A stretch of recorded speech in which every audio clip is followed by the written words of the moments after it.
sort of the whiteboarding arena, right, where people can come together, socialize ideas, have thoughtful and intelligent conversations about, putting something out there. And I think that's also, not to jump ahead in the conversation today, but you have folks like Dusty who have also recently introduced pieces of legislation like the Ship It Act.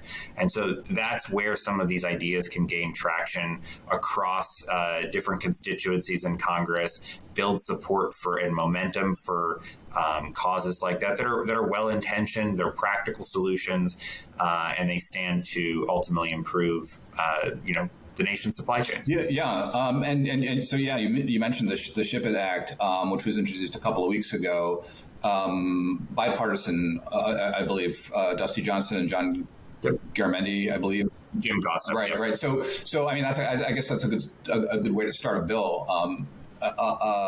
Could you just mention what the major provisions of that are, Tom, and how they can benefit your members? Yeah, sure thing. And I especially with pieces of legislation, everything comes with an acronym in Washington. Ship It Act is one that I have to be very careful in how I say it and being very intentional about saying it the correct way. But it does, I think, in Dusty's point of view on it, and Jim, I know, as well, the idea was to basically take all of the good ideas that had been discussed in Congress, in the past Congress and in recent memory, around trucking, truckers, quality of life concerns, and really just pull it all into one piece of legislation. So this is legislation that has, funding opportunities and sort of invests in truckers themselves for training. It includes truck parking provisions. It includes opportunities to pilot and use the full capacity of trucks that are on the road and really just like understand how that interacts with our roadways. So I think that there's a host of different opportunities, all with the idea of driving increased fluidity on our road networks, driving performance. Things like truck parking, it benefits truckers. It also ultimately means that goods are going sort of in aggregate, right? You're adding capacity back to the system because the system is running more efficiently. And so this is something that benefits shippers, it benefits truckers. We see it as a win-win for really all the stakeholders across the supply chain.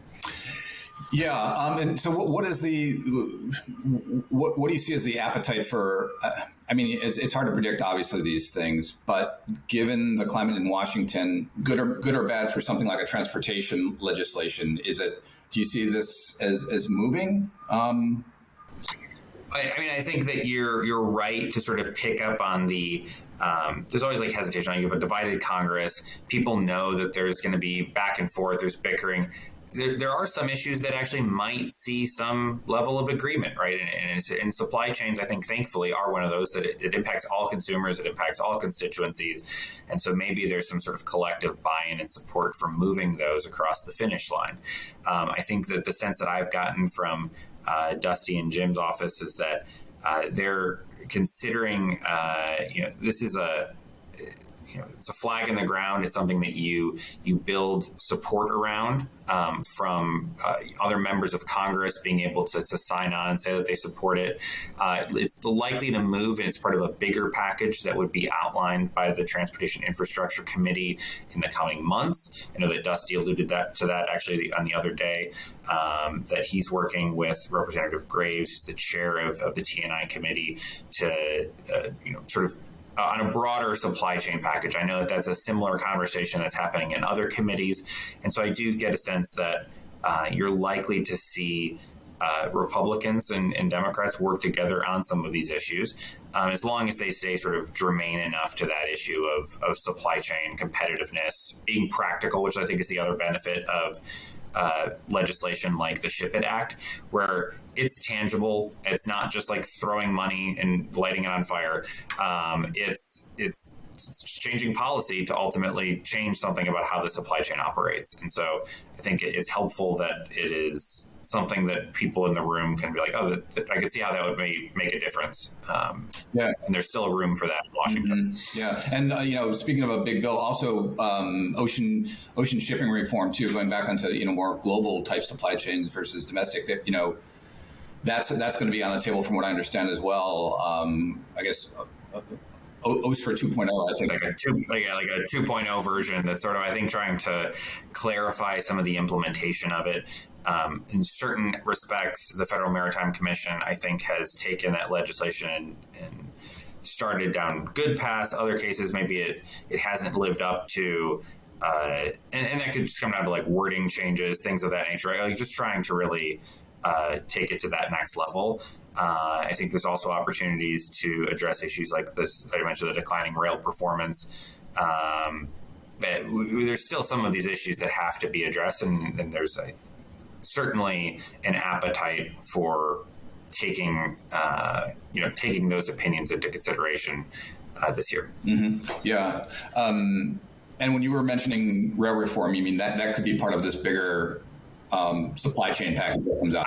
And I can't speak to what the T&I committee wants to ultimately do, I think, with that broader package. But it is one of those issues that we're looking to raise and continue to sort of keep front and center, right?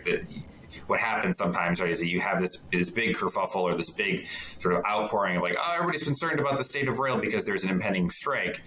You miss the fact that over the last several years, performance has declined and declined and declined. That issue still exists. It hasn't been resolved. And so we have to also, be proactive at times. And so we have to sort of keep that conversation going. And that's really the voice. That's why consumer brands and other shipping organizations or folks that represent the shipping community continue to bang that drum a little bit as relates to whether it's rail, whether it's trucking, whether it's ocean and maritime issues. Like these issues still exist, even if they're not front page news. Mm-hmm. Right. And I was, again, switching back, sorry, going back and forth here a bit, but going back to trucking, there were a couple of, what do you see as any priorities, just, focusing on trucking in terms of regulation or deregulation on trucking? I think you brought up before truck size and weight might be something that's brought up again. Yeah, and so there's they mentioned this pilot program as part of the Ship It Act. On the deregulation or sort of regulation front, one of the other aspects of that legislation is also looking at when FMCSA in an emergency setting, so like during the COVID pandemic, you saw a lot of emergency rulemakings. There's now sort of concern, I think, in some circles that, well, how and when can you use that emergency rulemaking? What are the safety concerns? And we want to provide clarity to that process. We want to ensure that FMCSA has all of the tools in its toolkit that are available to them when an emergency arises, right? That they can actually lean on those declarations, the ability to have emergency rulemaking authority. We want to provide them that flexibility to respond, and also just like clarify that process for the long haul. And so that's some of this regulatory aspect is baked into that legislation. Right, and they're looking at it from FMC is looking at that now, that changing that emergency. I think the comments are in, and they're looking at the comments on whether that should be. It looked like there was a lot of pushback about in certain aspects of trying to do away with some of taking away the state governor's ability to be flexible in how they handle those emergencies. I think they want to go from 30 days to 5 days of how long they last. Well, I think we have to be like very clear in like any of this, right? Like nobody no supply chain stakeholder is like less safety or like, no, like we want the system to work. We want it to be safe. We want it to be efficient. We also want to ensure that government has the flexibility to respond if, and hopefully not, but like there will be another emergency in the future. Government needs the ability and the authority to do something about that. It can't be hamstrung by itself. Just because certain groups didn't like how something like actually proceeded during COVID. So then we want to provide that flexibility and then also, ensure safety, ensure flexibility, ensure efficiency. Now Congress is also going to be looking at trying to overturn a lot of things this year. And from things that particularly affect trucking, to overturn the EPA's NOx emission rule that was put in place and announced back in December. Now, a lot of independent truckers, and small business carriers are are opposed to that rule just because it adds a lot of they see it as adding costs to, either retrofitting or buying new trucks. And, that can be passed down the supply chain to potentially your members. So they obviously would be happy with overturning that. Where do you stand on that? How do you see it, Tom? It's not an issue that we as consumer brands have weighed in heavily on. It's something that we track, we're aware of. And across the board, the way that I look at some of these regulations, and this is just like one example of it, right? But there are many, many friction points across the board as it relates to supply chain. So as in terms of rolling back policies that ultimately just add time, cost, complexity to doing business, I don't think that anybody supports that. In terms of prioritization, at least I get the sense from our membership, it's not something that we're actively weighing in on and engaging. I think there's respective groups that are, but I think that if you look at the current makeup of Congress, there is certainly an interest in looking at what are some of those regulatory and legal barriers that have been set up to doing business well in this country, and how do you reform that environment such that supply chains and businesses can be more efficient, run better. I think everybody wants to see that. Sure. Well, I'll sort of wrap up here with, we just had the State of the Union just recently, and was there anything from a policy standpoint, Tom, that that might have encouraged you, from a supply chain perspective, or was there anything left out that raised a red flag for you? Yeah. And it was great when watching the State of the Union to hear how many times the president says the word supply chain, right? Like, that's music to my ears. You go back to a couple of years ago, I don't think that ever would have been the case. I used to joke that I had the least sexy job in Washington. But now, like, the president, supply chain. It is great to hear the administration and the president and Congress affirm that supply chain issues are of paramount concern, that this is something that's pressing, whether it's because of China, whether it's because of the impact on consumers and inflation, right? Like, this is an issue that we need to wrap our arms around. And I think that we've demonstrated throughout the COVID pandemic that we have been great partners to the administration as it relates to the launch of initiatives such as the Freight Logistics Optimization Works or the Flow Initiative, really trying to leverage data sharing to drive some supply chain performance. Also looking at how they stood up the Supply Chain Disruptions Task Force, like trying to be that like funnel or the gatekeeper, like here's a bunch of good ideas by the administration for you to take and run with. And we look to continue to do that. I think that an opportunity that is maybe missed and has been missed by the administration where they could sort of redouble efforts is actually around trade. If you think about the Biden administration's trade policy strategy and what they've outlined, I can't actually tell you what it is because it's actually more of just a continuation of Trump-era tariffs. And there hasn't been a lot of work on trade. There's a little dabbling in sort of Indo-Pacific economic framework, but there isn't like a fully fledged, comprehensive trade strategy that does tie back to how do our supply chains interact with China, or how do we relate to the UK or other countries? How do we just can we do less on heavy-handed tariffs that are really just a tax on consumers? Can we lessen inflation by reducing some of those? And can we replace it with a more artful, strategic, long-term vision of growing trade, exports, facilitating a more seamless flow of goods and services? I think that's a real opportunity for the administration and for Congress to lean hard into trade in this environment. Trade is not a four-letter word, fun fact, and we could be certainly saying it more and doing it more, and that's something we'd really like to see. Gotcha. Okay, well, great. That was, it was a quick conversation, but you offered some really good insight in what's going on and what to look for. So really appreciate you taking the time, Tom, to talk with us, and hope you have a great year this year. Awesome. Well, it's always a pleasure to jump on, John. Looking forward to it. Sounds great. And thanks again, everyone, for joining us. Welcome to the Global Supply Chain Week. Today we are joined by Alex Winston, President of Expedite All and Reefer Van Network. How are you today, Alex? Thanks for joining us on this summit. I am doing great, Mary. Excited to see you again and excited to be here. So it's good. Good day. I mean, it's kind of hard to have a bad day when you just have nothing but a bunch of content about all aspects of this global supply chain. So, it's going to be a good day.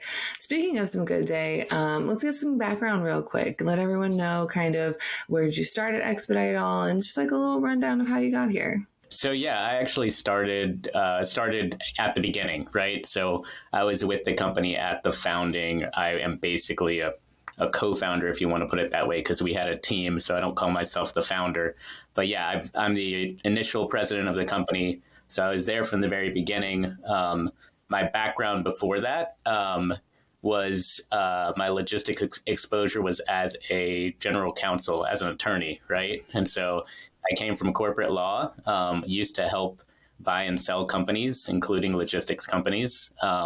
Then I became general counsel at a software company, and now I am president at a logistics company. And my software background is helpful in some of the tech aspects of what we do in trying to make brokerage operations more digital.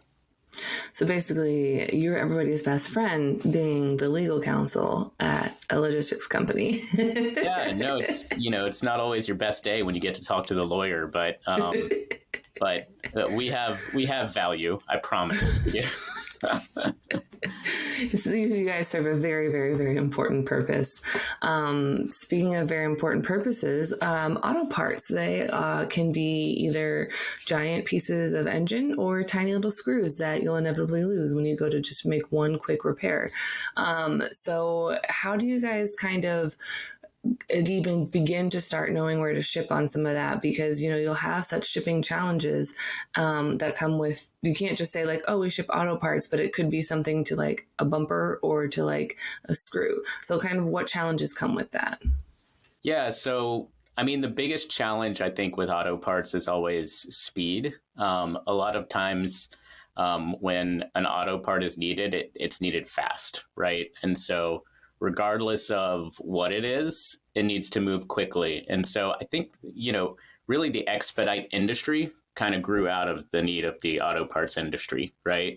And so when we talk about expedite or small truckload or dedicated, fast, smaller loads, right? Whatever you want to call it, we call it small truckload, but you're talking about products that need to move very quickly from either a DC or a manufacturer to their endpoint. So you don't want to do LTL because it's too slow, right? And so the biggest challenge, I think, is just speed, having a truck there to pick up quickly and deliver quickly. And that's really the niche that we're filling as much as we possibly can. So auto parts, I think, are very, very commonly needing to get quickly to the end point. So, STL, small truckload, comes in and helps with that. I think that I'm thinking about like when I've taken my car to the shop and it's needed something that they might not have, whether it's tires or some other random part.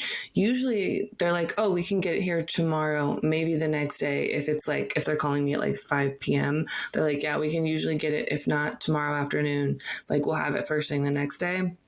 But even then, that's pretty rare to wait like a whole day. Usually they're just like, oh, it'll be here in the morning. No big deal. And I'm just like, I'm constantly amazed at how quickly they can get stuff to places because, I mean, I'm sure there's like a distributor there, but it's impressive. It's impressive. Yeah, it is. And how it works from our end is we have over 5,000 vehicles all over the country all the time, right? And a lot of those vehicles are available on demand. So if you went to our website, for example, you can put in a city on our Find a Truck function or Find a Truck page and see how many trucks we have right around your area and actually see where they are on the map as well, right? And so when you think about, how does it get here so fast from maybe 300, 500 miles away, 1,000 miles away, right? The answer is there's a truck nearby that needs a load and somebody grabs that truck maybe off our website, maybe they call us. But that's why we can move so quickly. A lot of times, if it's within a certain range, we can pick up sometimes within, 30 minutes to an hour of the time you're calling us, right? And go dedicated straight to wherever it needs to go, right? So same day is possible. A lot of times you're limited by, if it's like in a repair shop or whatever, you're limited by when that place closes, right? So maybe next morning, but it's gonna move pretty quickly, right? If we need it to. So those not necessarily in the know, you kind of touched on it earlier, STL, small truckload. For those not really in the know, how do small truckloads kind of seamlessly integrate into a shipper's supply chain in ways that people might not have even realized before? Because I know you mentioned LTL is kind of slow, but what kind of niche does a small truckload fill? So it's dedicated, right? Not LTL. So a lot of times it's if you need something quickly. A lot of times it's higher value freight as well, where LTL carries usually a higher risk of damage because you're just doing, cross docking, and you can run into issues more frequently when things are being loaded and unloaded, right? It's a perfect option for certain types of goods and certain types of shipments. Basically we call it small truckload because it's a lot like full truckload, but in a small truck, right? We say it's expedited or fast because we have so many trucks in our network that are everywhere all the time that if you need something quickly, we can do it quickly. If you need it scheduled, we can do that too. But yeah, the way we fit into, or the way small truckload fits into your solutions is, okay, I need it faster than LTL, or I'm worried about it being damaged on LTL, but it's not a full truckload, right? And I want a dedicated solution that's cheaper, that's fast, and that, will probably save you money and time. So maybe I have a couple pallets that aren't really worth hiring an entire truck. Yeah. Just, a couple trucks here and there. And I don't know if you would be surprised, but I think a lot of people would be surprised to learn that there are shippers all the time. Their broker is sending them a semi truck for a small dedicated load, right? That can cause a lot of issues. First, it's not efficient, right? You're shipping a lot of air instead of just product, right? But there's also a temptation, I think, for drivers to consolidate dedicated loads when they have a lot more room in their truck, right? Nobody's an angel. Truck drivers aren't angels, right? And if they see room for more profit, they see the ability, I've got 2 pallets on my semi, right? And why wouldn't I just pick up another load, on the way? What's it going to hurt? Nobody's going to know, right? So, but if you're really worried about that freight and you really want to make sure that it is a dedicated vehicle, you can see if you're a truck driver how you'd have that temptation to make maybe, $1,000, $2,000 extra bucks by picking up a second load in your semi, right? I cannot tell you how many times I heard and saw in a brokerage people being like, okay, like this is half of a truckload.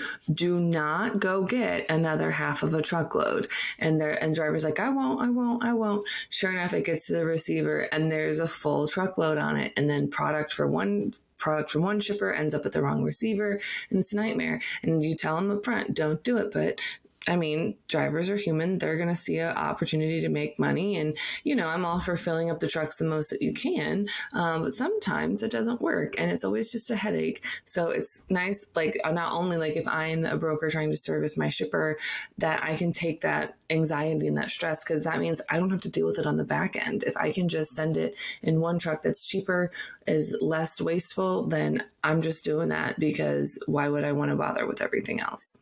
Yeah, exactly, Mary. And you've been a broker, you've talked to brokers, their struggle, right? That shipper trusts them, right? And they have to trust their carrier, right? And sometimes when you give truckers too much temptation, particularly if you don't know them all that well, right? You're going to potentially get in trouble for it, right? Shipper, maybe the load goes perfectly smoothly, but shipper still finds out you lied to me. It wasn't dedicated, right? There's a seal broken, or I've heard this story before that it arrived in a different truck than the one that picked it up, right? Like a dedicated load arrived in a different truck than picked it up. And sometimes with these high value goods, the people who loaded it will fly over and pick it up because they've got to assemble it, right? And so they can tell if something has happened, right? So if you're a broker and you're using a full semi truck for a smaller load, and you don't know that carrier all that well, there's a lot of risk there, and you're probably working with, if it's a dedicated load, you're probably working with a shipper who puts a lot of trust in you, right? I think it's if you're working with the dedicated carrier on an unfamiliar dedicated carrier on a small shipment, just don't save everyone the headache and that's don't. Good advice too, right? And so we have a network of truckers that we use all the time, right? And so when I say we have 5,000 plus drivers that we use all the time, I mean, we use them all the time. They operate on our software system. We know where they are, where they live, where they're going, what they had for breakfast that morning, and we can tell if they're lying to us, right? And we don't put up with it. So if you tell us you're 6 hours away and you're actually all the way across the country, we're going to have a problem, and we may give you one more chance to tell us the truth, but we're probably going to eventually not use you anymore because that infamous, I'm just down the street. I'm 5 minutes away. Exactly. And so because all those drivers are using our platform to operate their businesses, we actually can tell whether they're telling us the truth, right? We have GPS on their trucks all the time, whether they're loaded with us or not. So we're in 2023, and something that we've heard pretty much since the pandemic began is, there's a supply chain shortage or supplier out of stock or whatever. And we're starting to see that less and less, but it is still pretty common. But a lot of times I've seen that shippers just aren't really tolerating that, like, certain vendors and suppliers can't get them things. So, and consumers also aren't really putting up with it's out of stock, it's a shortage, sorry. Why does the small truckload solve a lot of these problems and kind of help create and build that resilient supply chain that means that shippers aren't going to have the dreaded, out of stock situation? So if you are out of stock, one thing that a small truckload will offer is that speed to get you restocked quickly, right? And so if that product is somewhere in the country, right, we can grab it and get it, right? Or if it's in Canada, Central America, Mexico, whatever, we can grab it and get it, right? So that's one way small truckload is helping with that, is emergency, freight, right? We have the ability within our network to pick up in probably 95+% of the U.S., right? Within a few hours. And if you're in even a somewhat well-known city, right? We're going to have multiple trucks available in your town at any given time. So, I think that small truckload is helping out with some of that. I think the market in general is helping out with some of that, just the dynamics of where freight has gone in the past 2 years, from there being no trucks available ever, right, to everybody wanting a load, right? And so it's kind of gone. You've seen tender rejection rates, right, fall a ton in full truckload. And so I think it's really the market has changed, and we don't have as big of a problem with getting goods moved. We have a bigger problem now with consumer demand and getting goods purchased, right? So hopefully that turns around for everyone. There's no part of the economy that likes a slowdown. But yeah, to the extent there are supply chain shortages or inventory shortages or inability to get goods from point A to point B quickly, small truckload certainly helps fill that void. So it's kind of that bridge of okay, well, an entire full truckload will come, but it might take a day or two, or might take a little bit to get there. But if I just need a little bit of a plug to if I need a little bit of a plug to stop the dam from breaking until all the reinforcements arrive, it's perfect. Yeah, that can help with that. And also, if you usually use LTL, right, and you say, our inventory is gone quicker than we expected, we can't wait a week for LTL, right, to get more. We need to make our customers happy now, right? That's what they expect. So a lot of times you could use a small truckload and say, I need it here faster than LTL can get it here. Can you get it for me at a reasonable price?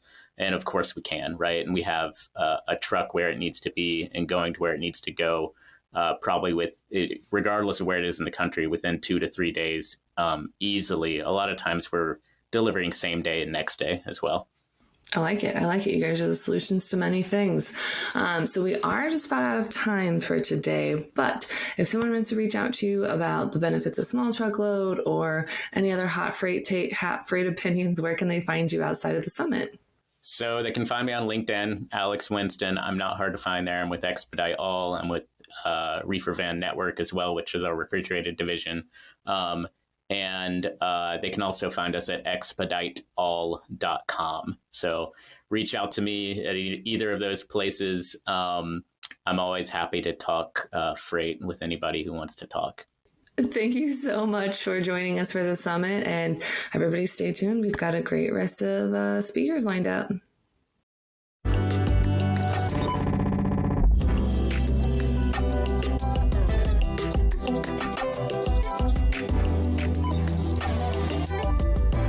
That concludes another day in the books. That was day 2 of Global Supply Chain Week. Thank you all so much for tuning in. Be sure to come back tomorrow because we're going to have tons more content that day as well. We're going to have a lot of energy with John Kingston, automotive. Of course, we're going to have so much content. And if you missed anything today, of course, you can go to tv.freightwaves.com where it will be available all on demand as well. So you can go back and review all that content there. And we would also like to give a special shout out, of course, to our sponsor who has been able to help us put this wonderful event together. I'd like to give a shout out to Roadrunner for helping become the universal sponsor for this Global Supply Chain Week. But we're not done just yet. We're halfway through, folks. And coming up tomorrow is Automotive and Energy Day. And we're going to have one of our keynotes here, Michael Loscheller, President and CEO of Nikola Corporation. And Alan Adler's doing this interview, right? That's right, and I'm excited for this one. I mean, no other better person, at least here at FreightWaves, to do this interview. And Alan Adler is world-class, has been following this company closely, and I'm really looking forward to this one for sure. Super, super excited as well. We're going to have a live loaded and rolling segment in addition to that, so you may get to see me interview somebody. I'm going to leave it in mystery, so that way you all sign up and show up tomorrow, but you also want to sign up and show up because of the final gifts. We're going to announce the ones for today first. Anthony is going to take the first winner, and I'll be announcing the second one. That's right. So for today, we have a Hydro Flask giving away, and that one's going to Russ Francis, and he's a sales guy from GP Transco, and this is going to be a 20-liter Escape Day Pack. And so, Russ, congratulations on your prize. And if we had the rights to a drum roll, we would definitely be doing it right now, but our second winner of the Apple TV is Andy Churchill. He is the CEO of RSI Relo Inc. Congratulations, Andy. Apple TVs are really cool, and appreciate both of our winners, of course, for registering, signing up, and enjoying the event as well. But we also have to tease the stuff for tomorrow. We have something big in the works. It's big, it's green, and it may be egg-shaped. What are we looking at here? So, Thomas, you have to tell us about this because I'm just an apartment dweller over here. You know about this green egg life, and you've been raving about these things. Large, big green egg, folks. It is amazing. It cooks, it smokes, it does it all. It's a Kamado-style Japanese grill, and it may be yours if you sign up, put your name in that registration bar link. Tune in tomorrow, of course. Speaking of tomorrow, we're going to have the State of next Tuesday tomorrow. Good Lord. State of Freight with Craig Fuller and Zach Strickland. Craig is the CEO and founder of FreightWaves. Zach is head of market intelligence. That's going to be a wrap, though, for today, folks. Join us tomorrow, though. We're signing in at 9 a.m. Got a lot of great content. Stay classy.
the truck is now 3 days a week.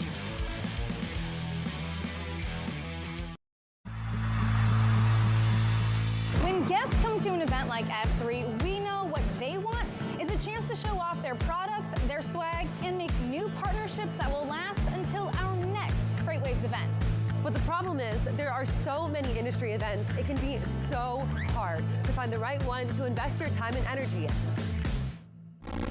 We at FreightWaves take your investment seriously. Which is why we've brought together thousands of industry professionals in one city over 3 days to showcase all you have to offer. Because your successful connections at an event like F3 move all of us forward. Don't believe us? Join us in June.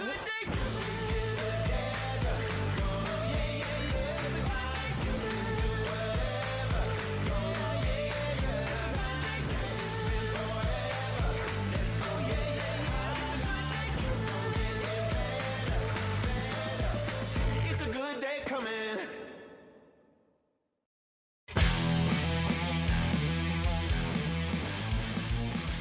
What the truck is now 3 days a week.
Welcome back to another edition of Check Call. Check Call. Check Call. Check Call. Let's go. Nobody works for free, so why should we be expecting our drivers to? Okay, let's just get it together now. What are some of those proactive steps that you can start taking now? For myself, I would like the Earth to still be here for a little bit longer, but you know, is a hot dog a sandwich? Oh, okay. Is pizza an open face sandwich? It's bread. I have been ready for this question. I've seen the show. We're all in this together. Thanks for making me hungry. Now I want a hot dog. You're welcome.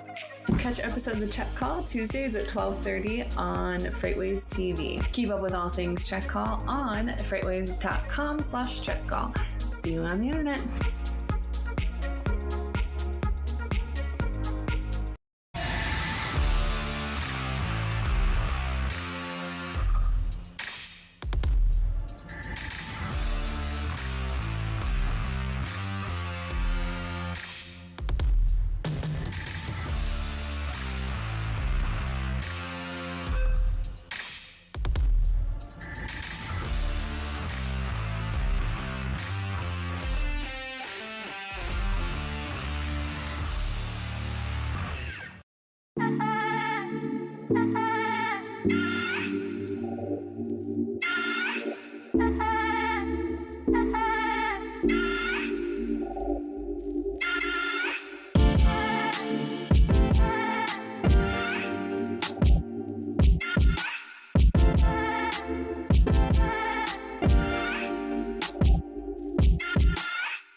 FreightWaves is the #1 source for transportation and logistics news.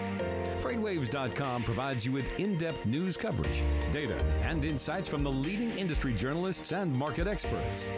On FreightWaves.com, you can also watch the only streaming TV network dedicated to freight. FreightWaves TV provides you with coverage you won't find anywhere else. However you like your news delivered, check us out online or on the FreightWaves app. 2023 Freight Tech 25 list is filled with meaningful innovators from across the industry who are helping shape what the future of supply chain will look like.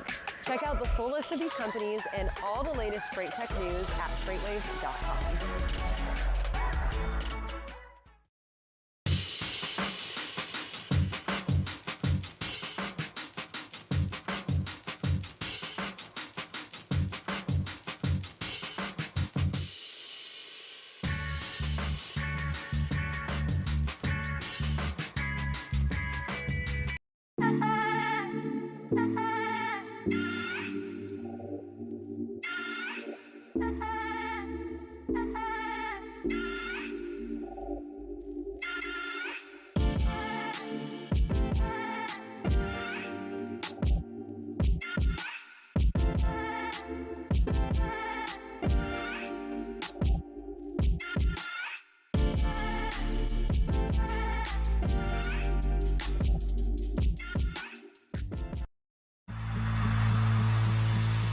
When guests come to an event like F3, we know what they want is a chance to show off their products, their swag, and make new partnerships that will last until our next FreightWaves event.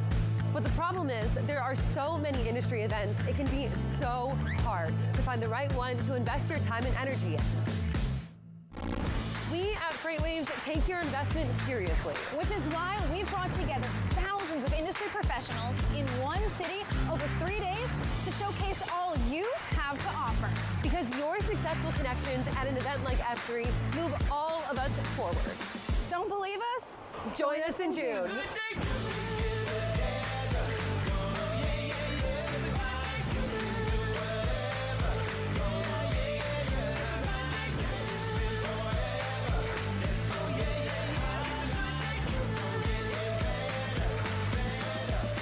It's a good day coming.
FreightWaves is the #1 source for transportation and logistics news.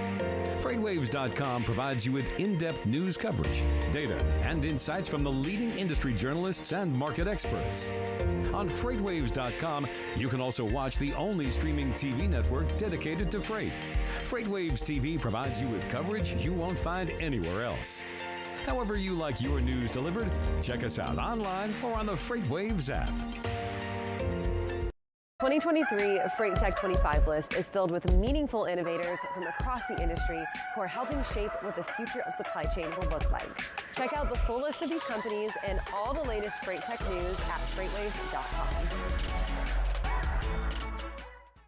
Welcome back to another edition of Check Call. Check Call. Check Call. Check Call. Let's go. Nobody works for free, so why should we be expecting our drivers to? Okay, let's just get it together now. What are some of those proactive steps that you can start taking now? For myself, I would like the Earth to still be here for a little bit longer, but you know, is a hot dog a sandwich? Oh, okay. Is pizza an open-faced sandwich? It's bread. I have been ready for this question. I've seen the show. We're all in this together. Thanks for making me hungry. Now I want a hot dog. You're welcome.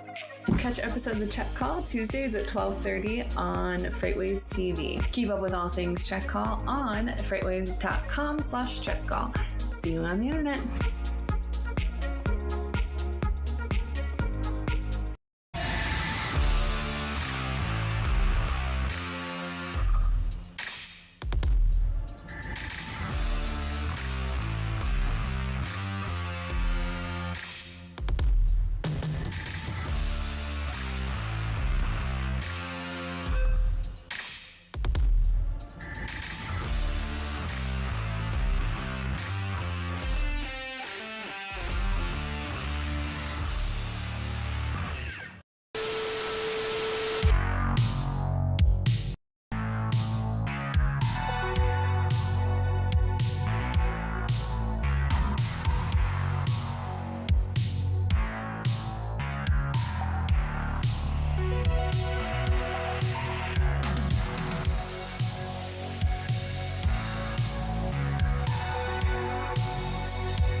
The truck is now 3 days a week. 2023 Freight Tech 25 list is filled with meaningful innovators from across the industry who are helping shape what the future of supply chain will look like. Check out the full list of these companies and all the latest Freight Tech news at FreightWaves.com.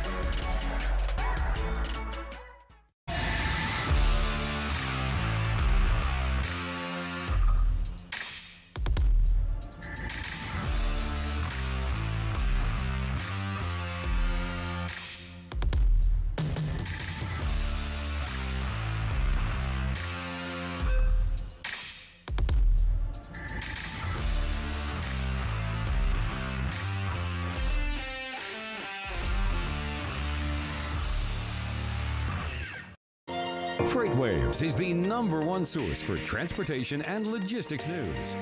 FreightWaves.com provides you with in-depth news coverage, data, and insights from the leading industry journalists and market experts. On FreightWaves.com, you can also watch the only streaming TV network dedicated to freight. FreightWaves TV provides you with coverage you won't find anywhere else. However you like your news delivered, check us out online or on the FreightWaves app.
The truck is now 3 days a week.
event like F3, we know what they want is a chance to show off their products, their swag, and make new partnerships that will last until our next FreightWaves event.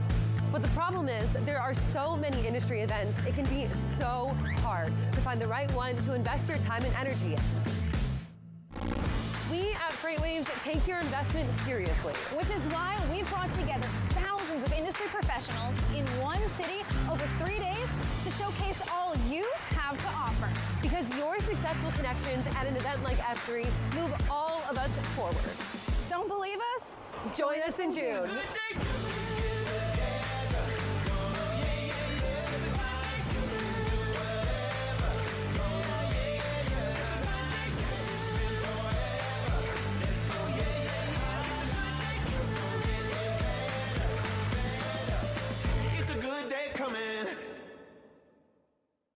Welcome back to another edition of Check Call. Check Call. Check Call. Check Call. Let's go. Nobody works for free, so why should we be expecting our drivers to? Okay, let's just get it together now. What are some of those proactive steps that you can start taking now? For myself, I would like the Earth to still be here for a little bit longer, but you know, is a hot dog a sandwich?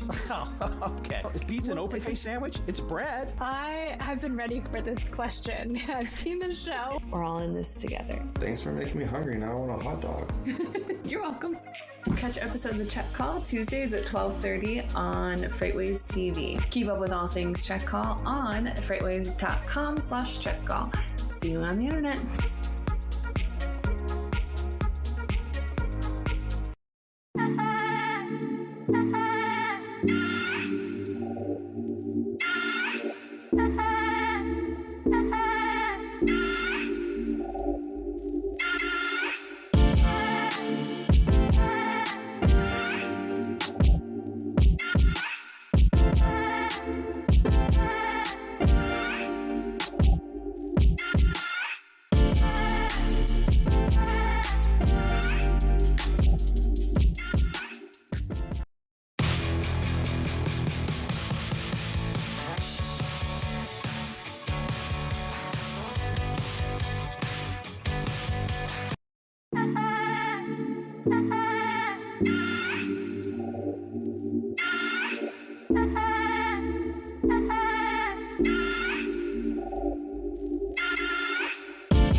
The 2023 Freight Tech 25 list is filled with meaningful innovators from across the industry who are helping shape what the future of supply chain will look like. Check out the full list of these companies and all the latest Freight Tech news at FreightWaves.com.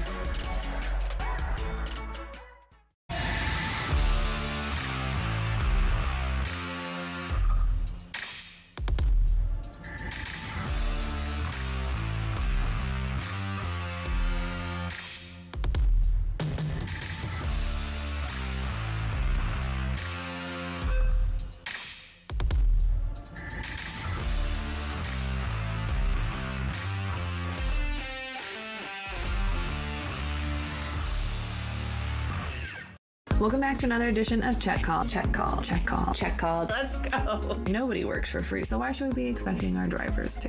Okay, let's just get it together now. What are some of those proactive steps that you can start taking now? For myself, I would like the Earth to still be here for a little bit longer, but you know, is a hot dog a sandwich? Oh, okay. Is pizza an open-faced sandwich? It's bread. I have been ready for this question. I've seen the show. We're all in this together. Thanks for making me hungry. Now I want a hot dog.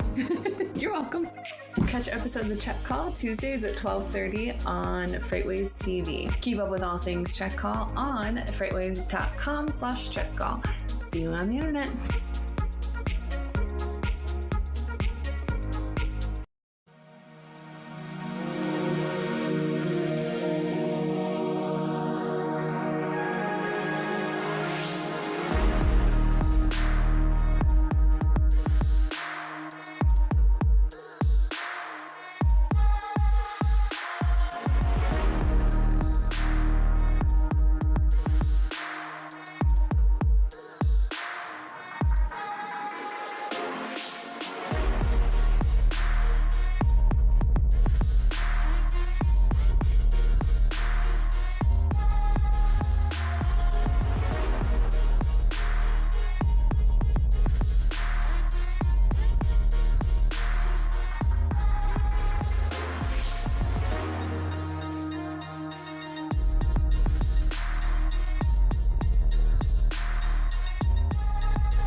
FreightWaves is the #1 source for transportation and logistics news.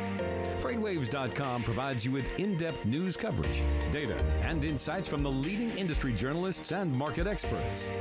On FreightWaves.com, you can also watch the only streaming TV network dedicated to freight. FreightWaves TV provides you with coverage you won't find anywhere else. However you like your news delivered, check us out online or on the FreightWaves app.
When guests come to an event like F3, we know what they want is a chance to show off their products, their swag, and make new partnerships that will last until our next Freight.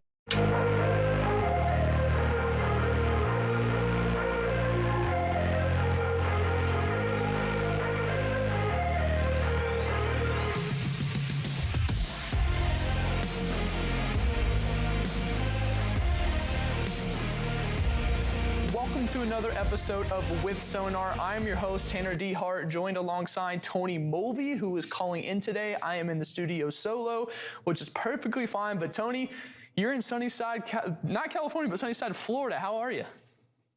You know, I can't really complain. I mean, it's sunny and 80 degrees outside. I mean, I have to be inside right now, little interstate noise, but prefer to be outside for sure. But it sounds a whole lot better than up there in Chattanooga where it's overcast and cool. Yes, must be nice, Mr. Dice. Well, we hope you enjoy your vacation. I appreciate you taking some time to call in here. Tony, we've got a lot to unravel recently that's come out over the last few days. The first thing I want to start out with is the CPI report that came out yesterday morning. What are your thoughts on what happened? I mean, it's not really a surprise. I mean, to see an increase once again, when you think about the CPI, right, it takes in all these factors, right? Gasoline, food prices, things like that. You've seen January, you really saw gasoline prices back on the rise. So those energy prices, you saw food prices continue to inch higher. So, I mean, again, not really a surprise to see this number tick up. I think the good sign, what you saw in recent economic news is really retail sales that came out today, right? Exceeding expectations by what? They came in at 3%. Expectations were around that 1.5 between 1.5 and 2%. So, I mean, you're talking well above the rate of inflation that we saw in January. So obviously that's a positive sign if you're looking for one overall, but really to see CPI move the way it did, not in too much of a surprise to see that upward movement. Yeah, one thing that really surprised me about the CPI report that I think we need to see get under control if we want to be unconcerned about the economical is shelter. Shelter continues to increase at about a 0.7 to 0.8, month over month percentage, and we have not seen that decline in quite a while. Yeah, I was watching the local news here in Florida or in Tampa, and I mean, it was like average rent's like $1,900. Tampa is one of the areas in particular that's seen rents like rise the fastest. I think that's a trend you're seeing is rising rents. I know my rent in Chattanooga went up like 36% year over year. So, I mean, it's definitely, and that's without having to move. I mean, that's the same apartment. So I think that is a concerning trend, is seeing that shelter number continue to rise. I mean, food's the other one, right? I mean, that's one that kind of gets excluded when you talk about like core inflation and things like that, right? core, meaning X energy and X food. Well, guess what? Those are two of the most important things that we use on a day-to-day basis, right? Hard to go anywhere if you have no electricity or no gas. And then obviously the food aspect, you have to have food to survive. Shelter being that third kind of pillar of survival, right? And you're seeing increases across the board in those. I think February, you've seen gas prices and energy prices kind of come down a little. I mean, it's not been like this rapid decline. I know you and Donnie have talked about diesel prices the past few days and carrier updates, but I mean, overall, when you're thinking about it, everything that's like this, the need for living has gone up.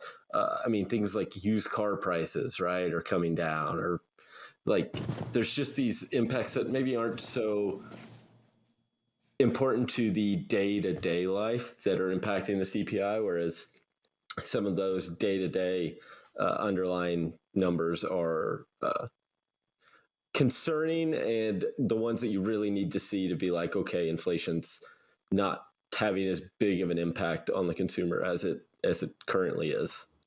Yeah, absolutely. And you know what, Tony, you and I have talked about this before. It'd be okay if people were able to service that debt just fine, and we can go ahead and pull up the first chart that we have, which overlies that CPI number on top of revolving credit. But I mean, consumers are putting everything on credit card. I have personally. I know you've done the same thing. I mean, are we going to continue to see this credit card utilization rise? Yeah, I mean, I think that's a trend you're going to see, and I don't really think there's. I mean, it was something I was looking at because I look at Bank of America's credit cards or total card spending, right? So debit, credit, one of the biggest banks, and one of the interesting trends I've noticed, and it kind of got talked about a little in this report, is there's been this acceleration in credit card spending, but debit card spending. So that I mean, you can basically call it cash, right? I mean, it's money that's in your account, whereas credit, you're taking out a loan at 20-something% now. I mean, so I think that's the interesting trend, is that debit card spending's come down. I think it's up like 1.8% year over year, whereas credit card spending's up like 5.1.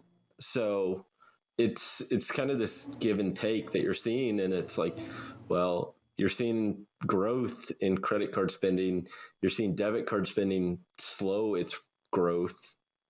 It kind of shows that the consumer is going to get squeezed at some point. It's just a matter of when. And then we've talked about the interest rate, right? And you see the rate hikes at the Fed, and you see an inflation report like the one we got yesterday, and it doesn't seem like there's going to be any slowdown in rate hikes, which just makes the cost of servicing that debt more expensive. And I think that's the most concerning part moving forward. I mean, you look at the average credit card rate, it's like up or over 20% now. So, I mean, you're talking, it was 15 this time last year. So really a pretty big impact for those that have added to their balance, that outstanding balance for sure. Absolutely. And we can go ahead and look at our next chart, which is trending in the opposite direction, Tony, which is interesting because if people are putting more money on credit cards, they're spending money, they're out there, that means there's demand, but that hasn't necessarily translated to the truckload market. Looking at this next chart, we're looking at outbound tender rejection rate over the national truckload index. And this chart is trending the complete opposite direction of our first one. So how is that correlating to the truckload market? Yeah. So, I mean, really, you have to think about it. The freight, there's really no reason to get out of contracts. And I mean, you're seeing those impacts with the rejection rate, right, at 3.4%. I mean, it's as low as I've seen it outside of the pandemic. I mean, 2019 was rough in trucking, and that rejection index was between 4 and 5% for much of the year. We're talking 3.4%. So outside of the shutdowns of the pandemic, the lows, I mean, demand on the contract side seems to be holding up better than probably expected. But I mean, ultimately you see this index and the trends you see are there's just too many trucks on the road. There's too much capacity in the market. And you have to see kind of this reversal and this exponential growth that we've seen in the past 2 years. I mean, I think we talked about it, like last February was the single highest month increase in new fleets ever, or at least in the past like 5 years. So, I mean, you're going to have to see some churn on the capacity front, which is a very hard metric to measure because really fleet counts, things like that from the FMCSA, they're really self-reported. And tractor counts, I mean, they fill those out every 2 years. Do they let their insurance lapse and keep their MC number active? Like, there's these kind of nuances to understanding these trends in these fleet counts. That's why the rejection index is so helpful, because it kind of gives you an idea of, hey, is there enough capacity to service the freight? If there isn't, you'll see that go up. And right now, clearly shows that we're kind of oversupplied in the market. And guess what? It drives rates down along with it. Absolutely does. And I mean, I think last week we talked about the National Truckload Index being at 250. It's a week later, we're now down to 245. It seems like there's this never-ending trend of just trending lower. It's going to become even more difficult for truckers that are out there that are trying to operate in the spot market. Like you mentioned, there's just an oversupply of capacity. One thing, kind of going back to what you said about the overall fleets that are in the market and the MC numbers that are registered, we can't really get a true reading on that metric because of how many people are out there. You know, there's scammers out there. There's people that are double brokering loads, stealing freight. They can just go out there and register an MC number for like a few dollars. Yeah, I think it's like $150, $200. I mean, it's really not. That's where there's like barrier to entry into the market so low, and why you see these such momentous swings in capacity as the cycle. Because I mean, ultimately, what do you have to start a trucking fleet? An MC number, you have to have insurance, and you have to have a truck, right? And the driver. But a lot of the times what you see is these smaller fleets, it's owner operators entering the market. So they are the driver, they own the truck, or they're leasing the truck. So they're making payments on the truck. So they don't have to come up with the $110,000, $120 plus $1,000. They can also go buy used equipment at I would say before it was like $50,000, that 5-year-old truck. Well, now it's like $75,000, but still, I mean, like, those investments are relatively small when you think about starting a company overall. I mean, it's pretty easy. And I think that's why you see these wild swings in the rejection rate when the market gets hot and then when it cools off. And it's just a matter of time before we do see those entrants that came into the market. Some of them will exit. Those that say maybe entered the market in 2020, 2021, when the market was the hottest and really only were exposed to the spot market. Those that don't understand their operating costs, they don't understand their operating ratio and what that actually means and how to calculate it and things like that to ultimately stay profitable, but not even just stay profitable, stay in business. Because I mean, we say it all the time, and we had a conversation earlier this week, Tanner, kind of talking about like, there's shippers out there that have these savings that they could unlock with the flip of a switch right now, but they're not willing to necessarily do that all the time. But it's also like, they don't want to play in the spot market, and they're going to go to a contracted carrier, even if it costs them a few more cents on one side. But ultimately, cents will make or break you, right? I think we talked, what was it, like 10 cents a mile is the difference in saving $7.5 million. I mean, it's a big, those pennies per mile add up over the course of a full year. So, I mean, it's one of those things. It's these carriers that came in really need to understand that operating cost. And if they can limit that exposure to the spot market, it's the best thing you could do in this environment. And then, I mean, ultimately, when the market does turn around, you're kind of positioned well because you've weathered the storm, and now you can kind of take advantage on the other side as we emerge, whenever that may be. I mean, obviously, management commentary around the publicly traded carriers thinks the second half is going to be pretty good. Yeah, I agree with you. And one thing from a shipper sentiment that I'm kind of starting to hear is that shippers are starting to ask for longer term contracts. The last 2.5 years, we've been talking about these little short cycle bids, right? 3 months, 12 weeks, 6 months. And now it seems because rates have come so far down, they're now asking for those 12 months, or even I heard somebody mention a 2-year contracted rate RFP. And I don't see how that holds up when the market flips for these shippers. Yeah, I mean, I don't either. I really think this annual bid cycle, I mean, we've talked about it. We've talked about it with, everybody kind of in the industry. It's like, it feels like you're making the same mistake that you got yourself into when the market heated up, right? And this has been the trend forever, right? They want the annual RFP because it makes it easy to budget, right? That's the key. And I mean, their biggest worry as a shipper is don't blow our transportation budget up. We can take a little loss, but we can't be down 20, 30, 40% in it or overpay by that much. But I think when you start seeing these like annual bid cycles, it's if you're trying to lock in the rate now, like for a year, I mean, like you mentioned, even 2 years, it's like this market's going to change very drastically at some point within these next 2 years. Like you're going to end up, you may lock in the rate now, but end up paying more in the future, or your service levels are just going to fail. I mean, your failures or service failures are going to skyrocket. And ultimately, what does a shipper really want from its transportation department? They want the truck to arrive on time. They want to know they're paying a relatively fair rate. I mean, that fair being kind of this, it kind of depends on what they're willing to pay over a market or under a market, or what their actual needs are in terms of rates. But really, they need the truck to arrive. They need it to deliver on time.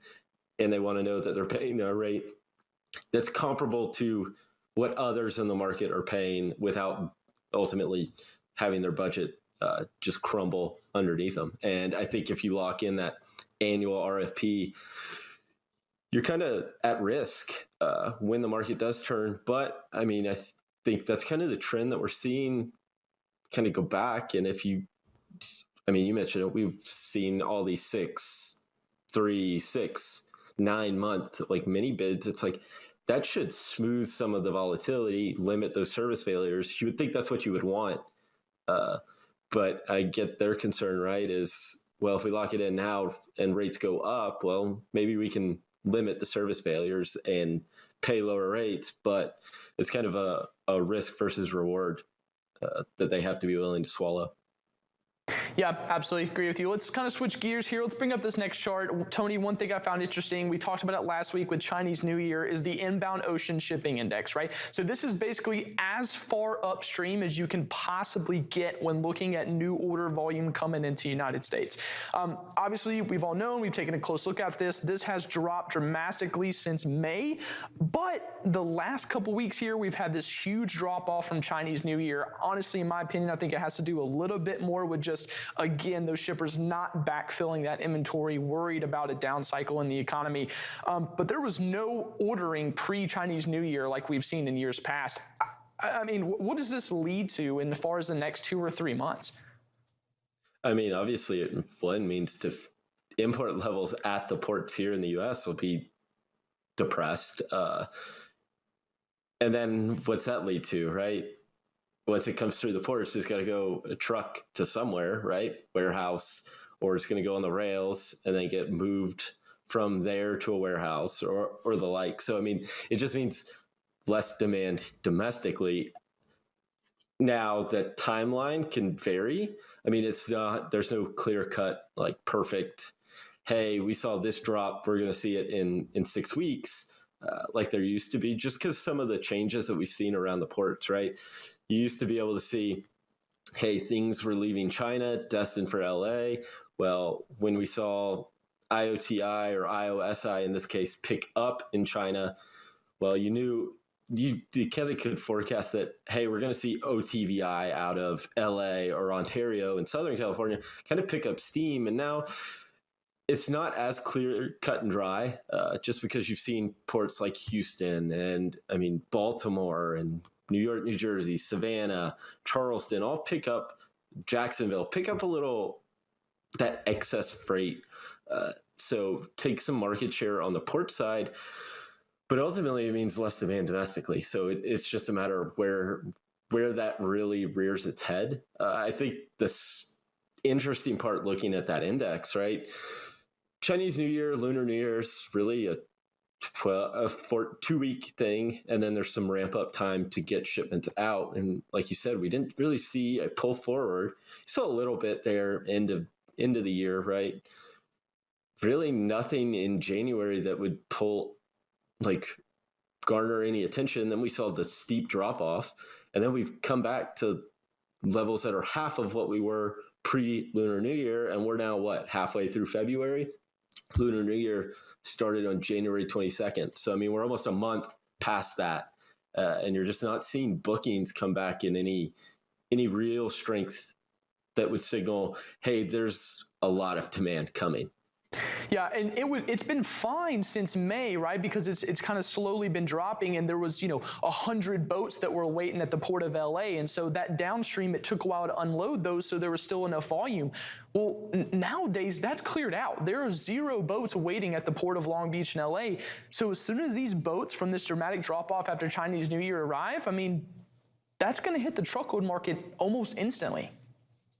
Yeah, it's going to move a lot quicker than it was. I think one of the interesting things is are we going to see the shift from the East Coast back to the West Coast, right? If you think the West Coast has the infrastructure built out, and I think that's what made it makes it so attractive overall, right? Port of LA, Long Beach, it's the heartbeat of the U.S. freight economy.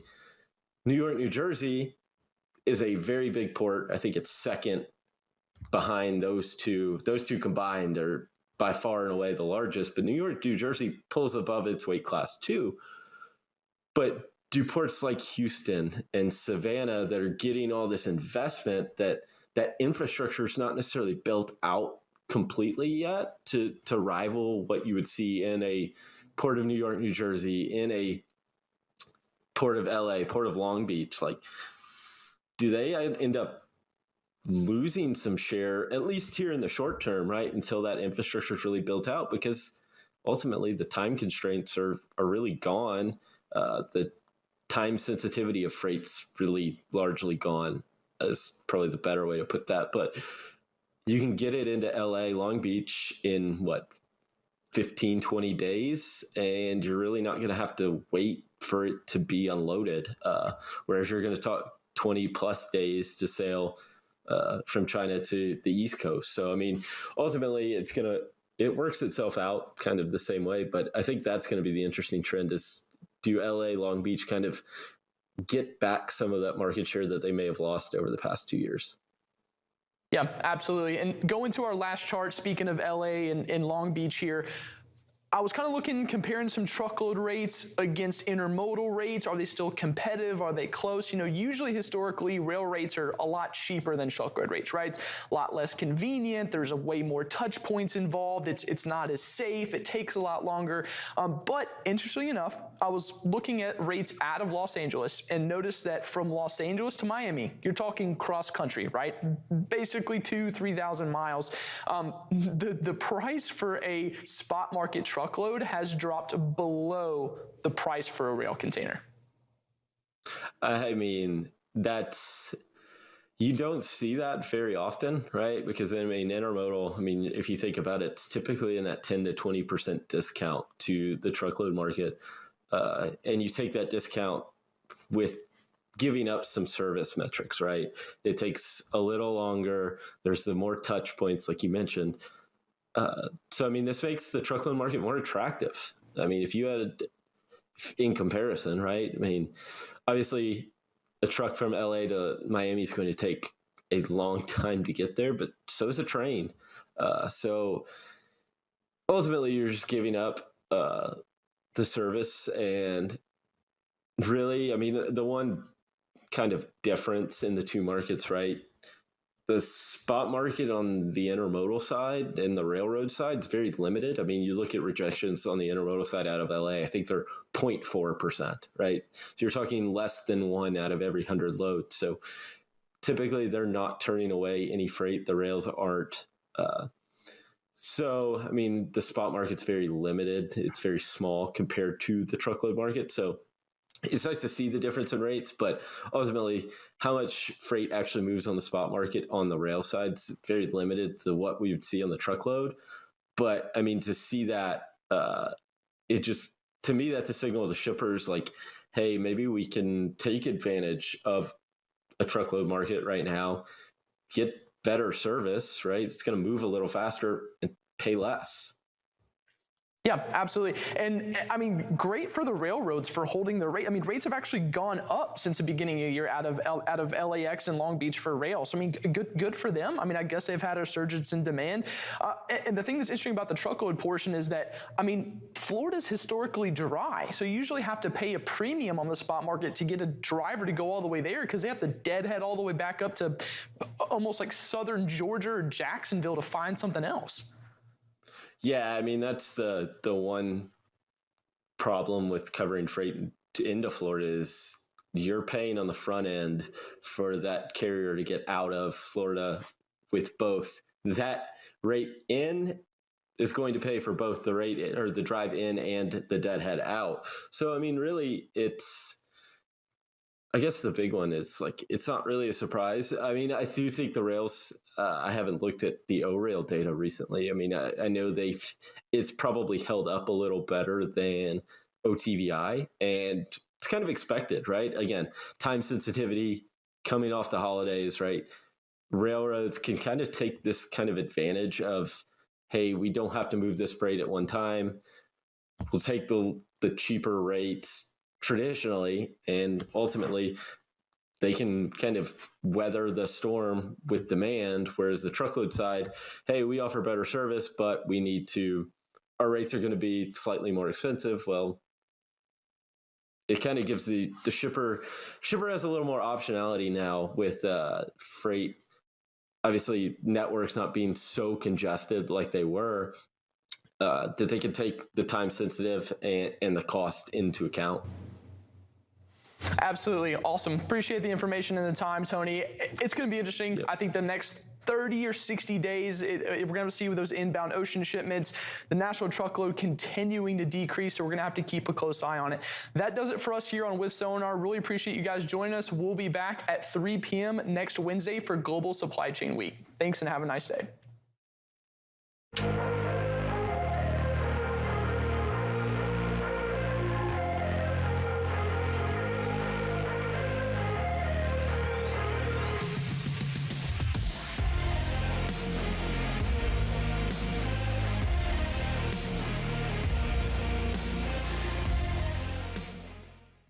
From the truckload quoting page within TIE-TMS, you can create a new shipment to instantly display your historical lane average alongside all of the market-leading rating intelligence tools.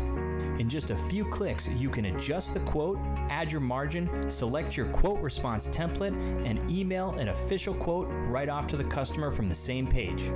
Request a demo today at tie-software.com to find out how TIE-TMS can optimize your quoting process.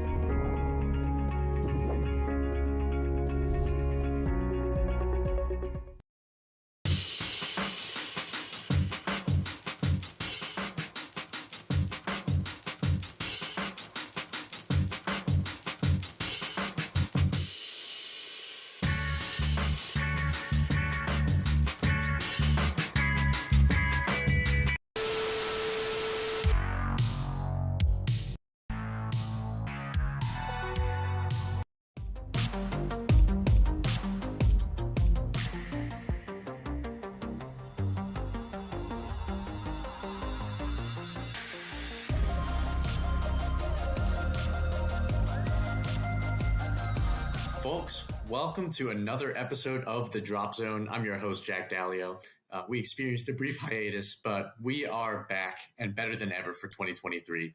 And all of the drone delivery news, the technologies, the crashes, the challenges, the good and the bad, and everything else that comes with it. But before we turn to 2023, let's talk about the end of 2022, because the past few months have been a whirlwind for the industry. I'll read off just a few of the things that have happened just since November.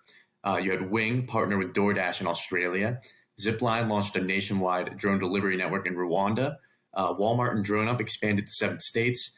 Elroy Air topped $2 billion in purchase demand for its Chaparral aircraft.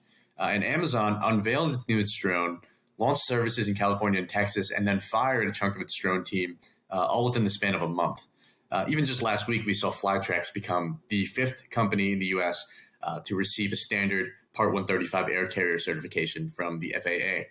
But there's one piece of news that I didn't mention, and that's because we're going to dive into it in this episode with Andreas Raptopoulos, who is the CEO and co-founder of Matternet. In November, Matternet became the first drone operator to have its drone type and production certified by the FAA. Now, if you don't know what that means, you're about to find out. But suffice it to say that this is a milestone, not just for Matternet, but for the entire industry. Andreas and I also broke down the state of drone delivery regulations in the U.S. You'll hear the term BVLOS, or Beyond Visual Line of Sight, come up a lot as we talked about how the FAA and other regulators can move the industry forward. But we also got into some of the safety and privacy concerns that have limited what they can do and what they've done so far. We actually had so much time to talk that for, I think, the first time in this show's history, I didn't have time to confuse him with drone delivery patents. So if you came for that, you might be disappointed. But if you're here for the rest of the show, you're in for a treat. So without further ado, here's what Andreas had to say. All right. I'm excited to welcome this month's guest. Like all of my previous guests, when it comes to drones, he delivers. I've got Andreas Raptopoulos here. He's the founder and the CEO of Matternet. Thank you for being on the show this month, Andreas. Jack, thanks so much for having me. Yeah, and I think it's very fortunate that I managed to get you on this month because Matternet just had some big regulatory news come out a couple of months ago. But before we get into the drone delivery of it all, I always like to ask my guests about their origin story. How did you get into drone delivery? And you've got a pretty interesting one involving sound design and acoustics. Can you walk us through what you were up to before founding Matternet and how you got into drone delivery? Yeah, very happy to. So I grew up in Athens, Greece, and from a very young age, I had this strong desire to participate in creating something that's going to be here for future generations.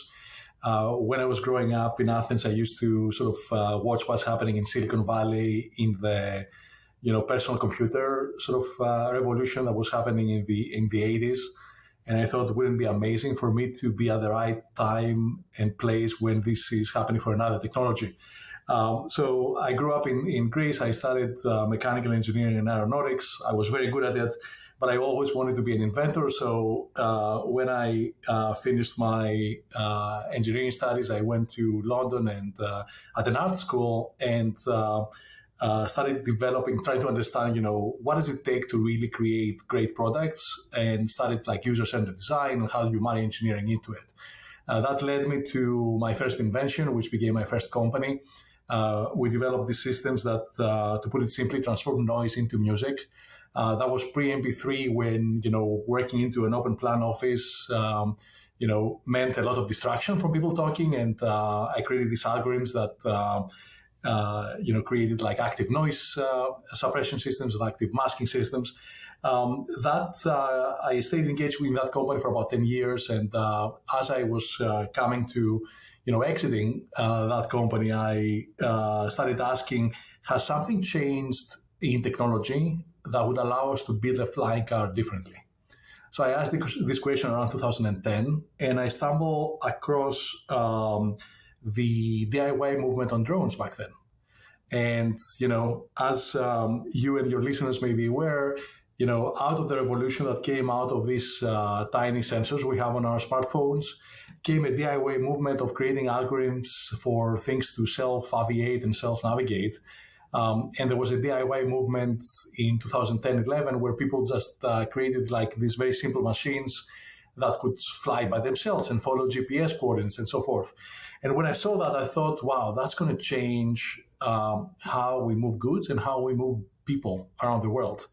That led me to founding Matternet. In 2011, I came here to an incubator in Silicon Valley, assembled a small team, and we pursued this problem of how do we create a network for transporting matter that's built on the ideas of the internet, in the architecture of the internet. So a peer-to-peer distributed bidirectional network that will allow us to transport small, packages of matter in this case, and perhaps create the foundation for a whole new layer of transportation and logistics in our world.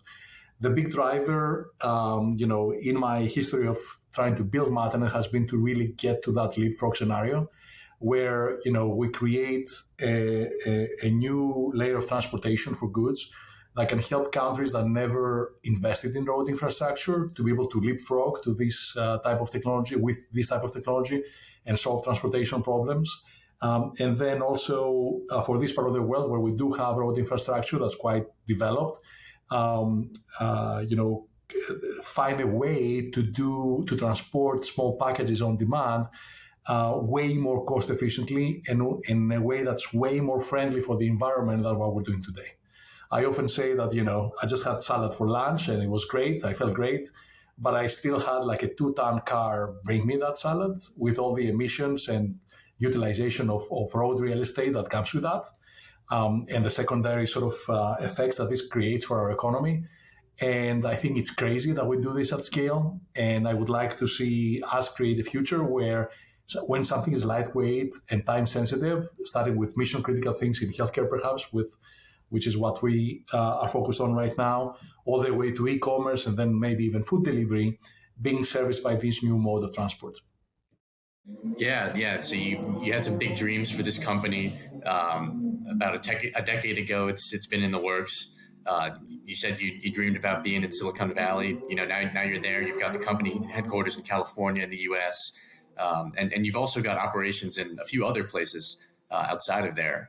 Can you talk about some of the services that you operate, where you're flying, what you're delivering? Yeah. So first of all, Matternet designs, builds, and operates drone delivery networks and all the systems that power them. So we design and build our own aircraft.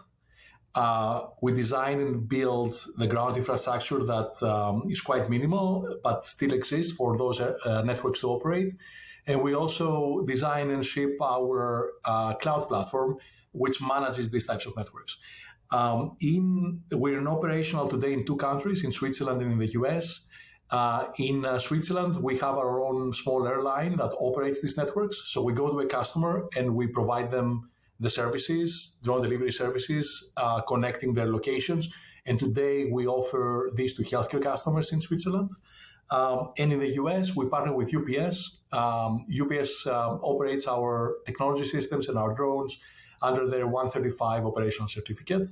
And with them, we're able to reach, again, healthcare customers here in the US, hospitals, but also consumers. So we also have an operation with UPS in Florida where someone can order a prescription from a CVS pharmacy, and they can get it delivered via drone at their location, which is a community called the Villages in Florida. So you're doing a lot more than just flying the drone. Now, you said it before, it's a network for matter, keyword there being a network. So you've also got the infrastructure in place to support those drones. And I want to get into that in a little bit too. But the big ticket item this month that I want to talk about and that I think my listeners will be very interested in as well is the production certification that you were granted in November. You're the first U.S. drone operator to get that kind of approval.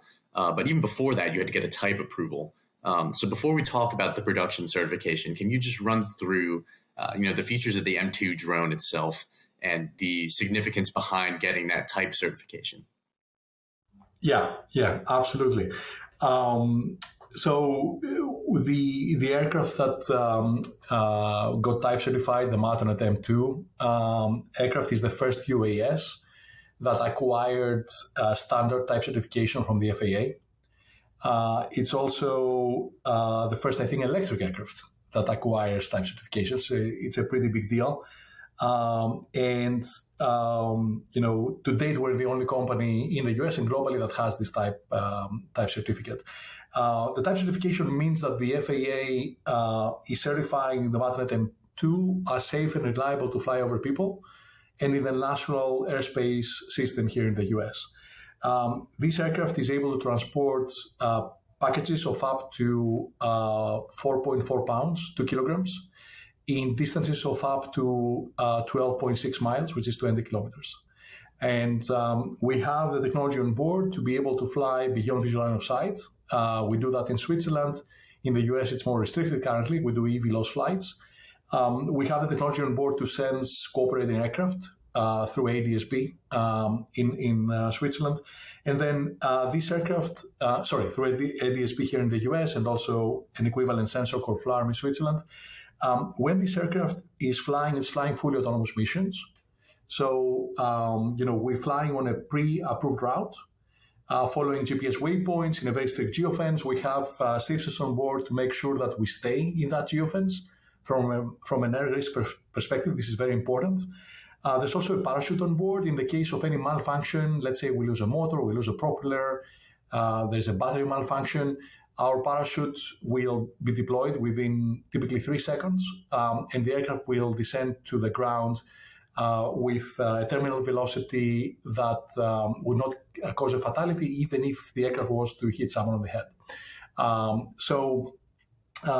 When the aircraft is operating, it's connected to our cloud system. The Matternet cloud platform is, every aircraft is transmitting live telemetry back to our systems, and we run real-time analysis to make sure that we understand the health of the system on top of what the aircraft is running by itself. And then when we run an operation like what we run in Switzerland and what we're planning to run here at scale in the US, when an aircraft is flying, a Matternet aircraft is flying, we have a remote operating center. We call it mission control, where we have a person called the flight director that is overseeing the airspace and the flight. And today in California, we're able at our test site to fly 3 aircraft through a single flight director, and we have a roadmap to take us all the way to 2021. That's quite important for drone delivery at scale.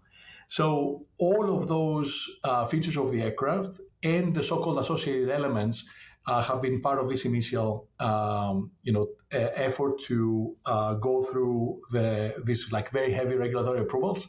To give you a sense, the type certificate, we've been in that process for 4.5 years. And, it involves very, very rigorous testing, thousands of tests, very rigorous documentation. It allows us, I think, to comply with one of the highest aviation standards in the world. That is, the FAA standard. Now, the type certificate allows you to claim that you have a design that's safe, but then how do you produce it? You need to have a production certificate that goes with that. So in November, we became also the first company in America to acquire a type certificate, a production certificate for a UAS. And we have the ability to produce Matternet 2 aircraft according to that type certificate in our facility here in Mountain View, California. Gotcha. So you've taken all of these measures, included all of these features, detect and avoidance technology, this cloud infrastructure that's on top of the drones, helping everything run. And in the eyes of the FAA, they see your drone as an aircraft. That's a legal aircraft that can operate in U.S. airspace. So now with that production certification, what exactly does that mean for Matternet moving forward? This is the time where we can we've been trying to get ready for this time where we can really go after scale. We have an aircraft that has been type certified and a production certificate that allows us to produce it at scale. So I think that married with the 135 capability that we have through UPS, and then we can also talk about the new partnership that we bring on board with another operational partner. We're able to do some of the most complex operations of anybody in the US, right? And when you talk about drone delivery, it's really important that you operate long distances, either through EVLOS, extended visual line of sight, or BVLOS, which is eventually the goal, and that you're able to operate in a way that involves the least amount of humans in the operation, so you can bring the costs, the unit economics of drone delivery to a place where you can compete with existing unit economics road couriers, right? So I think this is one key milestone towards scale. So with that being achieved, we're working now on some pretty promising, I think, a very promising rollout. And we are structuring a couple of important partnerships to allow us to really scale that technology here in the US. In addition to that, we're pursuing scaled operations in Switzerland. And we're also looking at one or two other geographies where we think we can really sort of show how a citywide network using our assets could work. Initially to solve B2B healthcare problems, but over time solving sort of B2C problems, including home delivery of e-commerce and even food items. Yeah. So this is clearly, it's a milestone for the industry. You're the first drone firm to get either of these approvals, the type certification and the production certification. But I know that you're not done yet. I want to talk about what's next for Matternet from a regulatory standpoint. Do you see the company following the path of, for example, we just had the news come out today, the day we're recording, January 30th, that Flytrex just got their standard Part 135 air carrier certification from the FAA. They're now the fifth company that's got that designation. What's next for Matternet? Do you think you're going to target that kind of regulation, or would you prefer to, work with your partners, get your aircraft in the air and demonstrate that they're viable? Excellent question. Our current strategy on in operating our systems is to there's two types of operations we can carry out. Generally speaking, visual line of sight operations that can be carried out under 107 here in the 107 rule here in the US. And these types of operations, we have the capability and the training programs and a long history of operating in Switzerland, and we can sort of carry them out ourselves. So, we can partner with, let's say, a healthcare entity or an e-commerce entity and provide not only the technology, but also the operation under 107. Then for more complex operations that may require 135, we have a second operational partner that's coming on board in addition to UPS. It's the largest 135 operator here in the US. They call Ameriflight. And they are in the final sort of stage of their approval with the FAA for adding Matternet M2 on their operational certificate. So that's one key regulatory milestone that we're looking forward to. And, I'm hoping it's going to be really soon that we'll be talking about that. Yeah. Andreas, I'm curious, where do you stand on FAA regulations and their approach to regulations overall? Because I've talked to a lot of different folks within the drone industry, operators, CEOs. I think the opinions are pretty mixed. I've heard some people say that they feel the process is too slow and it's hindering the industry. I've heard some folks say that the slower pace is really prioritizing safety and privacy, and that's a good thing for the industry. But what would you say? Are they good? Are they bad? Is there anything else that you'd like to see happen in 2023? I know you mentioned BVLOS, but where do you stand on the FAA's approach to regulation? Is there anything else you'd like to see happen? Yeah, absolutely. First of all, like from my observations and our participation in the type certification process, when it comes to safety, it's a really clear first priority on behalf of the FAA. And I think that's really good for the ecosystem, right? We can all imagine like catastrophic scenarios happening where like the whole industry slows down to a halt, right? So that focus as like safety is the first priority, I think is very important and it has to stay there. And, the way that I've seen like our process evolve with the FAA and how the FAA sort of treats, safety, I have like a lot of respect for them and the process that they run. Now, when it comes to speed, absolutely the ecosystem will benefit from, things coming into fruition faster. We talk about BVLOS. ourselves and others were really hoping that we're going to see the BVLOS rule, already a few years ago, or like being able to open these types of operations. It's easy to be critical, right? But, the reality is that this is a booming space. Like, just imagine the amount of startups that were founded over the last 5 years in the advanced air mobility space. That includes transporting humans, and also the drone delivery space where we play, right? And, I don't think that the FAA has been given the resources to be able to scale with the industry, right? And that's a really hard problem that probably, goes into, how, additional resources could be unlocked through Congress and so forth, right? So, we're really hoping that we're going to see, the pace, really developing, picking up, and things developing faster in the BVLOS domain, especially because, in drone delivery, and I think generally in the drone industry, that's a massive unlock, right? This is where, return becomes nonlinear for using these types of systems, right? Yeah, I think it's just a really fascinating predicament that these regulators and that the government is in, because, like you said, you want the industry to move fast. Obviously, U.S. regulators want the U.S. drone industry to be the biggest and the best. But if you move too fast, you can get hit with lawsuits, safety concerns. People might lose confidence in a product that's not fully ready to be launched. This is normally the show focuses a lot more on the technology behind drone delivery, but I do want to stay on the regulatory side of things too, because you've got a unique perspective as someone who operates both in the U.S. and abroad, in Switzerland and elsewhere. Can you talk a little bit about how the U.S. drone delivery industry and the regulations here compared to what you've seen in other countries?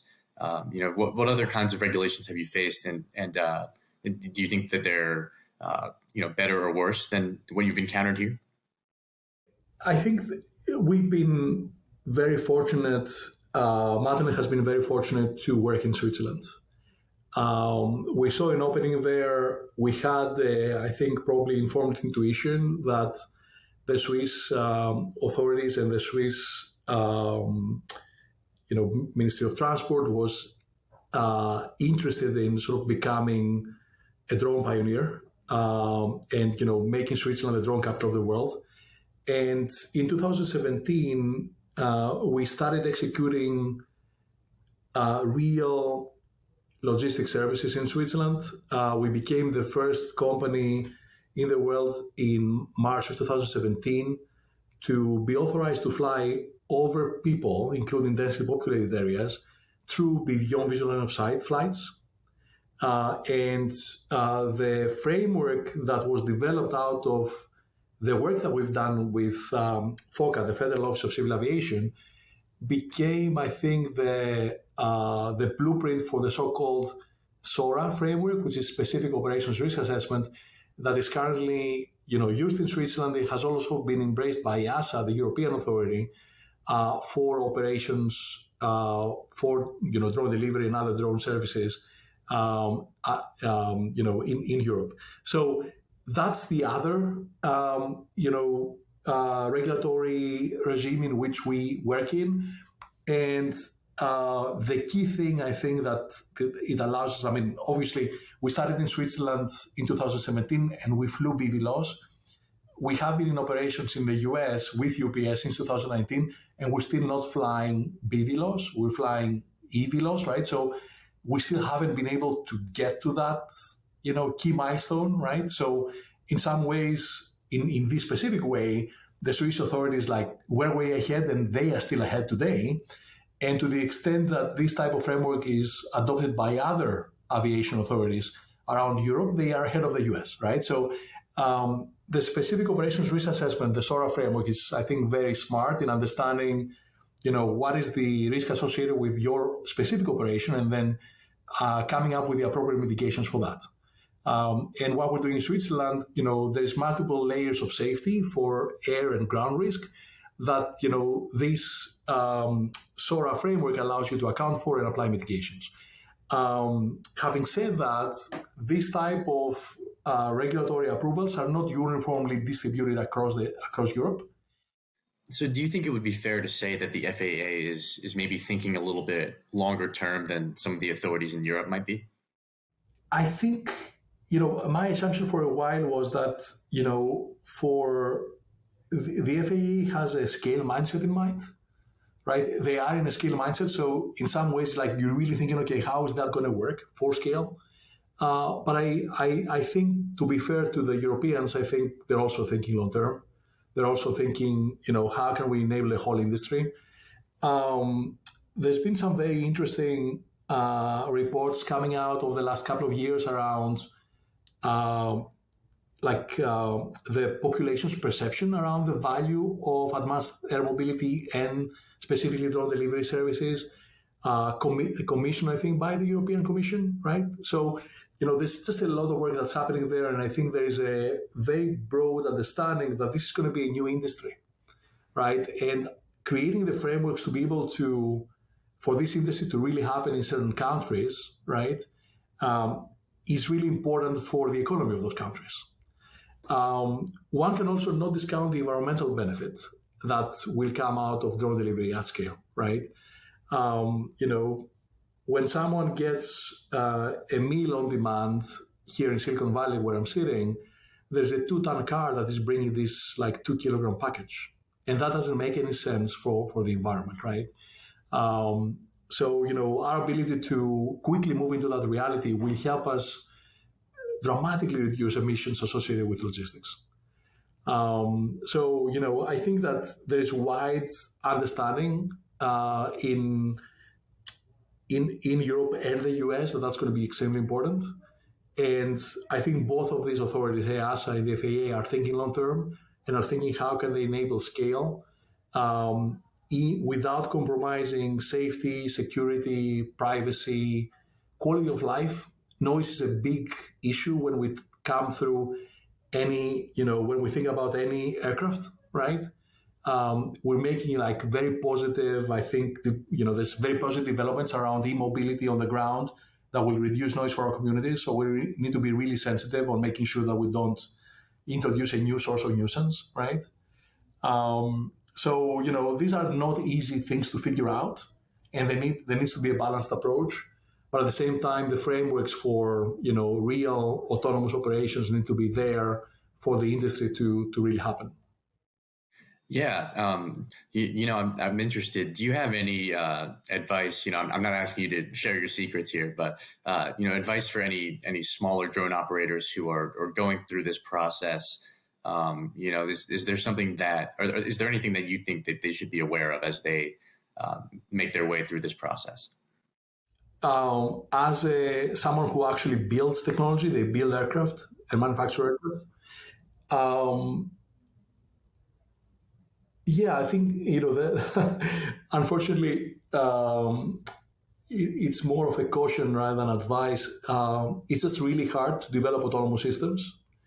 And I mean, that's something that we had to spend a lot of time sort of educating the industry about.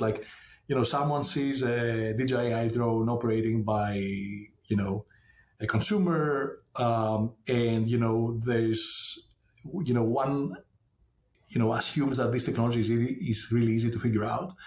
It's not. When you take the human out of the loop and really rely on systems to be running autonomously or with a high degree of automation, it's really, you have to think differently. You have to think differently about your sensor design and your overall system engineering and, your safety case and the roles that you distribute to your operation. So it's quite a different,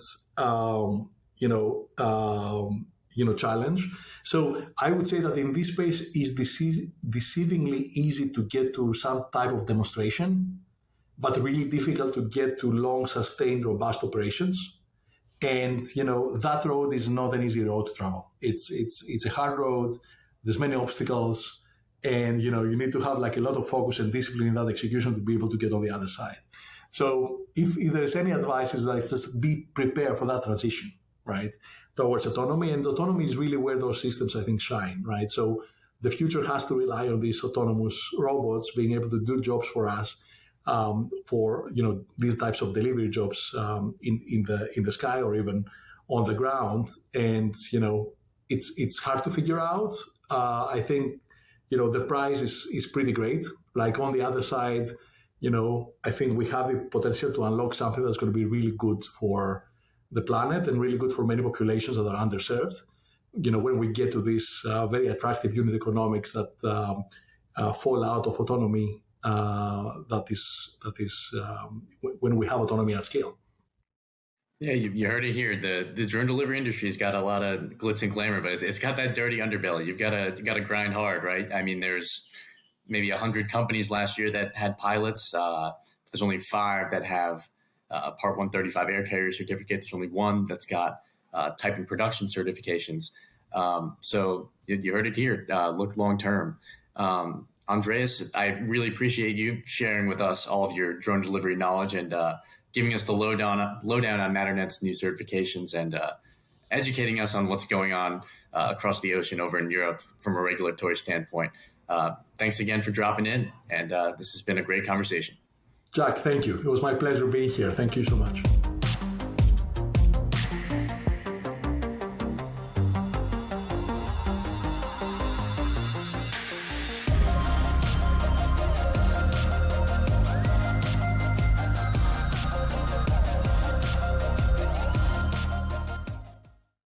From the truckload quoting page within TieTMS, you can create a new shipment to instantly display your historical lane average alongside all of the market-leading rating intelligence tools. In just a few clicks, you can adjust the quote, add your margin, select your quote response template, and email an official quote right off to the customer from the same page. Request a demo today at tie-software.com to find out how TieTMS can optimize your quoting process.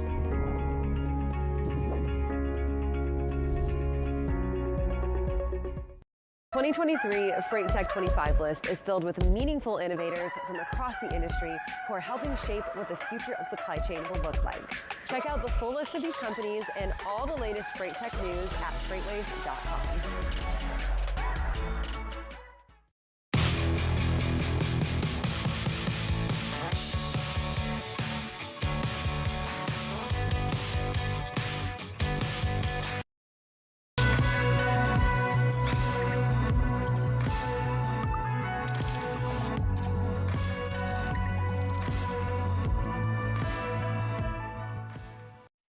Well, good afternoon, everyone. Welcome back to Truck Tech here on FreightWaves TV. My name is Alan Adler. I am the Midwest Bureau Chief for FreightWaves and your host.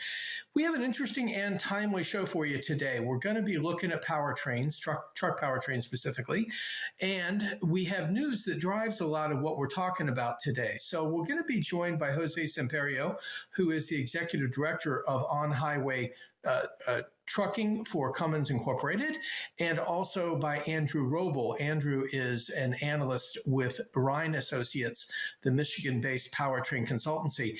And both of these gentlemen, I think, know plenty about the subject.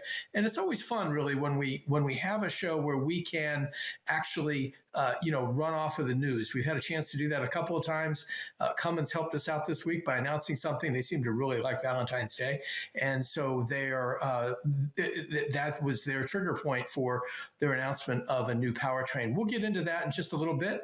Couple quick headlines, 3 quick headlines for you. First, Platform Science, which is getting more and more traction with major truck makers, is now working with Cat Scales to add the weighing app, truck weighing app, and also the locator app to the Platform Science suite of apps that you can get on the trucks. That was announced earlier today. Also, cake and candles to our friends at Kenworth. They're beginning the celebration for their 100th anniversary this week. They are going to have a couple of special edition trucks. The T680 and the W900 will be in special edition dress. Unfortunately, if you want a W900, you're already too late. They're sold out for the year. However, Kenworth we'll be looking back, taking a long look back really over the next 12 months back to 1923. It's kind of a shame, though, really, that the 1923 TV show has already taken. The Yellowstone folks got there first. Finally, Volvo Trucks and its sibling Mack Trucks is going to offer Gilbarco Veeder charging equipment for direct shipment to purchasers and lessees of the Volvo VNR Electric and the Mack LR refuse truck. So that is an addition. Volvo started that a while back with making direct shipments, and now both companies are doing that. They keep doing more and more to get people ready for electrification and to try to make it as easy as possible.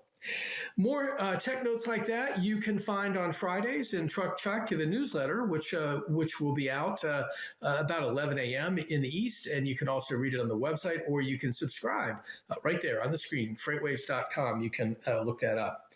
Okay, let's get on to the show and welcome our guests. Jose Samperio joins us from Cummins, and thank you, Jose. I guess you had a tough trip getting in on time. That was great. Jose brings nearly 20 years of experience from Cummins in engineering and in service strategy to this, what is still a new role as the head of on-highway for the company. His last 2 years, he's been the executive director of sales for the on-highway business in North and South America. Lots of global experience. He's worked in China, he's worked in Brazil, and he's an industry player. You know, he's on the board of directors for the North American Council for Freight Efficiency. He is also on the board of governors for the National Private Truck Council and the American Transportation Research Institute's advisory committee. So plenty to do there. And one more, the American Trucking Association's Technology and Engineering Policy Committee. Jose, welcome to the show. We also have with us today Andrew Roble. Andrew is an analyst with Ryan Associates, the global powertrain the analysis firm in Canton, Michigan. And Andrew, has worked in the past for Eaton Corporation, where he worked on the electrification strategies there. And also before Eaton, he was with IHS Markit, which is now part of S&P Global, and worked on mostly light vehicle applications. So gentlemen, thanks for joining me. Great to have you here today. Should have some fun with this topic. Jose, good job getting here, buddy. You guys had me nervous. Yeah, I'm just landing in, and I cruise and to one of our branches here that is near the airport. So I couldn't miss it, Alan. I couldn't miss it. Thanks for having me. I'm so glad. I'm so glad you're here. That's one of the late changes that we almost had to make. Didn't have to do it. Andrew, you did it the right way and got here just when you were supposed to. Hey, let's get started, guys. You made some news this week, Jose. The company did with the announcement of the X10 engine. This I don't know if it catches everyone by surprise. Maybe you've been working on it. I'm sure you have for quite some time. But this idea of a tweener engine, if you will, coming between the medium and heavy duty segments is pretty interesting. Take us through that, will you? I mean, the story on our site has gotten thousands of views, lots of attention to it, but maybe you can recap for us. Yeah, exciting news. I'm glad you got it. Engine technology has advanced endlessly over the past 20 years, in a time where we don't make them big, 13, 14 liters, and now after all this case research and experience that we had with the product, that we were able to find ways to extract more power and torque from a linear body because simulation-based analysis, and rather than adding just metal to the engine, they can just continue to have, or now we get a very lean engine with torque and high power. And at the same time, we used to call it the medium duty truck, but with the power of a big engine, we call it the truck market. So that's the idea. What being able to design the X10 is really has only of big engine power and torque, but in the body of really a smaller engine like the L9 platform. That makes sense, Alan. Well, Andrew, we've been seeing for a while now the downsizing of displacements in engines. Is that right? Yes. Yep, and we expect to see it further. And so the other big thing too with internal combustion engines is when you look to the future of electrification, production in place becomes very important. So a lot of the news that focuses around electric truck adoption or zero emission powertrain based truck production, building up the supply chain for those does take time. So having the supply chain that already exists on the ICE side, just using an alternative fuel makes a lot of sense moving forward. Our forecast still shows that the diesel engine will be the primary powertrain beyond 2030. And of course, that's kind of how Cummins sees it too, Jose. I guess the idea being that we want to offer diesel. We need to offer diesel. It is cleaner than it's ever been, right? But the idea is that when the X10 gets started, it really starts as a diesel engine, and then moves into some of these other kind of top of the block other fuels, right? I mean, hydrogen and hydrogen ice is something, Andrew, that I think we've been, just starting to hear about. I mean, Cummins has made a pretty big deal of it. They've got an order for 500 of those trucks from Werner already, and it's not until 2027. Right. Well, that's the emissions regulations that are coming in 2027 are. Those are expected to drive a lot of additional technology on internal combustion engines, a lot of additional cost that goes into it. So finding a fuel that could reduce some of that complexity, that's going to be the key. Moving forward is going to be all about reducing complexity, whether that's consolidating engine programs or finding ways to meet the emissions compliance without the additional cost.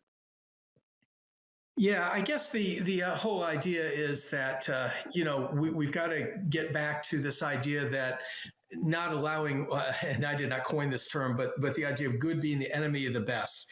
The idea that California, for example, really doesn't want anything to do with anything that burns anymore. They want electrification. They're okay with hydrogen, but they're not really interested in anything. Jose, since I see you're back with us, they're not interested in anything that doesn't burn. And yet your 2050 Destination Zero program looks at getting there, not arriving there, if you will. Yeah, Alan, we describe this era as an all solutions kind of era, meaning that applications are diverse and technologies are at different state of maturity. And if really we're going to advance in our sustainability journey as an industry, not just Cummins, but as an industry, we're going to have to take advantage of all solutions available, including continue to make advancements of diesel and advanced diesel, certainly natural gas and renewable natural gas, and a combination of some biofuels, renewable fuels, that the carbon footprint, which is what we're trying to achieve, a reduction in it, you still achieve it that way. And so there's still some innovation to be done, even with technology that we have for the past 20 years. There's still innovation to be done, Alan. Well, I think, let's talk natural gas for a moment. I mean, if anybody in the industry wants natural gas, they come to Cummins to get it. You're the ones who do the powertrains, and you sunsetted your deal with oh goodness, the name isn't coming to me right now. Westport, thank you. But you have picked up something new now with with Rush Enterprises to do some some tanks on trucks and things like that. I guess I'm wondering. Let's talk natural gas for just a moment, guys. Is this really got a growth pattern to it, especially when we look at renewable natural gas?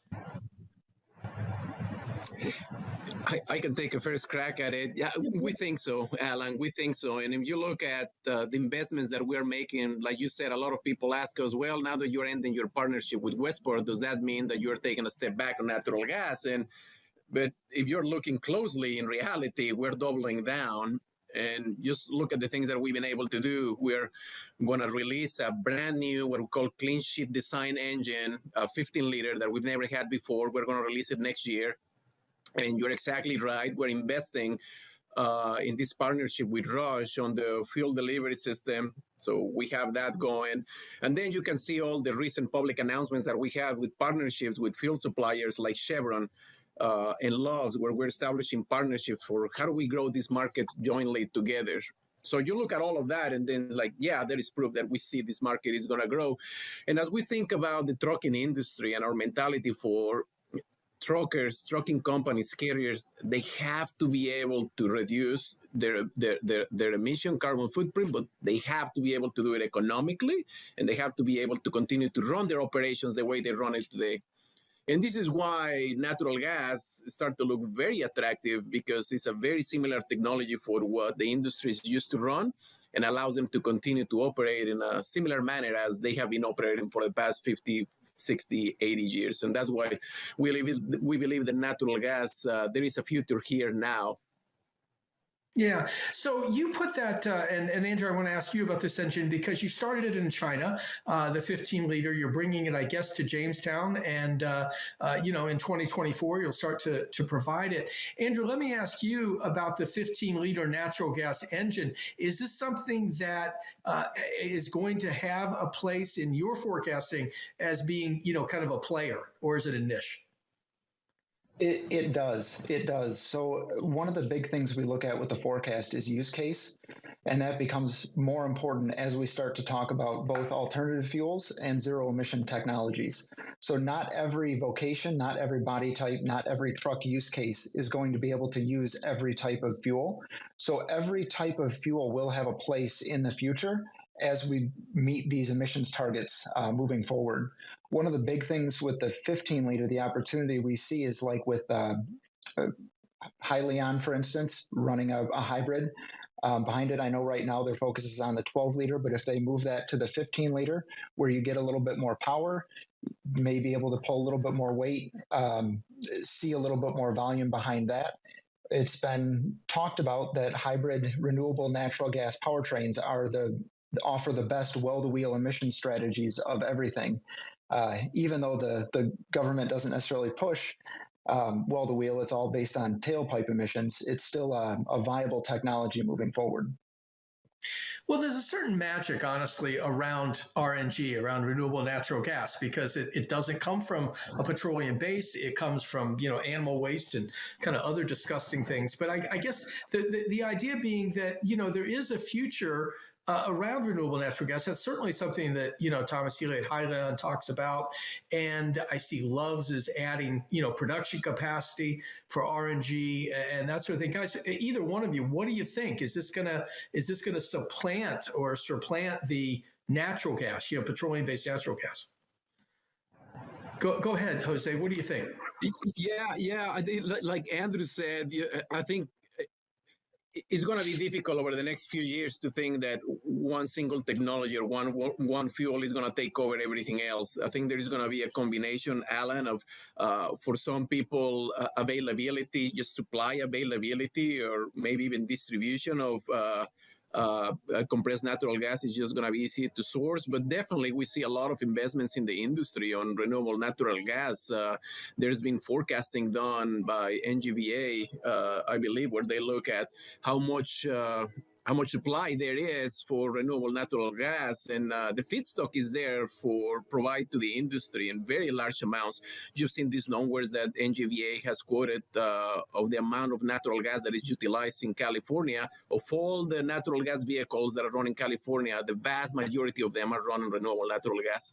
So as the product expands and more people adopt this technology, then we see the supply for renewable natural gas growing because the feedstock is there. Andrew, I would love to get your thoughts on it, Andrew. Yeah, and definitely agree. We've been seeing the same additional investment in renewable natural gas. I think one of the biggest use cases for natural gas powered trucks right now is in the refuse industry, where they have access to renewable gas on sites. So that we expect to continue to at least maintain where it is now, if not grow. We've heard interest from port activity for drayage opportunities with natural gas, similar on renewable natural gas, not just CNG or LNG. So yes, we definitely see increased investment and a stronger outlook for natural gas. Jose, one of the things about the 15 liter, and I'm not going to get these numbers exactly right, but one of the criticisms of natural gas is that you give up torque and you give up power because of the composition of it. But your new 15 liter does sort of addresses that in a significant way, both on torque and on horsepower. Is that right? That's right, Alan. So this is just physics. It is true that a gaseous fuel in a combustion chamber burns differently than a liquid fuel. That's physics. That's true. But it's also true, as I was explaining, that technology, combustion technology, has advanced so much that for the 15-liter natural gas, our goal, our target is to have comparable torque and power as our 15-liter diesel. And that through some advanced combustion processes, we think we can get there, Alan. So that's the goal. Yeah. Let's switch over to hydrogen, guys, because it's getting more attention, not just from us, but really around the world. Jennifer Rumsey's predecessor, Tom Weinberger, your executive chairman, sits on some of the bigger global areas for hydrogen. And you are doing, we'll get to electrolyzers in a moment, but the hydrogen business is no joke for Cummins. I mean, this is the real deal. Can you pick that up, Jose? Yeah, Alan, I'm glad you describe it as the hydrogen business, sometimes internal to Cummins, and this is not our term, but we talk about the hydrogen economy, and by that we mean that there is an abundance of things that hydrogen can do for the economy. It's not only about transportation. If you think about today, part of the hydrogen economy is most of the hydrogen produced today is for ammonia production. And you just think about ammonia, and the world is going, and there is a larger population, and everybody needs more food. So we're definitely going to need more hydrogen. We're going to need more ammonia. You think about other processes that the world needs, like steel production and plastics, is the same scenario. So it's just a full ecosystem of hydrogen. That's where we believe in hydrogen. One of the reasons why we believe in hydrogen, not only of the potential that it has, certainly for transportation, being a fuel that can be transported in a very similar manner as natural gas. And for trucks, what that means is range for their trucks. But it's also supported by a full ecosystem of this hydrogen economy that could lift it up and help this industry and just the entire economy push it out. So that's what we see in hydrogen, Alan. Yeah. Y'all talked at Cummins on your earnings call last week, I guess, Jennifer did, and Mark Smith, your CFO, talked about the electrolyzer business. And you've already said, actually a couple of years ago, I looked it up, you said you expected a $400 million in revenue from hydrogen production by 2025. I think you told the analysts you might be $6 to $13 billion worth of new power business, a lot of that in electrolyzers, by the next decade.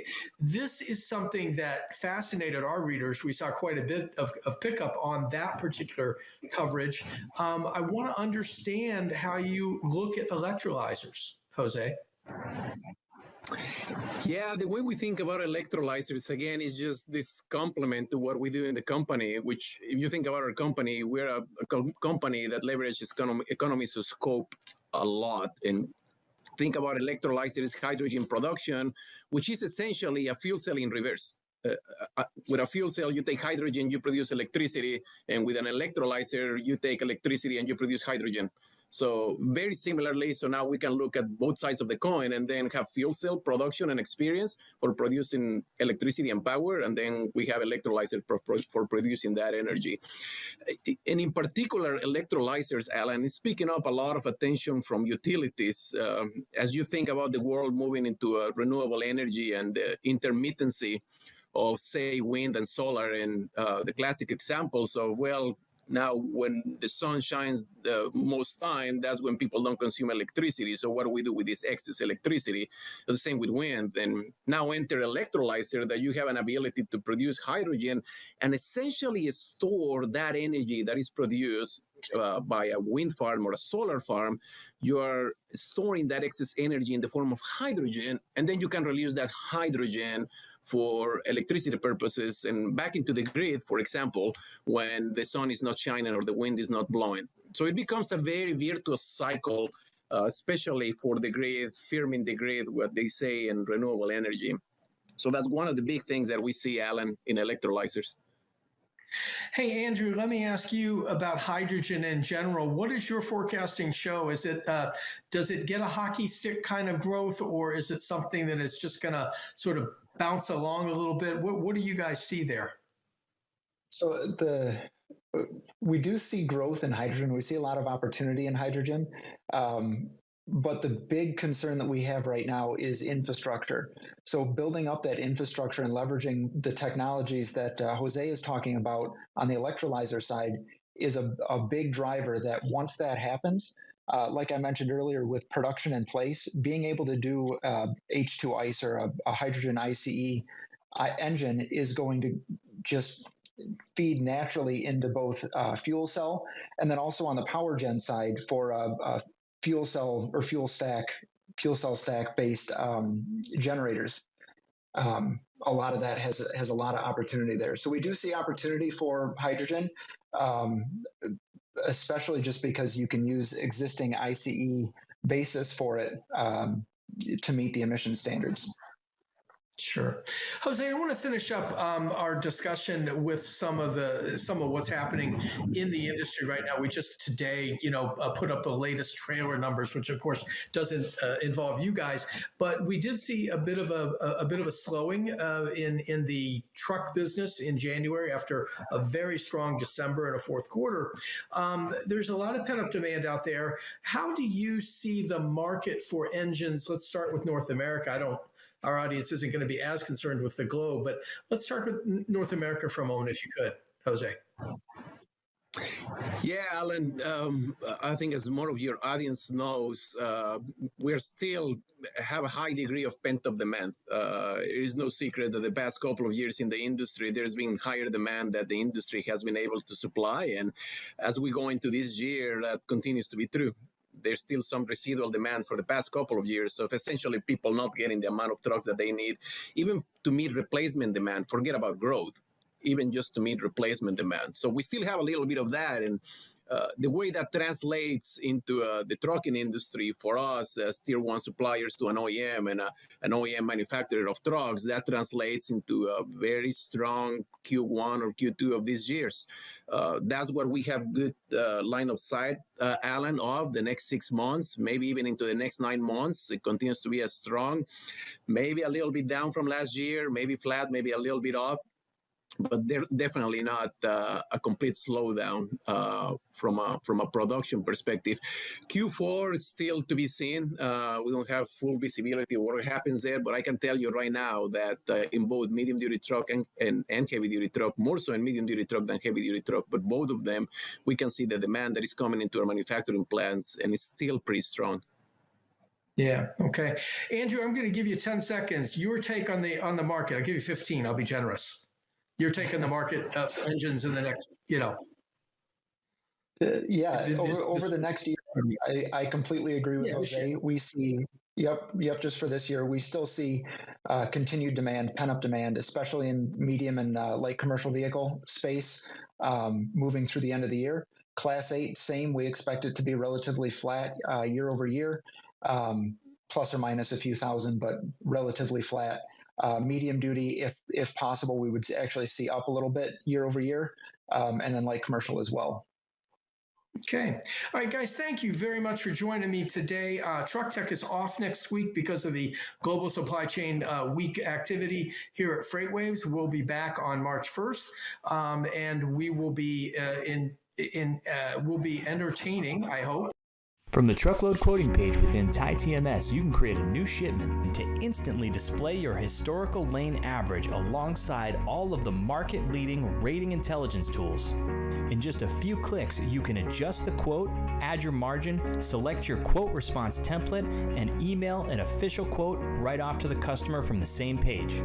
Request a demo today at tie-software.com to find out how TMS can optimize your quoting process.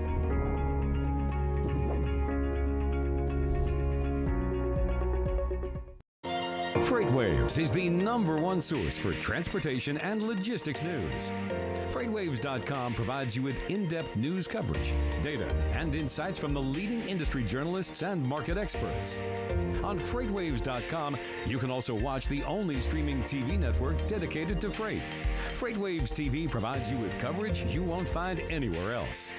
However you like your news delivered, check us out online or on the FreightWaves app.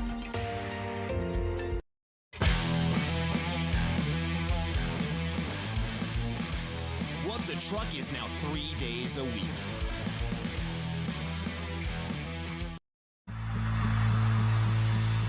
When guests come to an event like F3, we know what they want is a chance to show off their products, their swag, and make new partnerships that will last until our next FreightWaves event. But the problem is there are so many industry events, it can be so hard to find the right one to invest your time and energy in. We at FreightWaves take your investment seriously. Which is why we've brought together thousands of industry professionals in one city over 3 days to showcase all you have to offer. Because your successful connections at an event like F3 move all of us forward. Don't believe us? Join us in June.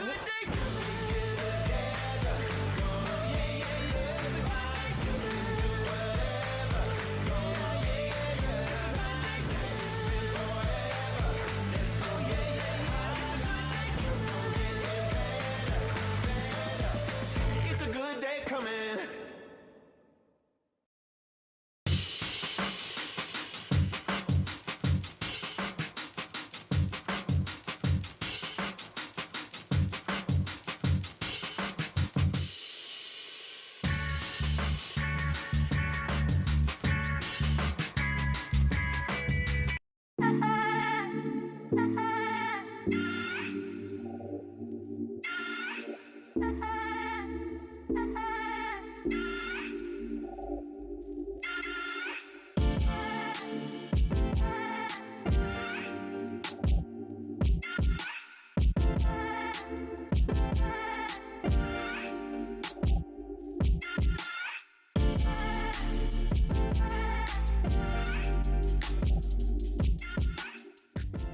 Welcome back to another edition of Check Call. Check Call. Check Call. Check Call. Let's go. Nobody works for free, so why should we be expecting our drivers to? Okay, let's just get it together now. What are some of those proactive steps that you can start taking now? For myself, I would like the Earth to still be here for a little bit longer, but you know, is a hot dog a sandwich? Oh, okay. Is pizza an open-faced sandwich? It's bread. I have been ready for this question. I've seen the show. We're all in this together. Thanks for making me hungry. Now I want a hot dog. You're welcome. Catch episodes of Check Call Tuesdays at 12:30 on FreightWaves TV. Keep up with all things Check Call on freightwaves.com/checkcall. See you on the internet.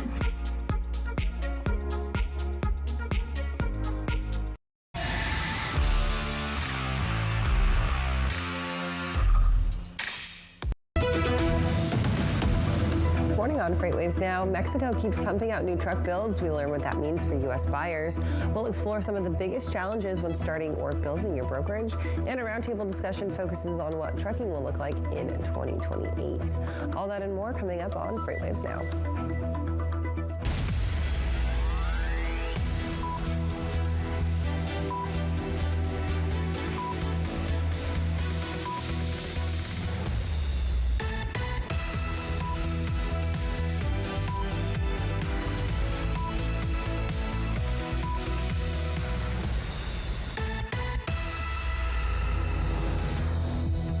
Good morning, everybody. Happy Monday, and welcome on into a brand new week in today's episode of FreightWaves Now. I'm Kaylee Nix here with Anthony Smith.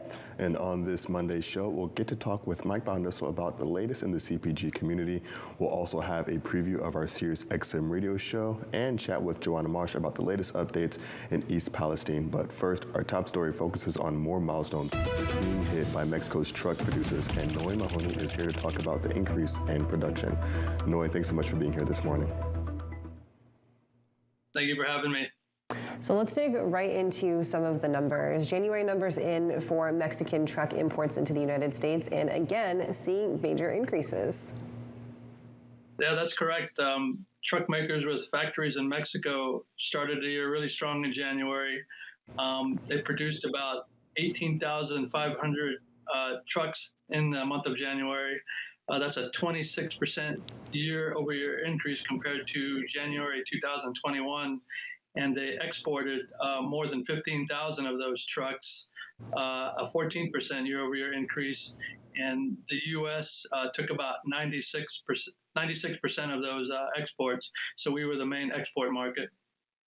And when we're looking at this increase, is this kind of coming down to backlog just being cleared, some work in process stuff really kind of being worked through as parts become available, or is it just purely off of demand? I think it's a little of both because in the summertime and early fall, there was a lot of supply chain issues and factories were having trouble, as you just mentioned, getting parts for certain trucks. So I think some of this is a little bit of fulfilling backlogged orders. But I also think that, there's a lot of demand from U.S. carriers right now to fill, to replace aging trucks that might be in their fleets. So it's a little bit of both, backlog and new orders. So I love that the story is coming out to see this continued increase, because we've talked a lot to Alan Adler about new U.S. truck orders from U.S. producers, and that seems kind of like they are working just through their backlogs, not necessarily on the demand. And in earnings season, a lot of those truck producers have said that as well. Those OEMs have said, yeah, we're working mainly off backlogs, and we've got more orders coming in, but not necessarily that heightened demand. What do you think the difference is between U.S. truck makers versus Mexican truck producers right now? That's a good question. I think with Mexican truck makers, they probably had a little bit of a bigger backlog than maybe a lot of U.S. Manufacturers. And I also think that, Freightliner, which is the biggest truck maker, one of the biggest truck makers in Mexico, they have such a huge market share. So maybe, they're fulfilling backlog orders and new orders, which really is boosting, they're holding up the sort of the truck makers manufacturing industry in Mexico. They're such a big player that maybe their market share is sort of holding up the industries for the past few months, I guess is a good way to put it.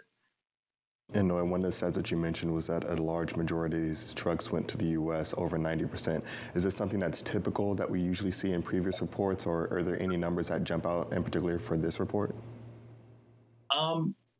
The numbers are getting a little bigger. It's usually around 93, 94% that the U.S. exports. This time it was 96%, and Canada also took about 2.4%, and usually they're a little lower. So we're starting to see more Mexican factories, trucks headed a little bit more headed to Canada and the United States. So that's a new development there. So is this just another sign that nearshoring initiatives and reshoring initiatives back to Mexico are a good move for some of these producers, especially if they're looking to maybe cut some costs if they're producing in the U.S. and want to move it across the border? Yeah, I think so. I think, Anthony talked a little bit earlier about U.S. truck makers and what was the difference between, U.S. and Mexican factories. And probably some of it comes down to cost. I don't know off the top of my head if trucks coming out of Mexican factories are less expensive than U.S. trucks. But I know, nearshoring is happening. And one of the reasons companies are attracted to Mexico is the lower cost of operating, lower labor. So that might play into, the price of trucks and keep attracting new factories to Mexico. And of course, one of the big things that's somewhat of a hesitancy for some folks is talking about crime, but we saw a decrease in rail crime. Can you talk about that aspect? Yeah, that was a little bit of a surprise. The Mexican Railway Association reported that cargo theft, railroad cargo theft decreased 21% year over year for the first 10 months of 2022. So that's January through October. They said that there were 1,473 reports of cargo theft during that time period. And so, I know that a lot of people, I've been hearing that cargo theft is a real issue, so that those numbers surprised me. And so I went and looked at the data. And so cargo theft overall, not cargo theft, I'm sorry, the amount of cargo that moved through Mexico during that time period also decreased slightly. So I think that might have played a little bit into why, cargo theft decreased. Another reason that cargo theft might have decreased during that period was I know there was more security protocols in certain areas where, where high crime occurred. So it was a combination, I think, of those things.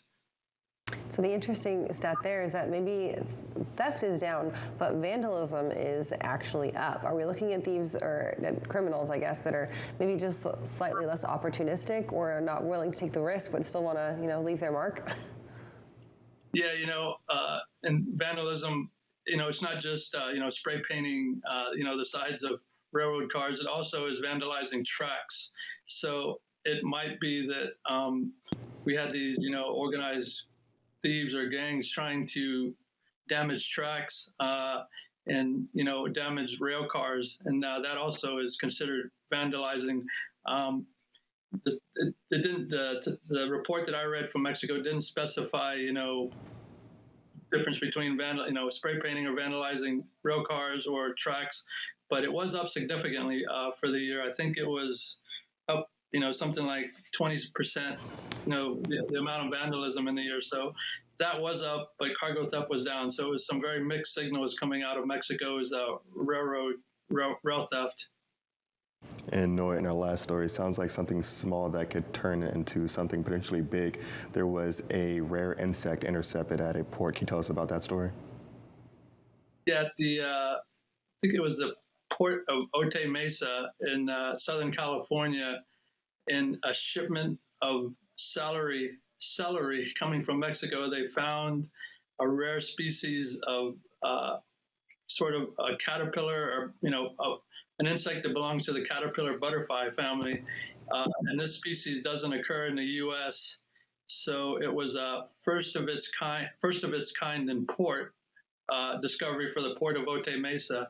Now this insect has been found in the U.S. before, but this was the first time it had been found at that port, and so it was discovered.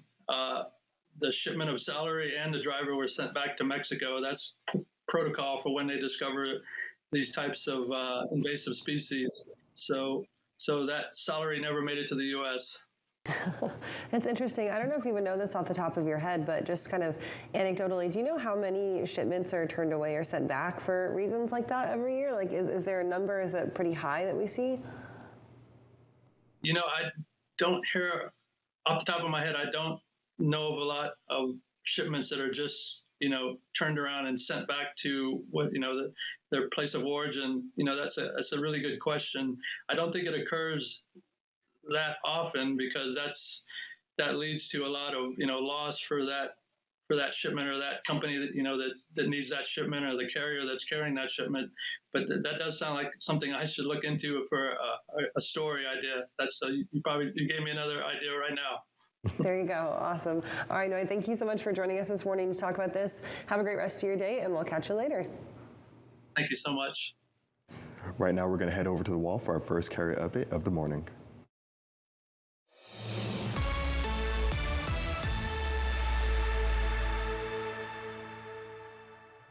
Welcome to our first carrier update of the day. Bill Priestley and Donnie Gilbert here. And Donnie, looks like we're going to be talking fuel. Yes, so I'm kind of a little bit surprised, but thank goodness diesel fuel is still going down. I was worried this little green line here where it peaks out. This is our rack price. Rack started to turn back around. That gap can narrow very quickly on our spread to where fuel stations get nervous and start pushing their rates back up. We saw it kind of hesitate here just a little bit. Only came down about 0.5 cents one day, and I'm like, well, there we go. It's going to flatten out and then start going back up. Well, it didn't. Actually, two things have happened.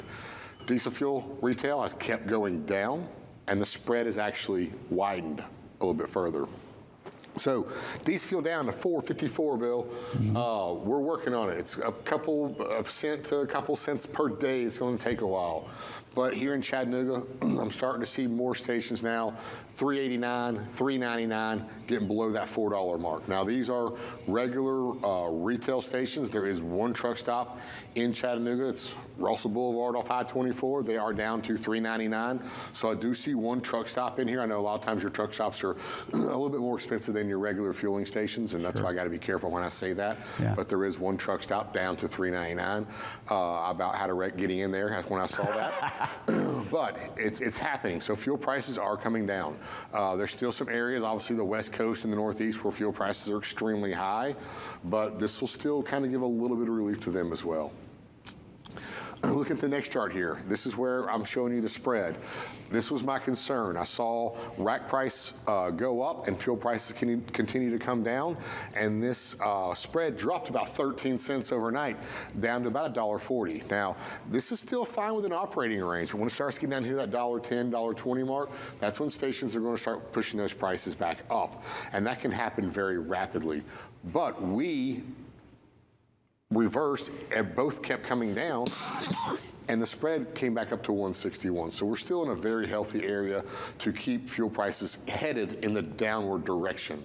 Now, obviously, I wish it was a lot less, and I wish this was about $1.20. If we could go back to those days when it was $3 a gallon and it was $1.90 on the, that'd be great. But maybe in 6 months we'll get there. All right, let's check out some spot rate prices here. Go to the next chart here, and I've got our NTI, the daily report, which is what is actually happening every day versus the average. And you see the ups and downs. It's obviously been trending downward, but now the peaks are getting where the troughs were. And we saw it down into the 30s. So we're still heading in that direction. We still got a lot of volatility in it. It's going up, down, depending on Thursday. Mondays might be, Mondays could be tough if you're having to cut a lot of freight that was failed over the weekend. But Tuesday, Wednesday, prices can go down, then it starts picking up Thursday and Friday. So we see those ups and downs, but they're still trending downward. Our actual average for NTI is 241. It's expected to be able to drop down, it could drop down another 10 to 15 cents over the next 30 days. So, and it seems to be headed in that direction. There is nothing to really come back and tighten capacity up on the spot market that would push those rates up. You can see here, comparing to our reefer initial contracted rates, it's very close. The difference is reefers at 245, spots was at 240, but the average is 241. So it's just right above it, except this does not include fuel, where the spot rate at 241 does include fuel. So there could be another 70 cents added on that. That's why everybody's falling back and taking all these contracts, and now less freight's hitting the spot market, which is, again, allowing rates to still be pushed down. All right, thank you very much, Donnie. Let's move over to Kaylee with our first check of headlines.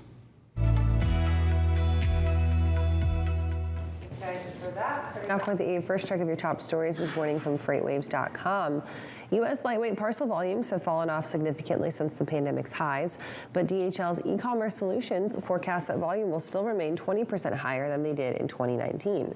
DHL laid out 4 main trends in its report, including consumers making shipping costs a top priority instead of shipping speed. They also highlighted the importance of increasing real-time visibility in data analytics spending. DHL said that more merchants will look at regionalizing their demand and adjust their shipping and inventory management strategies accordingly in order to reduce transportation costs.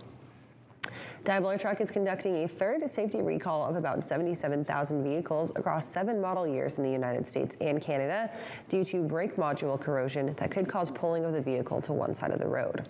In total, more than 475,000 units have been recalled, but none of the recalls have an associated crash so far.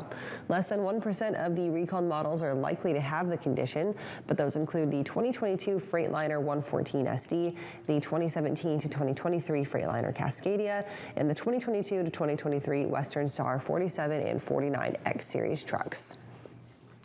And Egypt Air has taken delivery of its first Boeing 737-800 series cargo jet following a conversion from passenger configuration by an independent supplier. The company is now considering a new business arm, rebuilding the aircraft type for dedicated cargo at its own maintenance repair facility. The first conversion kit was designed by Miami-based Aeronautical Engineers, Inc., completed by Commercial Jet. The new configuration can hold 11 full-height containers and a smaller unit on the main deck as well. And you can find those stories and more by heading on over to FreightWaves.com. If you're watching us on YouTube, don't forget to like and subscribe to stay updated, and head on over to tv.freightwaves.com for the full FreightWaves experience. We're going to take a quick break, and we'll be right back with our first check of weather, so don't go away.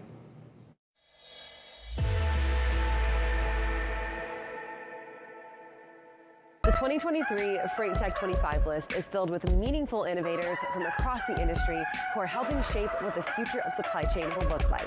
Check out the full list of these companies and all the latest Freight Tech news at FreightWaves.com. From the truckload quoting page within TMS, you can create a new shipment to instantly display your historical lane average alongside all of the market-leading rating intelligence tools. In just a few clicks, you can adjust the quote, add your margin, select your quote response template, and email an official quote right off to the customer from the same page. Request a demo today at tie-software.com to find out how TMS can optimize your quoting process.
Welcome to Drilling Deep. I'm your host, John Kingston.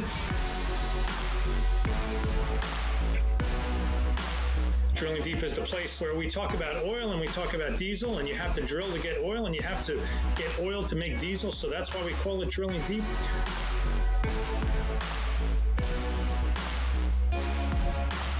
Drilling Deep drops every Friday on FreightWaves TV and all available podcast platforms.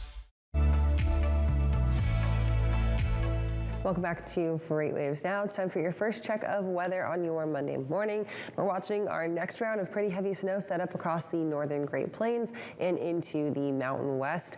With that, expecting some pretty impressive snowfall rates once again. Let's check it out in Sonar Critical Events. Basically, the mountains all the way from the Idaho area down through Wyoming and into Colorado have pretty much been slammed with snow this year so far, and they're expected to get another round of heavy snow here today and into tomorrow. Because of that, we do have winter storm warnings in effect all the way through central and eastern Montana. The whole state of Wyoming is underneath a winter storm watch right now, with the exclusion of the I-80 corridor between Rock Spring and Rawlins, because they have a blizzard warning going on right now. And then down into the mountains of Colorado and through I-70 up to Utah, winter storm warnings also in effect there. What I want to focus on is that blizzard warning that's in effect between Rawlins and Rock Spring, because this is the I-80 corridor there running east to west through the southern parts of Wyoming.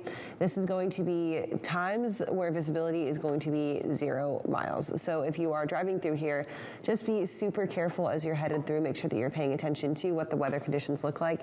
Just pull over if you lose that visibility out there.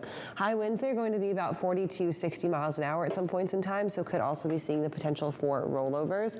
What this looks like right now on the radar, we're watching the snow start to develop from the north, and it's going to move slowly to the south-southeast, pick up some more steam, some more moisture, and interact with that cold air, leading eventually to those blizzard conditions for that I-80 corridor. Same thing as you move down into the Mountains of Colorado, high wind warnings there as well for sustained winds about 40 to 50 miles an hour with stronger gusts also. So just time to be careful if you're headed out through those high plains. This storm will continue to materialize and develop, possibly bringing some winter weather once again to the Midwest by the end of the week. But we'll talk about that coming up later on in our next checks of weather. Right now, we're going to toss things over to Isaiah Buchanan. He's got our first check of what's trending on social media this morning.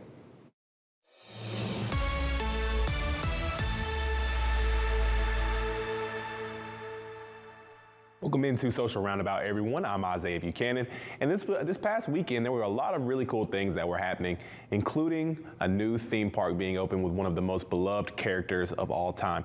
Super Mario World out at Universal Orlando is officially open, and take a look at what you can do if you take a visit out there. Guess what? Super Nintendo World at Universal Studios Hollywood is now open. From giant piranha plants to meeting Mario and Luigi, it's nice to meet you. You're truly immersed in this video game world. It's one of the most dynamic theme park lands filled with tons of kinetics, superb theming, and it's super interactive. Mario Kart Bowser's Challenge is one of the best interactive dark rides you'll ever experience. With elaborate physical sets and animatronics, the ride is all tied together with groundbreaking AR technology. It is so much fun, but video does not do this ride justice. Toadstool Cafe is filled with deliciously themed food, but you need to try the Luigi Burger and the Mountain Bean Pole Cake. You'll thank me later. Plus, with a power-up band, you can really level up your Nintendo experience. You can collect all the coins, play the 4 Key Challenge games, then even get an opportunity to battle Bowser Jr. Super Nintendo World is where it's at. Everything about that park looks absolutely amazing. And now, if you don't see me for the next week or so, just know that that's probably where I'm going to be. That's all I have for this edition of Social Roundabout. But coming up in our next tip, we're going to talk about why you don't take beer from football fans. So stay tuned for that. Now I'm going to toss things back over to Kaylee and Anthony. All right, Isaiah, thank you for that update there. What do you think about new theme parks? I'm all for theme parks, yeah. Okay. I haven't been in a while, so I'm overdue. Okay, Anthony's a theme park guy. You know, we can put that to the test. Future supply chain?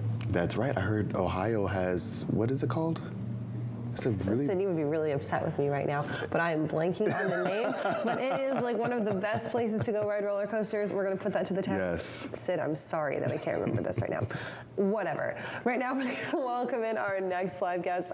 We've got Adam Perlmutter joining us from Metaphor to talk a little bit about building a bigger brokerage. Adam, thanks for being here, and let's dig right into it.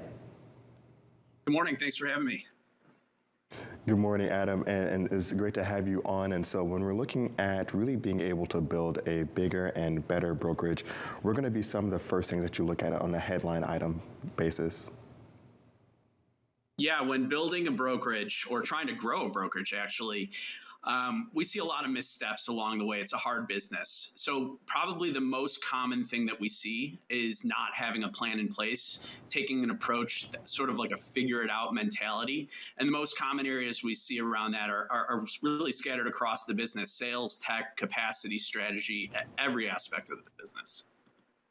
Totally understandable. And it's sometimes brokers or brokerages walk into their growth they're like growth initiatives without necessarily a plan, right? Like they're just like, okay, we're going to throw a lot of money at either new systems or hire new employees and just hope that we see that organic growth coming out of this initiative without a roadmap, right? And that strategy doesn't always work. You might see it's kind of like a fad diet, right? Like you might see the initial increase and then it goes back to where you started. Totally. Yeah, and it goes back to that figure it out mentality. What we see, especially pertaining to sales, is like having a defined go-to-market strategy, and you want to stick to the core services that you provide. So if you do dry van temp control, don't go chasing after a flatbed opportunity. As you alluded to with the roadmap, especially pertaining to technology, have a roadmap with sequencing of initiatives and timelines. You want to revisit that regularly to align with your business goals, and know what tools are out there and available to you, and evaluate them based on what makes sense for your business. Don't get distracted by functionality that may be cool to watch in a demo, but it's not necessarily applicable to the business. Also, implementation is key there. And Adam, I think that's great. So we're talking about how to really mitigate some of these risks because, I mean, what are going to be some, for example, things that you can do to really kind of mitigate risk around capacity? Because I can only imagine we're looking to grow your brokerage, you're looking to just bring on as many people as you can and really just grow your book of business as fast as possible. Yeah, I'm glad you asked about this. Capacity strategy is what I'm most passionate about, coming from the carrier side of the business. So when it comes to capacity strategy, you want to make a real intentional effort to prospect strategic partners where you run high volume lanes. And you want to find carriers who match the lanes that you run and have a need for those lanes in their network. What you don't want to do is just post up all of your loads, book a bunch of transactional carriers, and then a bunch of people would say, like, we have working relationships, but they're actually just made up of transactional carriers who have called in over the years. So there's a time and a place for those types of carriers, but the core capacity network should be made up of carriers who need the lanes that you're running. Oftentimes, I think to really get into that type of capacity strategy, you have to have your brokers, your talent on the floor who is alongside that mindset. But I think you find a lot of times the mentality in a brokerage is, okay, let me just post up this load for the cheapest rate that I can get. That way I'm making the highest margin, right? How do you get that mindset switch to happen? Does that come from a leadership standpoint first? Is it that just the talent that you're attracting, you really got to make sure that they're on board with that same type of strategy? It starts with training, for sure. It sets your people up for success. It drives the right behaviors. You want to let people know on the floor that it's not just about getting that quick book, as you mentioned. It's more long-term incentives. You want to take a look at compensation, for example. Make sure that you're driving the right behaviors and that are contributing to long-term business goals and not just like the instant gratification of booking a quick load, moving on to the next one. You want to build those long-term working relationships that are mutually beneficial. And Adam, when you're looking at really kind of being able to scale, what are some tips that you have around that? Because I can only imagine, you have your foundation, it's solid, but it has to be something that you can really kind of grow off of, right? Yeah, absolutely. So we really like nearshoring as a solution to scale the team. It really provides you the flexibility to act as an accelerator, to grow the team at a very competitive cost. In the last 5 or so years, there have been nearshoring solutions that have popped up that have specialty niche areas specifically in transportation and logistics. So it's not just acting as a call center, but really an extension of your team. So in a volatile market, it gives you the flexibility to scale up or scale down depending on what you need. I think that's really fascinating. You think of partners like Lean Solutions, who of course you guys work with super closely there at Metaphor, to be kind of that nearshoring partner, right? And almost not necessarily an outsource of your business, but it is that extension arm that's there when you need it. How do you know when it's the right time to start looking for those partnerships? Or if you need to maybe focus a little bit more on your talent and development in-house before you look outside?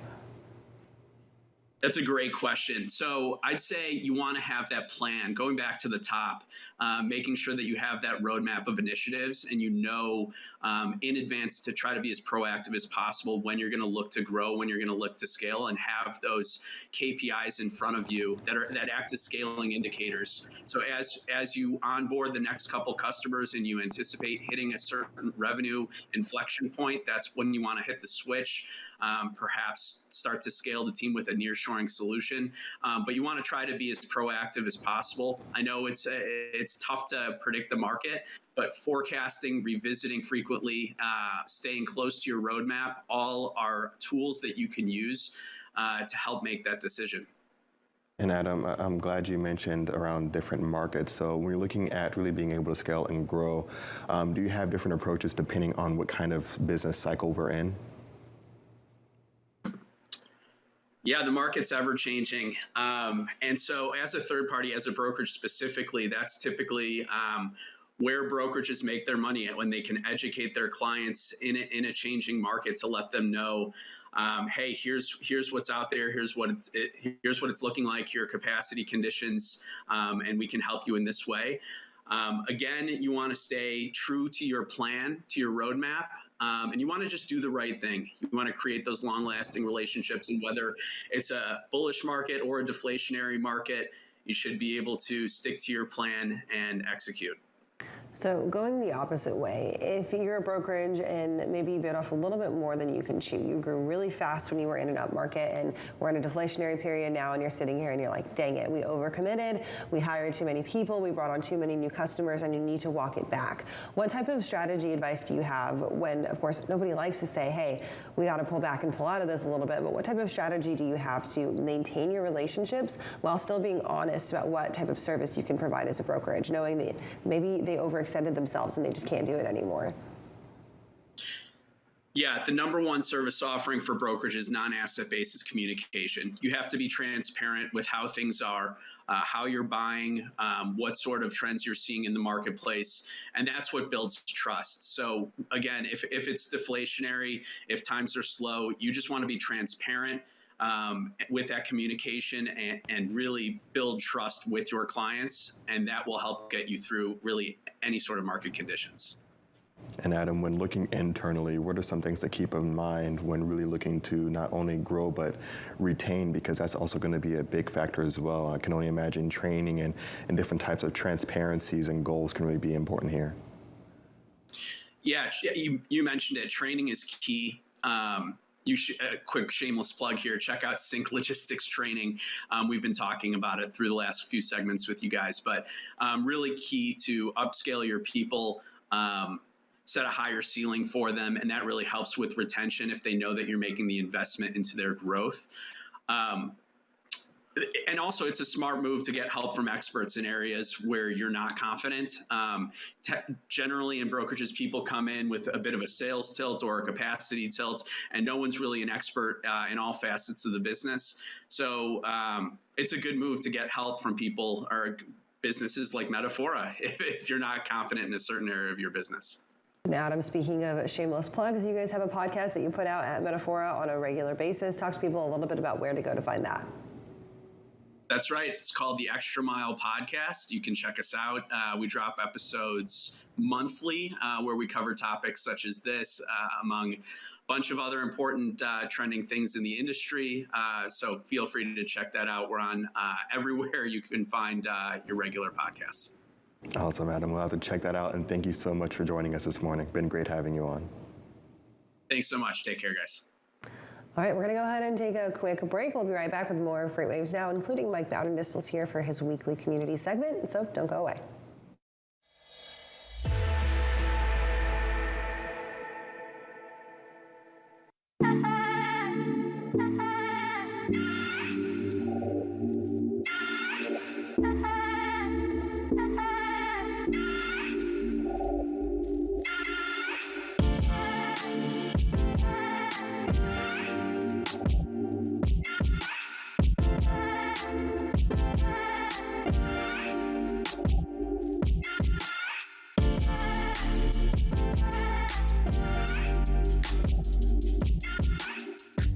From the truckload quoting page within TieTMS, you can create a new shipment to instantly display your historical lane average alongside all of the market-leading rating intelligence tools. In just a few clicks, you can adjust the quote, add your margin, select your quote response template, and email an official quote right off to the customer from the same page. Request a demo today at tie-software.com to find out how TieTMS can optimize your quoting process.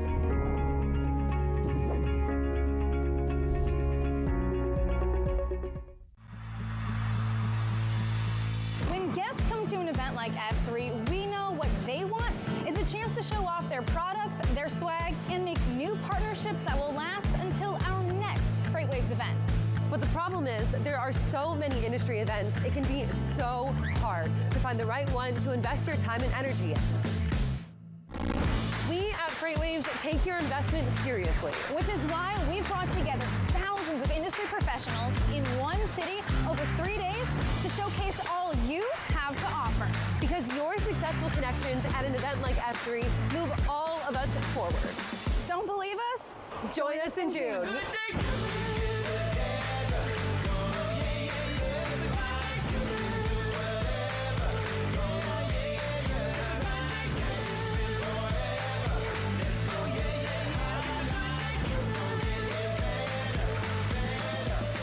It's a good day. Hey everybody, this is Thomas Watson, enterprise trucking carrier expert here at FreightWaves, telling you about my show, Loaded and Rolling. Now, it involves trucking topics for large carriers and even small ones that wish to be large. Anything that impacts trucking, you can get it there. You can catch us every Tuesday at 1 p.m. Eastern on tv.freightwaves.com. We do it live.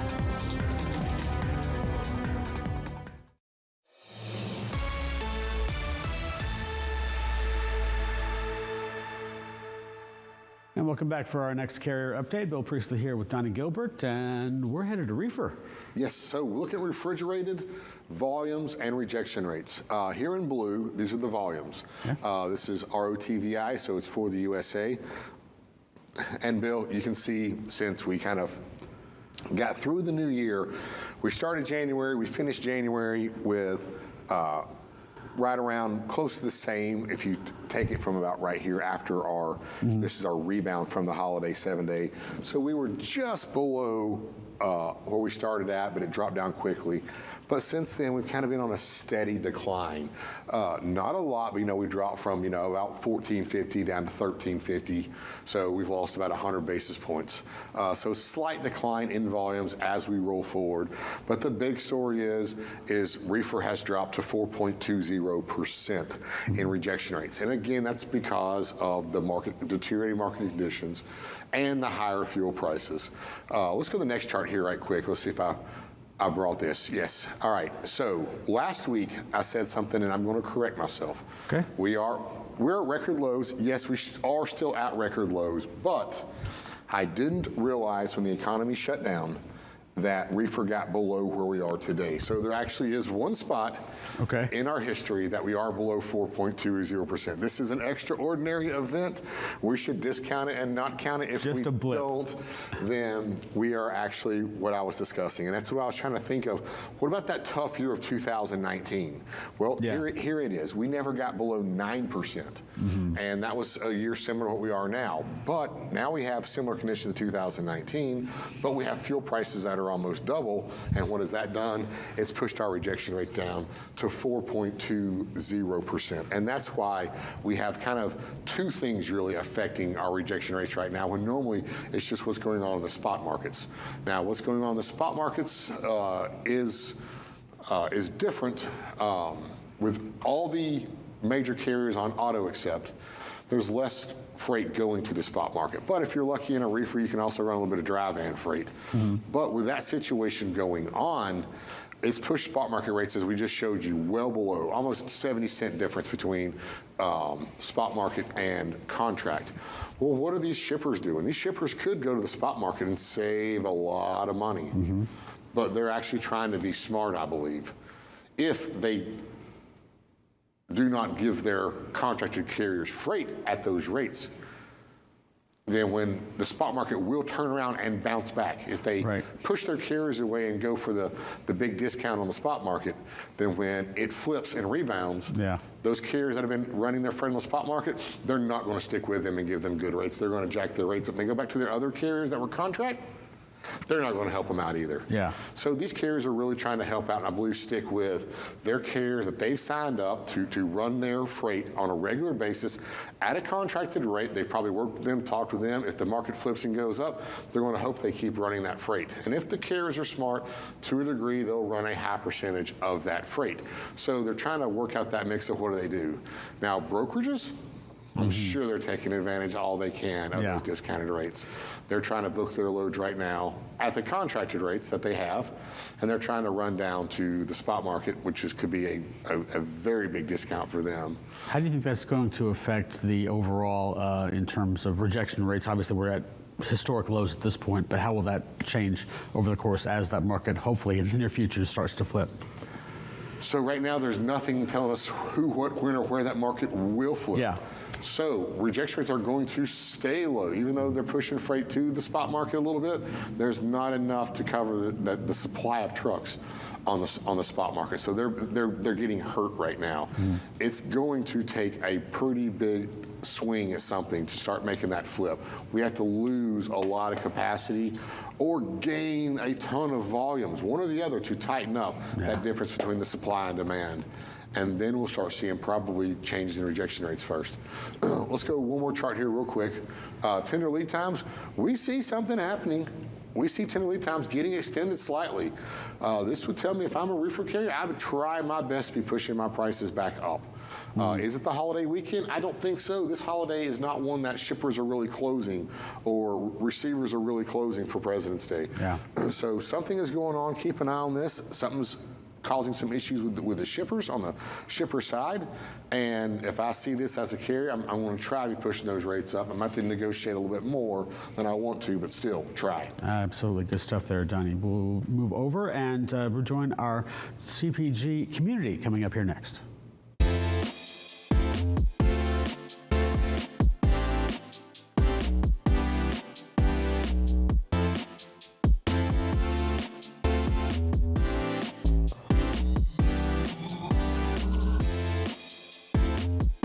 Bill and Donnie, thank you for that carrier update. It's Monday, which means that it's time to highlight our stockout community with Mike Bowden-Distel, our CPG expert here at FreightWaves. Mike, you are the writer and the host of the Stockout Show and newsletter. Let's talk a little bit about what's coming up in your show today and what's hot in the CPG world right now. Yeah, so I think one of the big topics right now is where do CPG retail prices go from here? And you sort of look back the past couple of years, well, really CPG prices are about 15% higher on average for a lot of the categories versus where they were, at this time last year.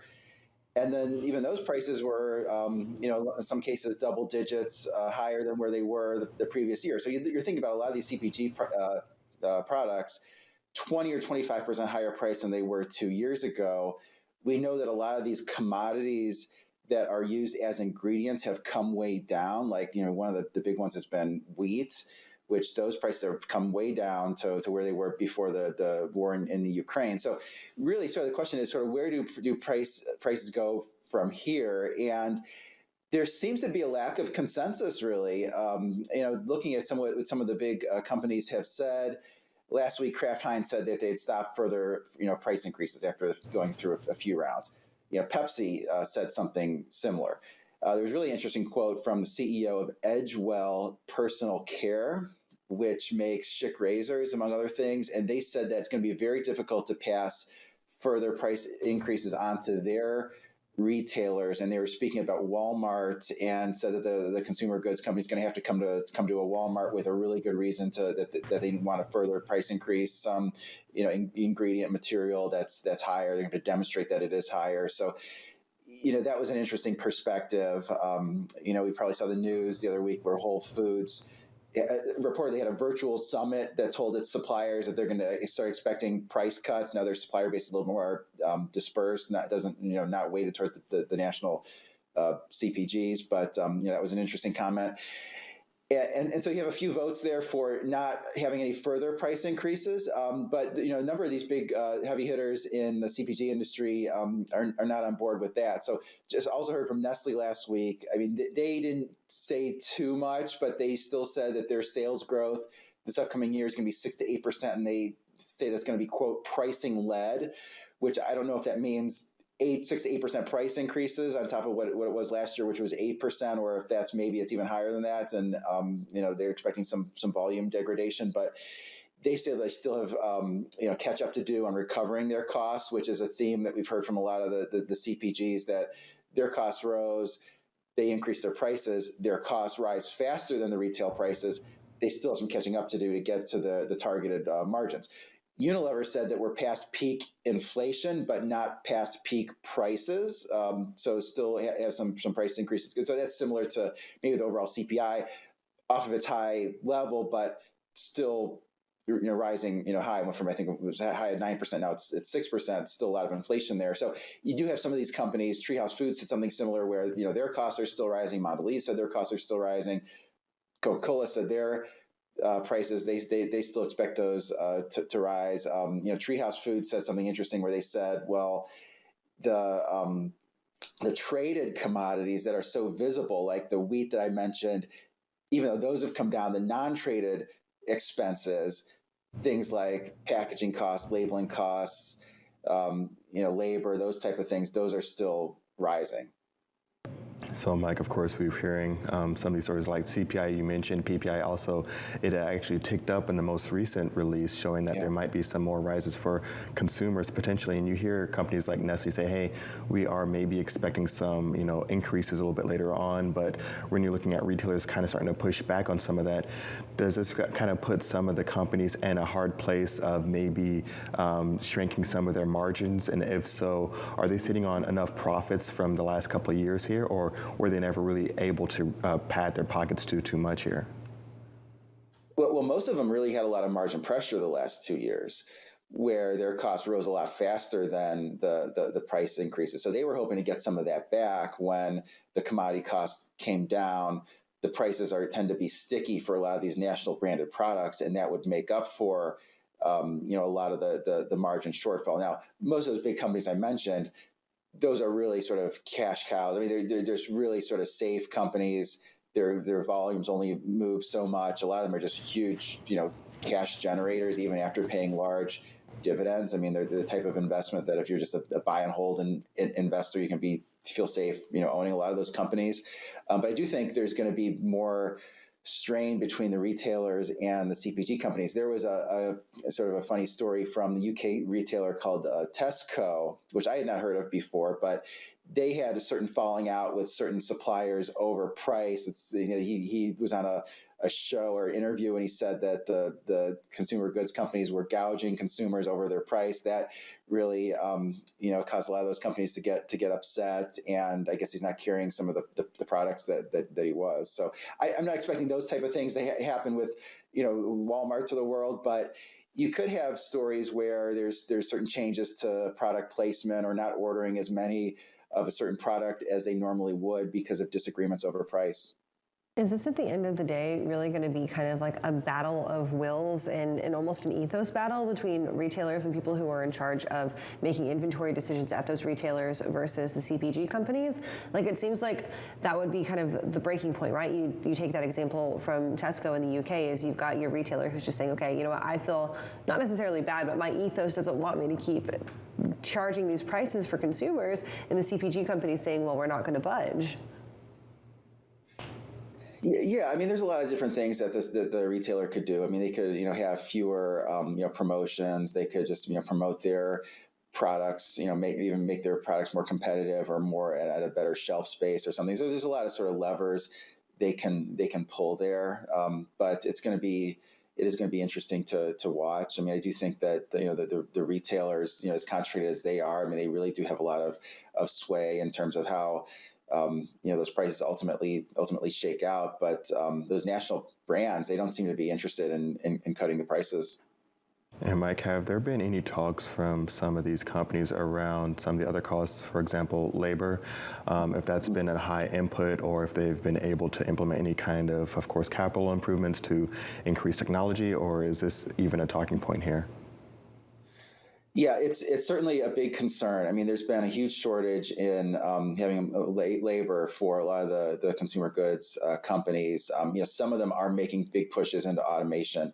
One of the biggest ones has been Tyson, which they've really struggled with having enough people the last few years. I guess probably sounds like a pretty undesirable job, but they have a lot of creative things. I mean, not just having more automation, but they're doing things like arranging transportation for people who didn't have transportation, arranging like on-site childcare for people that needed to watch their kids. So they are trying to come up with some creative things to alleviate the shortage there.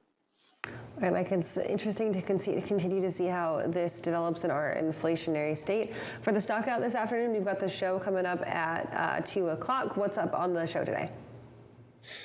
Yeah, really just going through a lot of the earnings that that came out in the last week, and upcoming on future show, I'm going to have someone who does supply chain for Dumatuk, which is a company that makes a product called Incredo Sugar, which is a way to make food taste just as sweet without using using way less sugar, using this high tech process that I have a hard time wrapping my head around the technology. But that's a theme for the stock out, because that's really one of the faster growing areas of consumer goods is the healthier products. Those are products that consumers are willing to pay a premium for, and you can see that those have been some of the faster growing segments. Awesome, Mike. Looking forward to that episode, and thank you so much for joining us this morning. Okay. Good to see you guys.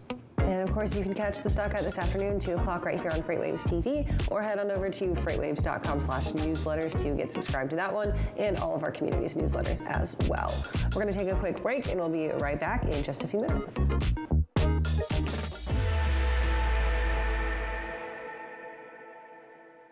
Welcome back to another edition of Check Call. Check Call. Check Call. Check Call. Let's go. Nobody works for free, so why should we be expecting our drivers to? Okay, let's just get it together now. What are some of those proactive steps that you can start taking now? For myself, I would like the Earth to still be here for a little bit longer, but is a hot dog a sandwich? Oh, okay. Is pizza an open-faced sandwich? It's bread. I have been ready for this question. I've seen the show. We're all in this together. Thanks for making me hungry. Now I want a hot dog. You're welcome. Catch episodes of Check Call Tuesdays at 12:30 on FreightWaves TV. Keep up with all things Check Call on freightwaves.com/checkcall. See you on the internet. From the truckload quoting page within TIE-TMS, you can create a new shipment to instantly display your historical lane average alongside all of the market-leading rating intelligence tools. In just a few clicks, you can adjust the quote, add your margin, select your quote response template, and email an official quote right off to the customer from the same page. Request a demo today at tie-software.com to find out how TIE-TMS can optimize your quoting process.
Welcome back to FreightWaves. Now it's time for our second check of the weather this morning.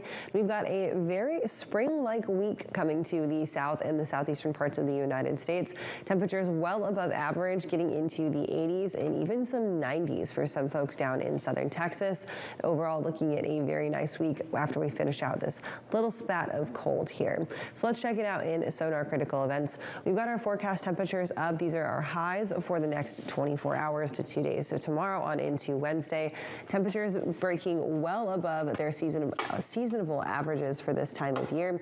Typically, we should be sitting like right about mid-60s, low 60s for the end of your February. We're going to be getting up into the 70s across the southeast, down into the 80s along the Gulf Coast. This is just for tomorrow. We're going to be getting more of a warm-up as we move into the latter half of the week. Down into Texas, San Antonio, down through the Texas-Mexico border, expect to see high temperatures between the mid to upper 80s into some low 90s. Same thing out across the western half of Texas as well. As we see this area of high pressure move on in, some warmth, and some extra moisture pulling in as well. Not quite looking at those humid levels of summer, but definitely an early spring warm up for us across there. Further up towards the north, we can see that next spout of cold air, which is attempting to make its way down to the southeast, but because of that winter storm that's developing throughout the mountains, that cold air is going to be blocked from being across the southeast here for this week. Our next shot at getting back cold again will be the first week of March. March. So other than that, maybe break out your gardening tools. Time to start planning your springtime garden or get ready for that. Allergy sufferers like me, next few days are not going to be friendly to you. So sorry to report that. That's it for our look at weather right now, but we'll go ahead and continue to talk about that coming up in our second hour of FreightWaves. Now, we're going to toss things back over to Isaiah for our next check of the social roundabout.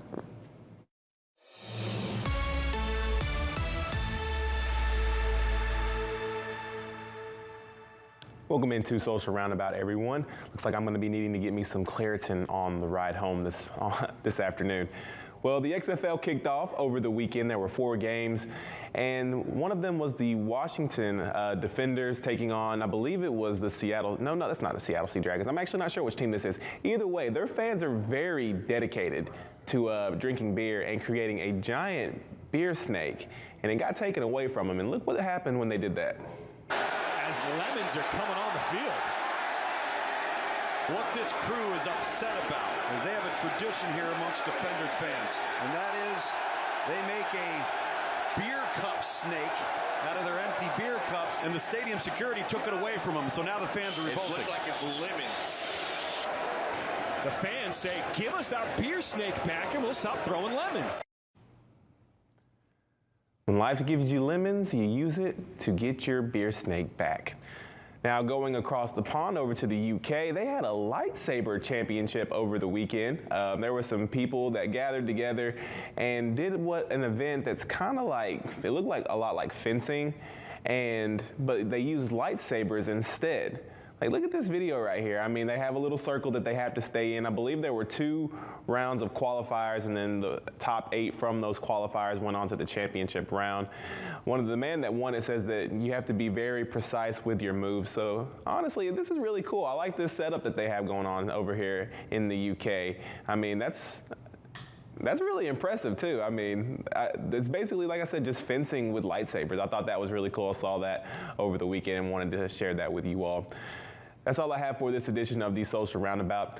Kaylee, Anthony, would you guys ever do a lightsaber battle? I think I would absolutely destroy Isaiah in a lightsaber battle. Is this something where I have to have an appreciation for it from watching the Star Wars videos? Yeah, well, I don't even know, because I think lightsabers are cool, right? Like, you could like, Okay, because I have no surprise. I'm like maybe 3 or 4 movies behind in the Star Wars series. Okay. So. It's all right, we can forgive that one. All right, Isaiah, thank you for that. We'll talk more about social media coming up later on in our second hour. Anthony, tomorrow, the first day of our biggest virtual event of the year. That's right. So that's Global Supply Chain Week. And if you're worried, oh man, I haven't registered yet, don't worry, there is still time and it is absolutely free. You can go over to live.freightwaves.com and there's going to be something for you throughout this event if you're in any way involved within the supply chain. So day 1 starts off tomorrow morning live at 9 a.m. with our Maritime Day. Super excited to have some experts there. We will also have a 30-minute slot of FreightWaves Now tomorrow morning, so make sure you stay tuned for that. And hey, you know what? Maybe you want to win a lightsaber. Well, you can't do it at this virtual event, but you can get registered to win some other great prizes only by getting registered at live.freightwaves.com. That's all you got to do. No purchase necessary. Just put your name in the hat. Hopefully you'll win something cool. We'll announce those winners of those door prizes at the end of each day of the week. We're going to go ahead and take a look at the last 24 hours in freight with our market update, and then we'll take a break and be right back.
to an event like F3, we know what they want is a chance to show off their products, their swag, and make new partnerships that will last until our next FreightWaves event.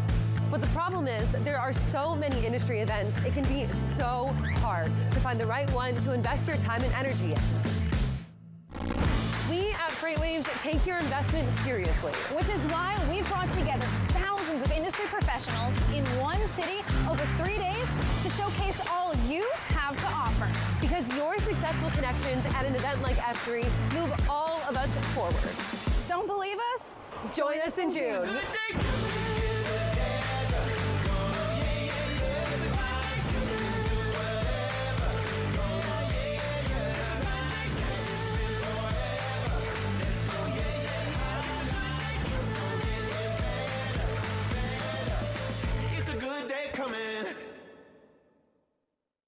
From the truckload quoting page within TieTMS, you can create a new shipment to instantly display your historical lane average alongside all of the market-leading rating intelligence tools. In just a few clicks, you can adjust the quote, add your margin, select your quote response template, and email an official quote right off to the customer from the same page. Request a demo today at tie-software.com to find out how TieTMS can optimize your quoting process.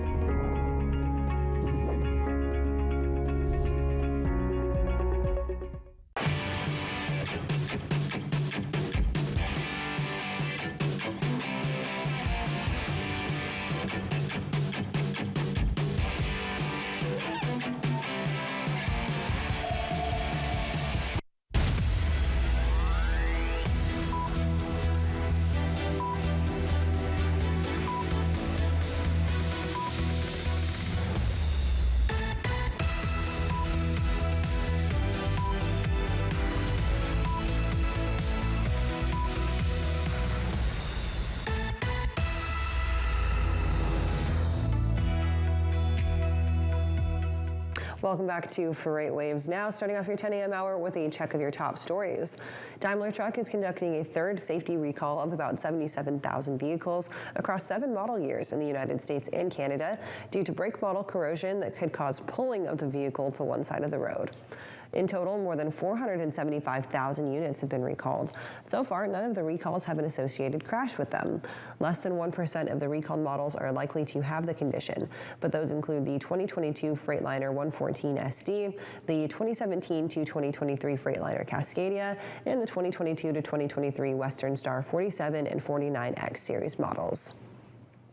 Egypt Air has taken delivery of its first Boeing 737-800 series cargo jet following a conversion from passenger configuration by an independent supplier. The company is now considering a new business arm, rebuilding the aircraft type for dedicated cargo at its own maintenance repair facility. The conversion kit was designed by Miami-based Aeronautical Engineers, Inc. and completed by Commercial Jet. The new configuration can hold 11 full-height containers as well as a smaller container on the main deck. Dry bulk shipping is off to one of its worst starts ever in 2023 with a collapse of the Baltic Dry Index. The BDI fell 530 points on Thursday of last week, down 91% versus October of 2021. The BDI is typically used as an indicator of global economic health. It has only been lowered 2 other times in history, during the first half of 2020 and during the 2016 downturn for dry bulk shipping. Dry bulk CEOs say that it has been an exceptionally weak start to the year with rates lower than expected. Some of the blame can be put on a lack of iron ore exports out of Brazil, which due to the repositioning of ships has led spot rates to dip $2,200 per day. WiseTech Global, the Australian-based developer of logistics software CargoWise, has acquired privately held Bloom Global for $414 million. The acquisition will come from funds managed by Apollo, EQT, and other minority shareholders.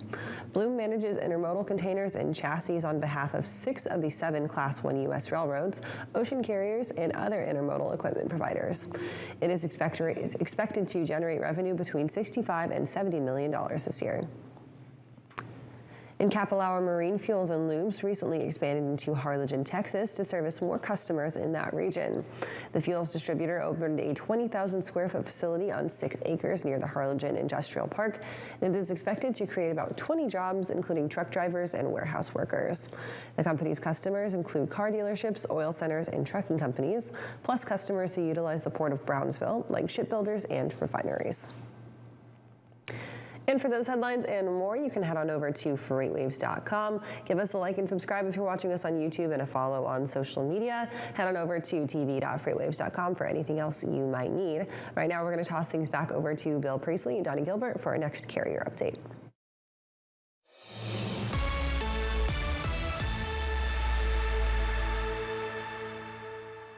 And welcome back to our next carrier update. Bill Priestley with Donnie Gilbert. And of course, we know the trucking industry volatile, and week over week, you're seeing it here. So this is change week over week, but for reefer only. Okay. So I've got in the blue and the red here is the markets that are changing up or down. Blue increase, red decrease, and then you see the shade here. These are volumes. So if we see a market with a big change, North Dakota, there's no shade. Yeah. Probably not going to worry about that. Yeah. It's not a market that we're really targeting. It's not a lot of volumes there. Right. If you go out there, you're taking a huge risk. Are you going to be able to find your freight out of there?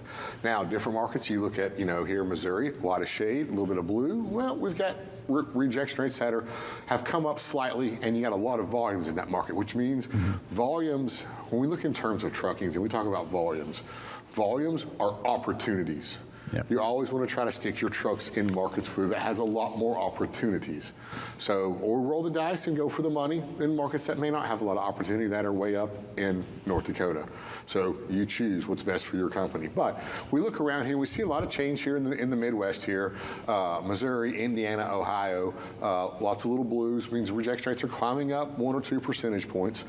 We do see some that are falling down, southeast here, Savannah, Georgia here, and as some are climbing, some are going down, it's kind of making the rejection look pretty steady. Mm-hmm. But you always got to check this, Bill, because again, we have markets that are always changing. It's just that at the end of the day, they balance out to where you don't see a lot of changes in these rejection rates. So good amount to look at it. Look at it every morning for reefer and dry van. A few I want to point out here, we got Memphis. We're going to look at that in our lanes of the day. Up here, hidden behind up here, Syracuse, New York. We're going to look at that one here in our lanes of the day. Go to the next chart here right quick. This is our head haul index. We're going to see Dallas in our lanes of the day because of Memphis. But I also like to look at this head haul index as well, because this shows us the balance of capacity in each market. When I see a blue, that means there's more outbound loads than there are inbound trucks. Now, if you see a blue surrounded by a bunch of red, Atlanta's not surrounded by a bunch of red, but at least it's neutral or slightly red. You may have trucks deadhead to that market and oversupply that market. But if you see a blue surrounded by blue, then you're going to have a market that's pretty well undersupplied with trucks, which can make the market rates increase. So we like to say here, run to the blue. So West Coast there, Fresno, Fort Worth, Atlanta, Harrisburg, Chicago. These are some good markets, and I always want to keep those in mind. So I'll choose one of these markets as well. I'm not going to tell you which one for our lanes of the day. And we'll look at it. We got a little bit of time here left. Let's go to the next chart. Now, I like to take, these are just our regular rejection rates, no change, no nothing, over volumes, except I changed it from markets to regions. Yep. And I like to see this because here we have the highest rejection rates. But this region here, the Mountain Prairie region, it's tough on volumes. There are a lot of low volumes in these markets out here. So I'm going to disregard this one. Southwest is a little bit tough right now, but look at the volumes here in the Midwest. A little bit lighter shade, southeast, a lot of volumes, but a little bit higher volumes here in the northeast as well. The two markets that I favor right now for reefer is going to be the Midwest and the northeast. People hate the Northeast. I know why. I wasn't a fan of the Northeast either. It's February, too. It is February, but not just because of weather, how dense the population is. Sure. So a 300-mile run in the Northeast may take you longer than a 500-mile run in the Midwest. But this is one of the better paying regions if you want to make money. And I will show you that on that Syracuse lane. So the two regions run between or run in is probably going to be the Midwest and the Northeast. If I was a reefer carrier, I'd probably be running a lot in the Northeast. Maybe not with a new rookie driver, with a very experienced driver. There's a lot of targets out there to hit or hit you. But right now, you can't just run in these areas where it doesn't pay very well. You will be out of business. You got to chase the rates, Bill. Yeah, if you're headed to the Northeast, make sure you're a vet there as well. Let's move it back over to Kaylee and Anthony. All right, guys, thank you for that carrier update. We'll get one more before we're done here for the morning. Right now, we're going to welcome in Joanna Marsh, our rail rider, for another update on what's going on in East Palestine, Ohio, as they continue to clean up from the hazardous chemical spill with that Norfolk Southern train derailment. Joanna, thank you for being here. Any updates to this broad situation that we got over the weekend? Yeah, so Norfolk Southern had put out an update on Friday, kind of talking about where they are in the cleanup situation. They said that it sounds like it's in phases, and they're working on getting the contaminated soil and water away from the site and disposed in an area that is a regulated area essentially. And so and they said that on Friday as well that that this cleanup process is occurring under federal guidelines and so it's not so there are rules and regulations out there that that dictate how you clean up these sorts of things, and so they say they're following those rules, and so that's where we are in the cleanup stage of things.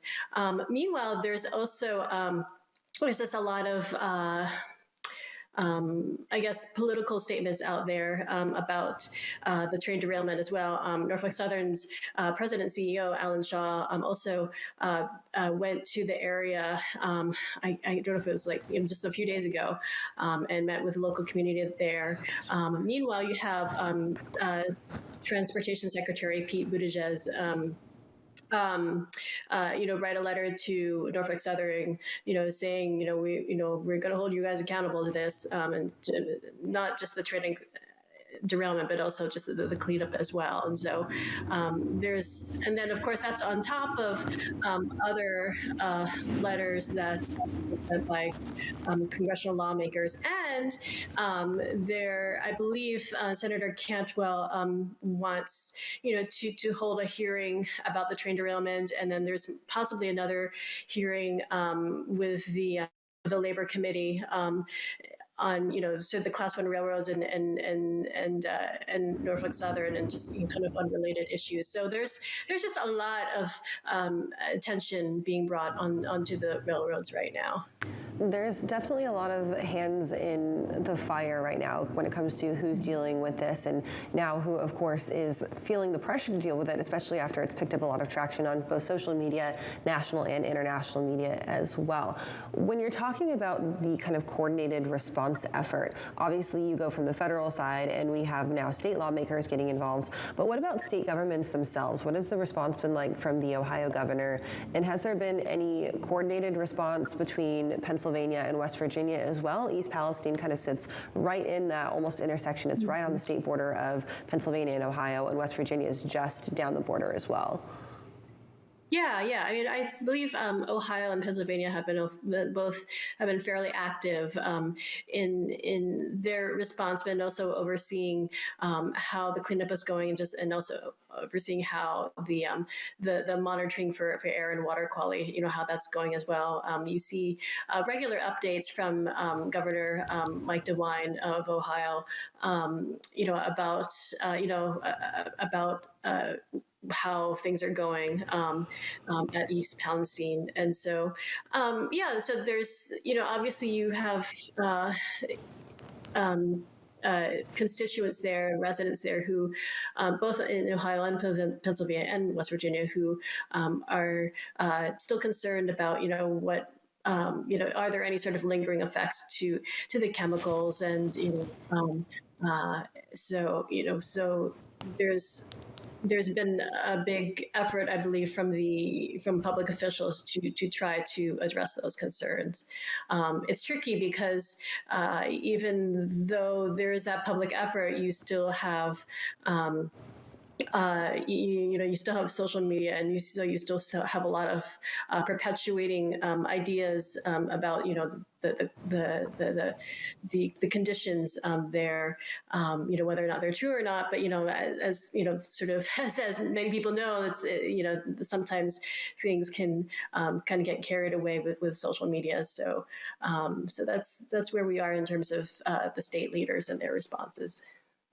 And Joanna, are there any hardened timelines or anything that we need to keep mindful of in the coming weeks or months here that are going to be kind of things to watch? Sure. So the National Transportation Safety Board is still continuing their investigation, and they have said, from the get-go that their investigations take years to perform. And so I believe they said probably about a week ago that there's going to be like a preliminary report coming out soon. So probably in the next, they said 2 weeks. So probably within the next week or two, there might be some sort of preliminary report. And then of course, this investigation they'll continue their investigation for the next several months. And is up to well over a year, and so so this will continue on, and that's kind of one sure thing to be on the lookout for. And of course, you still have the daily updates from Norfolk Southern, or from EPA, from state officials about how things are going in terms of the cleanup and any other in terms of the cleanup. So one of the stories that you've written about this situation has to do with a lot of the misinformation that's out there and kind of cleaning that up, as well as cleaning up the actual spill. Can you give us any updates on what types of information that's going out maybe isn't quite correct and what needs to be completely cleared up? Sure. So, USA Today has actually been publishing some articles, kind of like fact checking the situation in terms of like the dead fish and just other people's conditions. I think there was a post by the mayor of East Palestine, sort of talking about the drinking water, and you have like local and state officials like drinking the water and be like, look, see, it's okay. And of course, you have the comments after that, like, you're okay now, but how will you be like several months from now? So you have those constant reassurances from public officials, but not to like deride people on social media, but people are going to believe what they want to believe, and it's tricky too, because this is an area. My parents are from West Virginia, and I actually lived in West Virginia for some time, where there's a tendency towards distrusting the government and distrusting,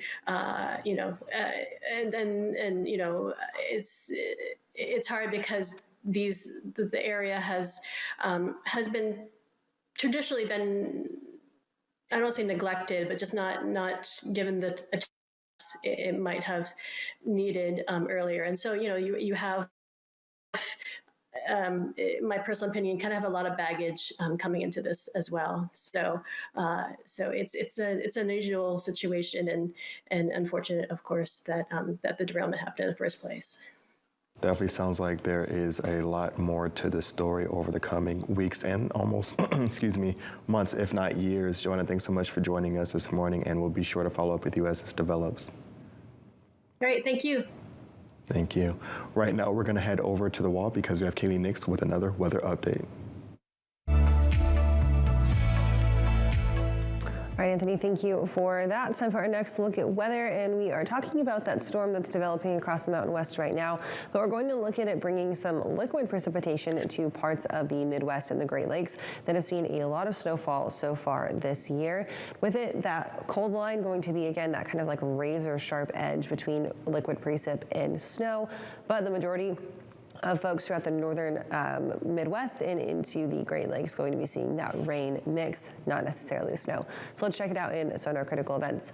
We talked about those warmer temperatures across the area in our last look at weather, and that's what's going to let this storm continue to dump some pretty heavy rainfall from Kansas City up through central Illinois into the Peoria area just to the southwest of Chicago. Some heavy rainfall again just to the central parts of Illinois to the northeast of St. Louis, Missouri. Heavy rainfall amounts clouds going to be centered kind of right through there. The southeast getting a little bit of a break when it comes to rain for this week. And with that, we'll see that developing across Oklahoma and then moving up through Arkansas into Missouri, up into Illinois by the middle parts of this week. So your rainfall forecast for the next 3 days, so this is today through your Wednesday, looking at most isolated areas getting about a ½ inch to 3/4 or so. Heaviest stuff from Kansas City up and through central Illinois going to be about 1.5 to 2 inches. Isolated heavier amounts are of course possible in these spots as well. But with this area, they haven't seen a whole lot of rain so far this season. It's mostly been snow, so flooding threat will be pretty limited as well as impacts to your drive time as well. So not a whole lot of impacts expected from this rain, just a nice, good early spring soaking for them as we move through the middle parts of the week and watch that storm start to develop. However, on the cold side of things, closer up to the Great Lakes, we will see again some possible icing as well as some heavy snowfall centered around those Great Lakes and up into New England. We'll touch on that a little bit later in our last look at weather. Right now, we're going to take a quick break and we'll be right back.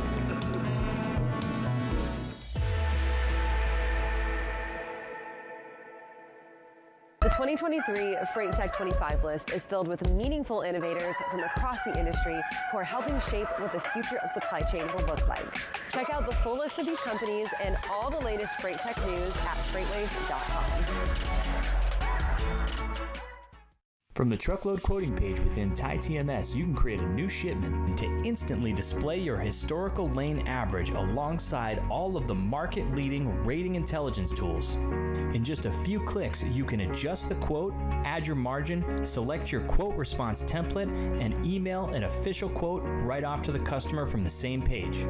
Request a demo today at tie-software.com to find out how TMS can optimize your quoting process.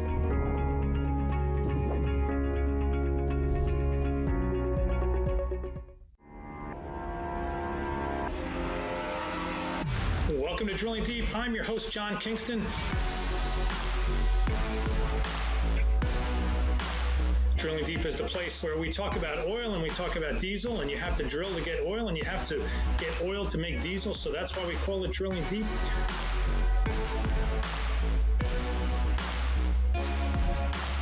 Drilling Deep drops every Friday on FreightWaves TV and all available podcast platforms.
All right, Anthony, it's Monday, so how about we do a little radio talk-in and talk about this week's features on a SiriusXM Drive Time with Grace Sharkey.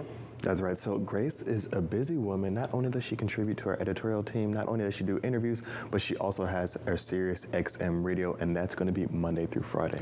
Absolutely. We've got 5 to 7 Road Dog Radio, channel 146 on SiriusXM. She's got another great week on tap for this week. So for today, if you missed last week's Monday show, well, good news. You can catch it this afternoon starting at 5 o'clock. Tomorrow afternoon, you can catch John Kingston talking all about fuel and the Drilling Deep community. Plus, it's Thomas Tuesday. Thomas Wasson always joins for the SiriusXM show on Tuesday afternoons to go ahead and talk about loaded and rolling enterprise fleet and probably drop a joke or two. That's right, and the fun continues throughout the week on Wednesday with Harish showing up. We also have Kevin Miles that's going to be on the show on Thursday, and on Friday, Michael Rudolph. And I hear she had a really interesting show last week for some of that recap around some of the logistics around the Super Bowl and some driver that helped out deliver some expedited stuff for Rihanna. Absolutely. So go ahead and check that one out. Of course, you can find that channel 146 Road Dog Radio. That's 5 to 7 Eastern time. Also replays for you late night night drivers. That's going to be 11 p.m. to 1 a.m. for all of you late night truckers out there. And of course, you can follow Grace Sharkey on LinkedIn as well as up on her Twitter to find all of her updates and more. Grace and I will be back tomorrow for Great Quarter Gals at 3 o'clock if you missed her, so tune into that. So she just doesn't stop. She has her newsletter. She has another article that she writes on a regular basis. She has the show Monday through Friday. Then she has Great Quarter Gals. I don't know where she finds the time. Absolutely. And Grace always looking for guests to call in on the radio show as well, so give her a ring. She'd be happy to talk to you. We're going to go ahead and take a quick break, and then we'll be right back with more FreightWaves Now.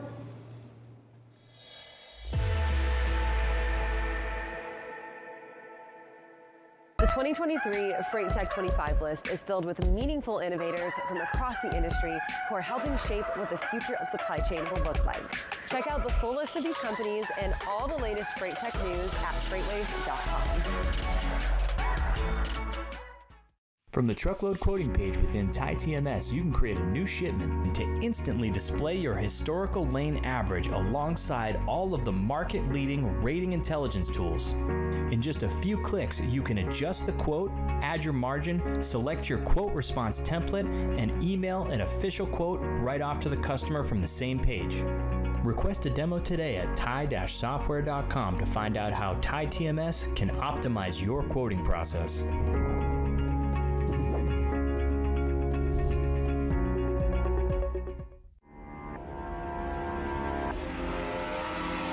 Welcome to Drilling Deep. I'm your host, John Kingston.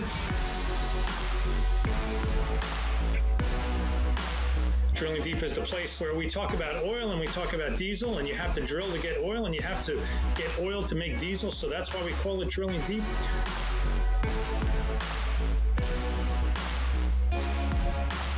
Drilling Deep drops every Friday on FreightWaves TV and all available podcast platforms.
Welcome back. It's time for our final check of weather for your Monday morning. We're talking about some light snow moving across the Great Lakes, which will eventually develop into some heavier stuff from the northern parts of the plains as that winter storm pulls up to the northeast. So let's take a look at the radar right now. We've got some light snow that's lingering across the upper parts of the Great Lakes into the Chicago area. Heavier stuff right now moving through Minnesota and into the northern parts of Wisconsin right now. So we do have winter storm watches up in place across Wisconsin into Minnesota. Winter storm warnings as you move out to the west further ahead. With that, we've got the Rochester area as well as the Minneapolis-St. Paul area expecting some heavy snowfall, several rounds of that today and into tonight as well. One round here moving through this morning, and then we'll see another round push through the afternoon. Behind that, another round expected to develop. With that, temperature is going to stay pretty cold up there and some heavier snowfall amounts expected as these snow showers are moving fairly slowly. You're looking at about 3.5 to 5 inches coming out of these storms. And of course, locally heavier amounts are always expected as well. More snow moving through southern Wisconsin too, developing outside of Madison. Going to be seeing that snowfall coming to the Milwaukee area and then eventually filling in across Chicago and up into the southern parts of Michigan as you move tomorrow on into your Wednesday. Further back back behind that, that's where we're watching that next winter storm develop across Montana and into the mountains of Idaho right now. Because of that, we do have blizzard warnings up in effect across the southern parts of Wyoming. This includes that I-80 corridor, as some strong winds and blowing snow expected to lower visibility all the way down to 0 miles in some spots. So just be careful out there the next few days. Make sure that you know when it's time to pull over and not drive through those blizzard conditions. Just take your time. Better to be safe than sorry always. That's it for the weather today. We're going to continue to watch it as we move throughout the rest of the week. Right now, we'll hand things back over to Isaiah for a final look at the social roundabout.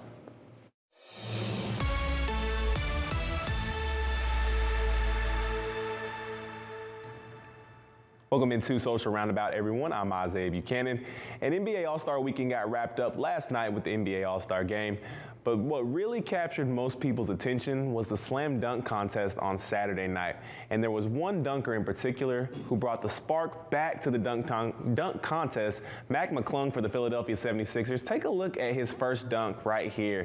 This is absolutely incredible. There's two guys. He jumps over both of them, grabs the ball, hits it off the backboard. Even Gabrielle Union is stunned, and she's married to a future Hall of Famer. Look at this. Over both of them, off the glass, reverse dunk. Absolutely impressive. Here's dunk number 2.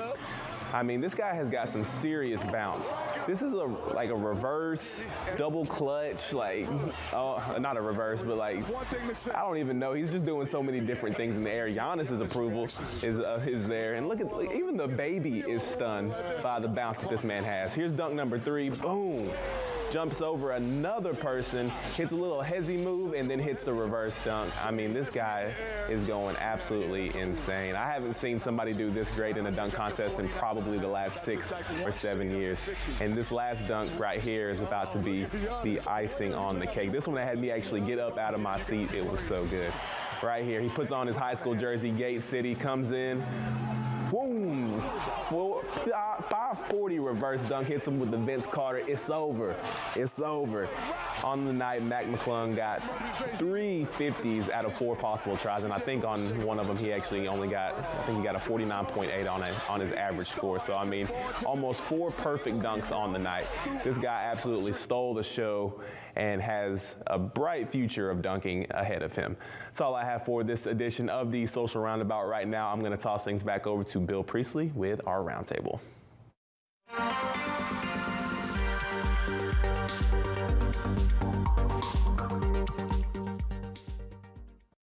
And welcome into the roundtable. Bill Priestley here with you. And what would trucking be like in 2028? It's an interesting question to ask. It's an interesting thing to try and predict. And so we're going to go ahead and do it and ask Alan Adler and Thomas Wasson to join us, both of them logging in here. Gentlemen, thanks so much for joining us. I threw 5 questions at you guys to see where you thought trucking might be 5 years from now. And you guys came back with some pretty interesting answers. First off, what did you think of the questions before we get into your answers? Alan, you're first. Well, I already told you, Bill. I thought they were very good questions. I don't think we can really give you answers that mean anything, but whatever. It's fun. They were good questions. All right, Thomas? I'm always about reading tea leaves. I haven't started my tea this morning, so we're going to get a little bit ahead with some prognostications. All right, so let's move on to question number 1 here, which was, what are going to be the top 2 fuels used in 2028? And you all came up with diesel electricity for Alan and diesel and natural gas for Thomas. And I'm assuming on both fronts there, gentlemen, that diesel is still going to be heads and shoulders above everybody else in terms of consumption. Alan, you go ahead. Yeah, for sure. Diesel, the infrastructure's there. It's what the industry uses, and it is getting cleaner. So it's not like it's the dirty diesel of the 80s. Electricity, probably because there's so much money going into it. I told Thomas I thought his answer was a good one but I'll let him answer that. But I feel like electricity probably will begin to have an impact by 2028. Thomas, you went a slightly different route. What made you go with natural gas? Well, thinking with the natural gas, just because every time I see a UPS truck deliver my parcels, they have the ones that are saying on the edges running on natural gas. And it made me think a little bit about how You don't really see that very much. It's kind of the unsung hero, but I do think that existing infrastructure right now, in the near term, even by 2028, is going to still dominate as we flesh out things like for electricity, which I do believe will eventually become. There's still a lot of questions remaining about infrastructure, power, and how to make sure we can charge everything. A lot of steps have to be taken before anything. Go ahead. I think it's real important on natural gas. I agree with you if it's a renewable natural gas, because I don't believe the petroleum-based natural gas is going to do much more than it's doing now. You're seeing the number of stations actually fall rather than rise. You've got an interesting new business between Momentum Fuels and Cummins on tanks that will carry natural gas. But a lot of the infrastructure is moving towards renewable natural gas, which of course comes from things like animal waste. Gotcha. All right, let's move on to question number 2, which was going towards the autonomous trend. What will be the state of autonomous trucks in 5 years? How much are they going to be used? And you said, Thomas, level 3, driver assisted, possibly level 4, level 5 tested in the Sun Belt. Alan, you said limited, only specific routes, only in the Southwest, and probably this long haul will be the primary, but some middle mile. Thomas, why did you go with what you went? I was thinking about like Plus and a few other ones that have the level 3 architecture. And, looking at a practical application, if I'm a large fleet, obviously I'm going to be testing level 4 and 5 autonomous for like driverless. But at the same time, there are some very practical uses for, large fleets that have a form of lane control, lane assist, and helping with things such as merging and traffic. I do believe that for a large trucking company, we're going to see very pragmatic steps like that. But for full autonomous, I do think that there's still a lot of work to be done before anyone with thousands of trucks is willing to take the risk just from a safety and liability standpoint. Alan, you seem to be a little bit more pragmatic in terms of just making sure the testing was obviously done, and your answer reflected that with going with a lot of operations in the Southwest. Bill, let's talk middle mile and delivery like a Gatic right now. They're already doing driverless deliveries. They're going to continue to grow that business. So I think from a pragmatic standpoint, that's where things will go. On long haul, I don't think there's any appetite for level 3, to be honest with you. Anything that keeps the driver in the truck cuts away at the whole business case for doing autonomy. We already have assisted driving, level 2 driving, and Plus itself is like level 2 plus, that kind of thing. But I don't believe there's going to be a real appetite for level 3. I think it's just too expensive to keep the driver in the truck. Gotcha. All right. Let's move on to our third question. What was going to be the biggest issue that was going to be facing the trucking industry in 2028? And interesting answers from both of you. Alan, greenhouse gas regulations being tough things to overcome, basically pricing people out of the market. And Thomas, driver shortage still an issue and complications because of that. Alan, I can't disagree with this at all in terms of greenhouse gas emissions and being able to control them. This is still going to be a massive issue. Your thoughts? It's tremendously expensive, and it's going to drive a lot of people out of the business, especially the owner-operators that make up, 70-80% of the fleet. They're not going to be able to afford these things, and I think it's going to drive them away. I do believe this is where the big fleets will get on board. Obviously, they will go with a variety of solutions, on short haul and regional. It might be electric. I think you will see more natural gas, especially renewable natural gas, either in hybrid or some other you've got a 15-liter natural gas engine coming from Cummins, which would be fine for highway. They've managed to work on the torque and the power, which are drawbacks to natural gas right now. But I think you'll see some of these things come in for the big fleets. I think we're going to drive away a lot of the small guys. Yeah, Alan, you went with the technical, and Thomas, you went with the human element of this. Why'd you go with driver shortage? It's a tale as old as time, Bill, and it's definitely a situation where, as much as I really enjoy reporting on the things we're seeing with innovations, we're seeing that, driverless trucks trying to replace the driver on long haul segments. These are very fascinating and exciting times, but at the same time, from a recruiting standpoint, it can feel a little bit frustrating if you're trying to recruit drivers because, the narrative that we do have right now is that well, we want you to join. We need you to drive, but we also may be replacing your job in like 10 or 20 years. So can you kind of drive for us a little bit, even though we may have to get rid of you, but we don't quite know yet? And so, I mean, this has still been an issue. Driver issues because of labor and working conditions. We have a 70-hour clock. You want to work 70 hours each week for the same amount of wage that you could be working in a relative construction or even warehousing or other positions if you decide to take it all out or look at how much per hour works. So there's a lot of questions that remain, and half of it is in relation to technology, and the other half is just trucking as itself still has not really addressed the fact we're working on compensation, but we still haven't found a meaningful answer to the lifestyle challenges of a very solitary job on the road. Yeah, you make up some great points there as well. Go ahead.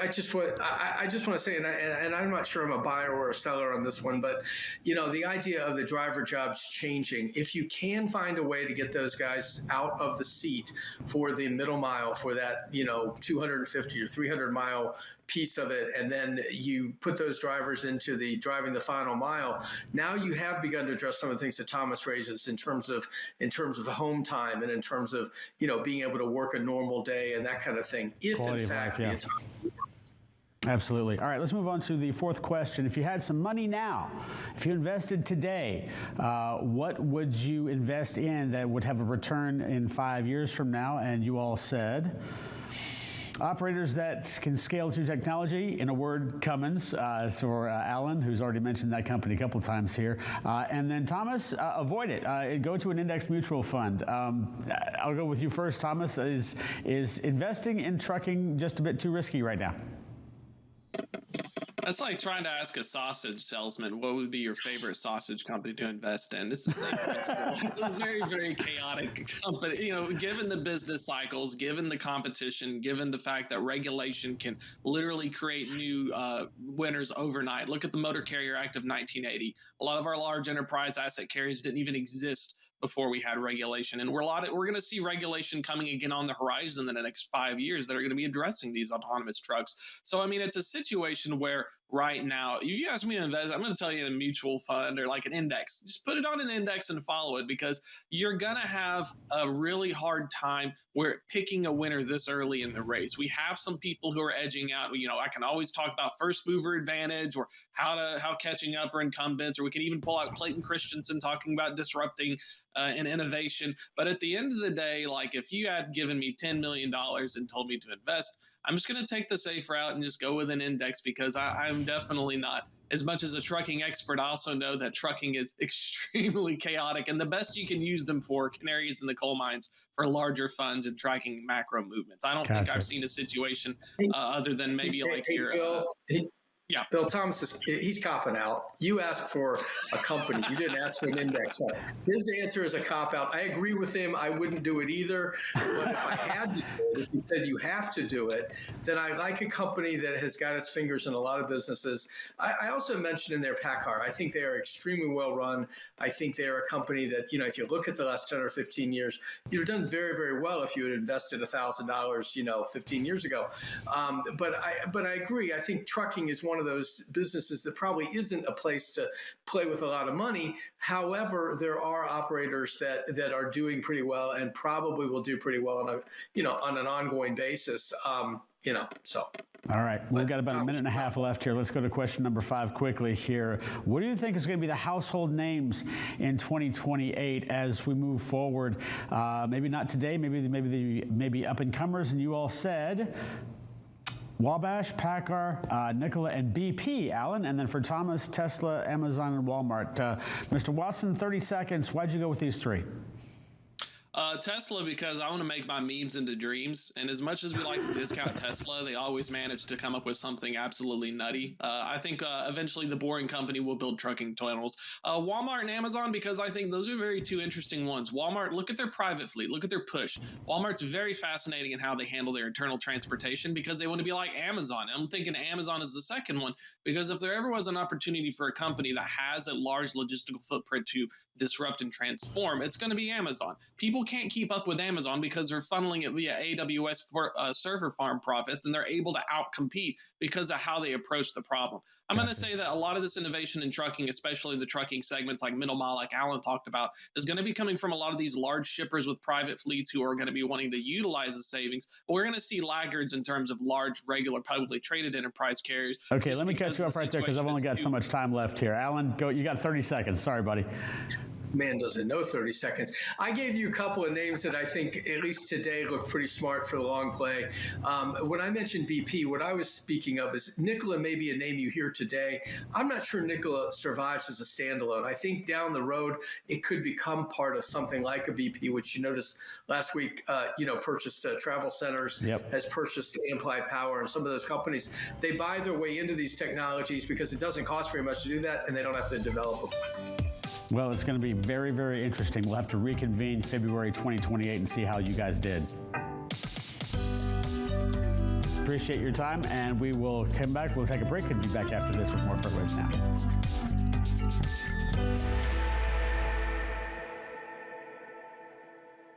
Hey everybody, this is Thomas Watson, enterprise trucking carrier expert here at FreightWaves, telling you about my show, Loaded and Rolling.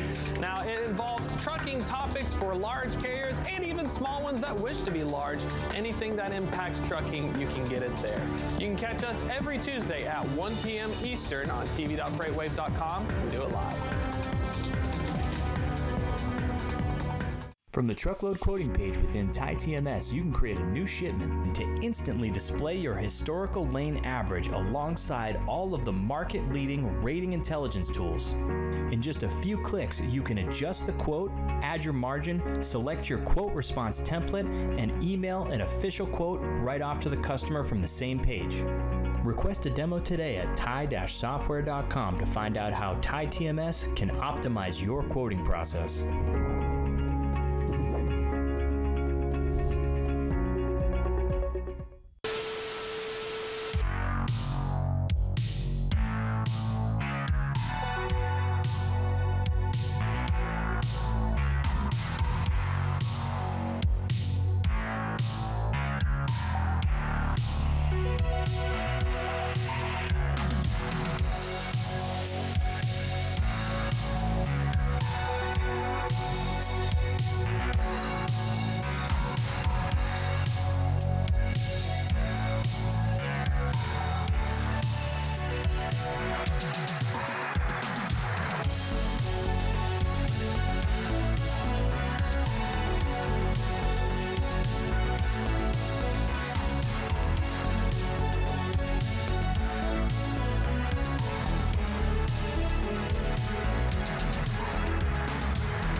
Welcome back to FreightWaves Now. It's time for one final check of your headlines this morning. WiseTech Global, the Australian-based developer of logistics software CargoWise, has acquired privately held Bloom Global for $414 million US. The acquisition will come from funds managed by Apollo, EQT, and other minority shareholders. Bloom manages intermodal containers and chassis on behalf of 6 of the 7 Class 1 U.S. railroads, ocean carriers, and other intermodal equipment providers. It is expected to generate revenue between $65 and $70 million this year. Capula Marine Fuels and Lubes recently expanded into Harlingen, Texas to service more customers in that region. The fuels distributor opened a 20,000 square foot facility on 6 acres near the Harlingen Industrial Park. It is expected to generate about 20 jobs, including truck drivers and warehouse workers. The company's customers include car dealerships, oil centers, and trucking companies, plus customers who utilize the Port of Brownsville, like shipbuilders and refineries. And Mediterranean Shipping Co. and Atlas Air are two of the main carriers transporting food, clothes, and medical supplies to the earthquake-devastated regions of Turkey and Syria. The MSC Aurelia is carrying 60 pallets of necessities and food supplies with the humanitarian aid collected by the MSC Group and its foundation. The ship will also remain berthed in Turkey to provide space for people disrupted by the earthquake, a place to sleep. MSC has also set up temporary containers to serve as housing for their Turkish employees who lost their home in the disaster. And you can find those headlines and more up on FreightWaves.com or in our FreightWaves app. Head on over to tv.freightwaves.com for the full FreightWaves TV experience. And as always, give us a like and subscribe on YouTube if you're watching us there live, as well as a follow on social media. We're going to toss things back over to Bill and Donnie. They've got our final carrier update of the morning.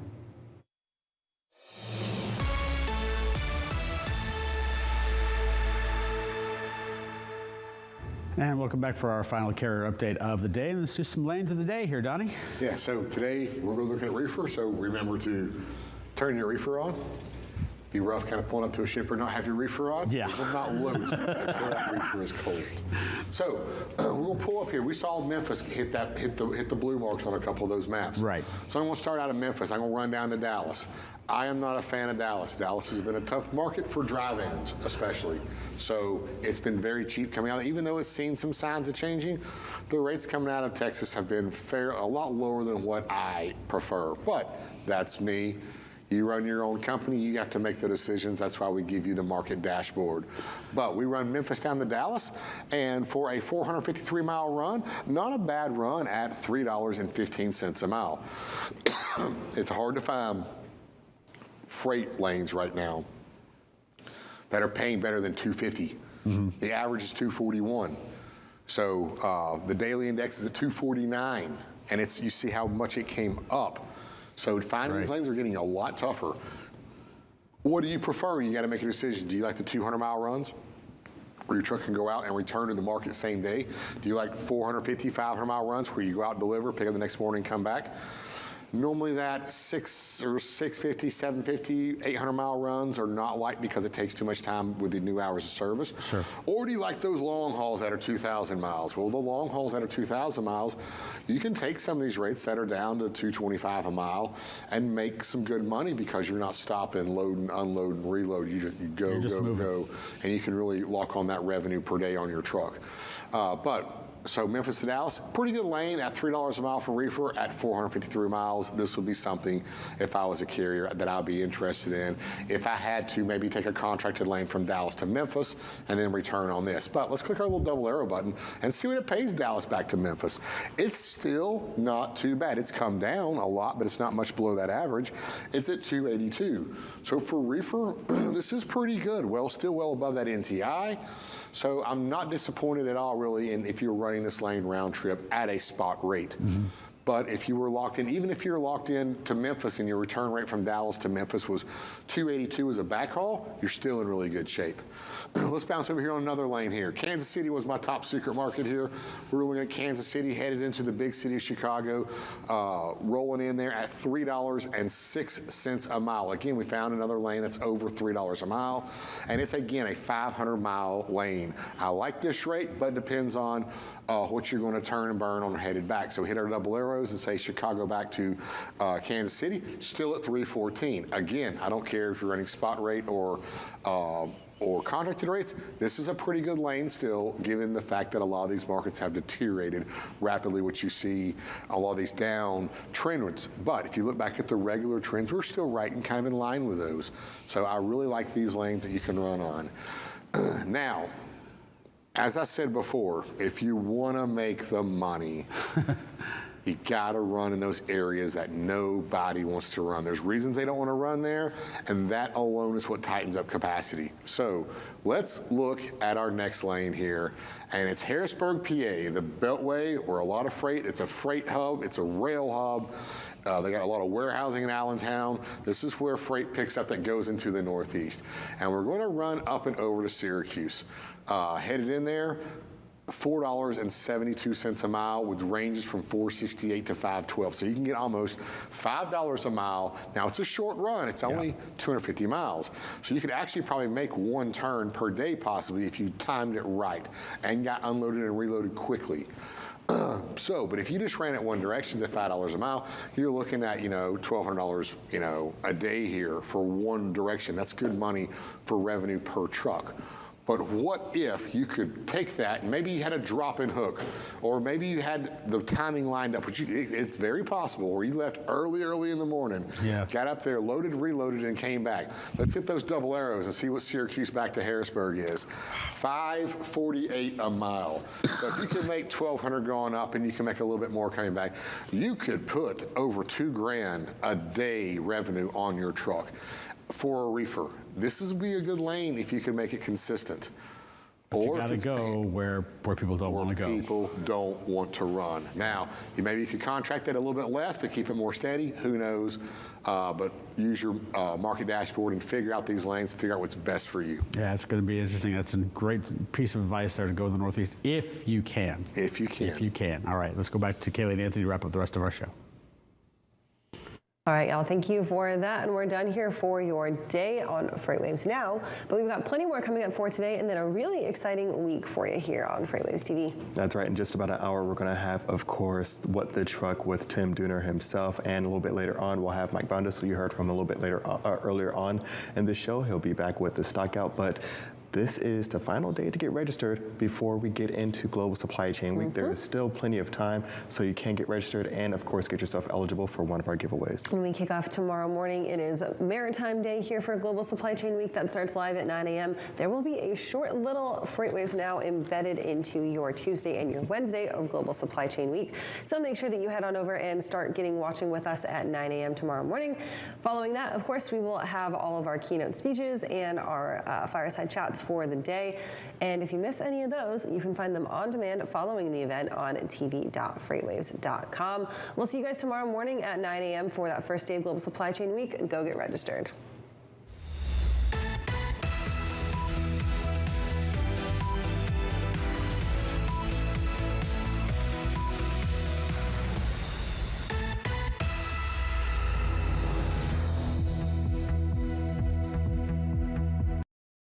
From the truckload quoting page within TieTMS, you can create a new shipment to instantly display your historical lane average alongside all of the market-leading rating intelligence tools.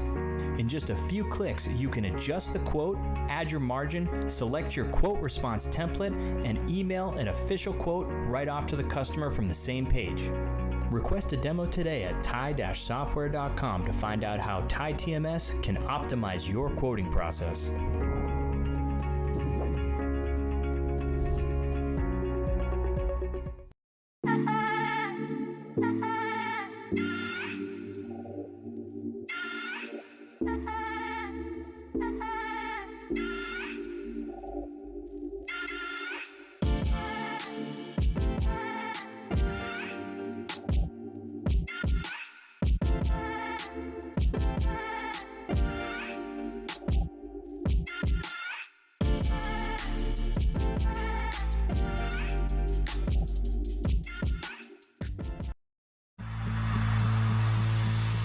When guests come to an event like F3, we know what they want is a chance to show off their products, their swag, and make new partnerships that will last until our next FreightWaves event.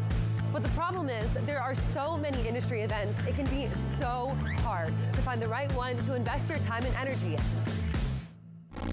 We at FreightWaves take your investment seriously. Which is why we've brought together thousands of industry professionals in one city over 3 days to showcase all you have to offer.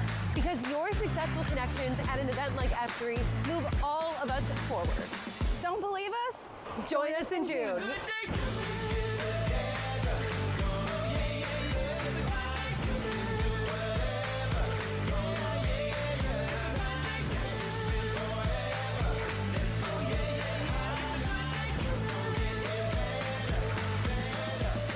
It's a good day coming.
FreightWaves is the #1 source for transportation and logistics news. FreightWaves.com provides you with in-depth news coverage, data, and insights from the leading industry journalists and market experts. On FreightWaves.com, you can also watch the only streaming TV network dedicated to freight. FreightWaves TV provides you with coverage you won't find anywhere else. However you like your news delivered, check us out online or on the FreightWaves app.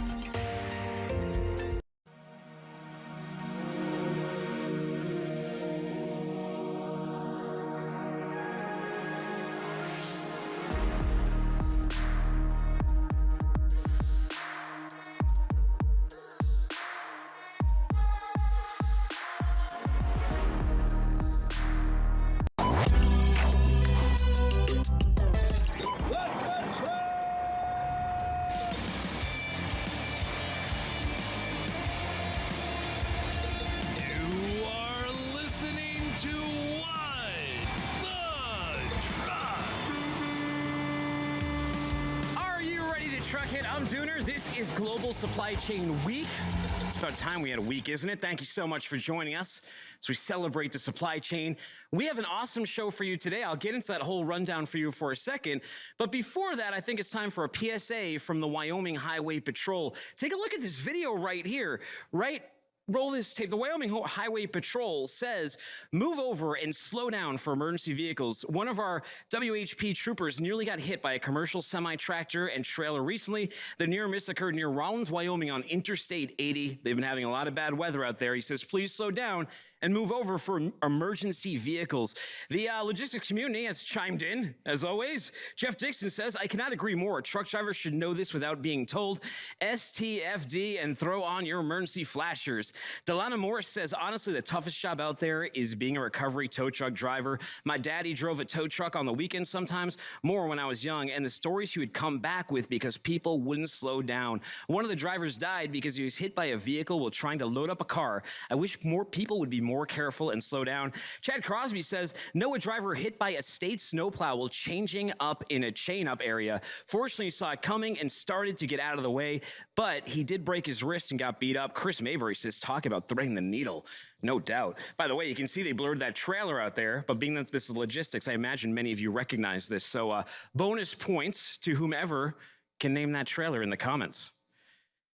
Another story up on FreightWaves.com. You just saw with Sonar, so I want to bring this up because it puts a little bit more context on there. It's a great article. It says, for some owner-operators, it looks like the end of the line, and a few key takeaways from there were over a third of owner-operators surveyed said if things don't improve this year, they're leaving the industry altogether. 7.69% said they would consider signing on to a large carrier. 6.6% said they would move out, and 5.5% said that they already have. So not looking great out there, but hopefully things pick up as we see green sprouts in the spring. This is one last one. You may be seeing the rates are down, so you salespeople out here, take note. Look at what Mark A. Samuel from I1 Organics put up here. He said it's 3:20 p.m. on a Friday. A freight broker just walked into our office unsolicited.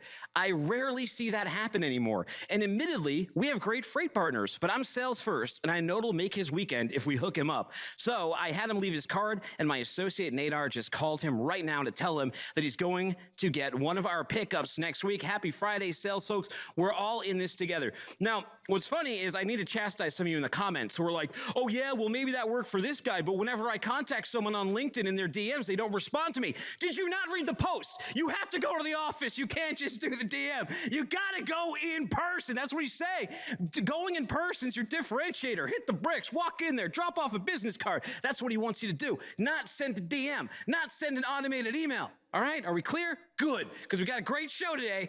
We're gonna have Wabi, right? They're trying to solve for autonomous trucking at scale. We got Dustin Cole, he's gonna share how they're developing their tech, and he's just back from RELA, another big conference like Manifest that we were at, so excited to hear what he has going on. Sean Jones from Quick Loads is here. He's gonna demo his automated trailer. He's gonna tell us how they developed it, how it works. We're gonna see it live and in action, and we're gonna see it pull up a trailer. But now it's time for our first guest, the lovely Kristen Toth. She's the president and chief operating officer over at Furnish. Kristen, thank you so much for coming on the show. Absolutely. Thanks so much for having me. It's great to be here. I didn't even know it was Global Supply Chain Week. How amazing is that? I didn't either. I'm glad you and I are in the same boat. So, you know what's really, I was looking into your background a little bit, and I knew we had something in common when we met at Manifest. We both spent time in the Commonwealth, right? You were over at MIT. You walked around Cambridge a little bit, did you not? I did. And, Boston's one of my favorite cities. So, yeah, spent some time over there in the Commonwealth. Ooh, did you have a favorite watering hole over that way? I think they're all gone. Yeah. That's so sad. It is. So many of the bars that were in Kendall Square, they're all like gone or something else now. Totally. Now they're all like fancy and shiny. They were not. Yeah. Kendall Square was not fancy and shiny when I was there. The field in Central Square was one of my favorites, and we loved the Littlest Bar downtown. So you are familiar with Boston. In Boston, we have this reverse logistics event called Alston Christmas, and that is every college season, the students who live out in that area, they put all their furniture on the side of the road, and people just pick it up, and vandals come around and take it. But you work for a company, Furnish, that deals in furniture. Tell me a little bit about what the company is. Well, I think it's a really good segue, that Alston Christmas event that you were talking about. So what Furnish is really a company trying to make it effortless to create your home, but in like today's society, which is highly evolutionary, really high standards. And so, basically the company started when our founder, Michael, was sort of moving around New York City, actually a lot. And every apartment had different roommates, different layouts. Everybody had different things. And there were definitely some times where he was at least tempted to leave some things on the curb, a la Alston Christmas. And, he was like, I'm renting this place. Why can't I just rent the things that go into the place? But like make them something that I really want, right? Like not the sort of furnished apartments of yesteryear. And so what we do is we rent high quality, fashion forward, furniture, decor, all the rugs, all of the tchotchkes, if you want that, artwork, mirrors, everything. And we'll rent that all to you and make it really easy for you to create this home that you love. And we do it with lots of local logistics, because we'll do the delivery for you. We set everything up. We put it into your place for you. If something's not working out for you, we'll swap it out for you for free within the first 3 days. And then throughout your subscription, you can always call us and say, you know what, I want to add something, subtract something, swap something out. We just charge a quick fee to do that. And it's really, really flexible. Something changes in your life and you need to end your subscription early, no problem. Something changes about your life and you need to add or subtract things, no problem. So really trying to make it super easy for you to have the home that you love. And so we take on all of the burden of that. And then what we do on the back end is we take back the furniture, and we have refurbishment teams on staff in our warehouses. And those teams bring this product back to like new, do commercial cleaning, and send them out again. So it's a really kind of sustainable way to have furniture for a shorter amount of time too, because we can go and find another home for your furniture when you're done with it. This is great too, because if you like break up with someone, they move out of your apartment and they're the one who ordered the furniture, you can get rid of their memory entirely. It used to just be the belongings, but nobody would take the time and effort to get all new furniture. But now you can just swap it in and burn some sage and wash those memories right out of your reality. 100%. You make it sound so easy, though. How does it work, like behind the scenes? How do you coordinate this orchestra of furniture?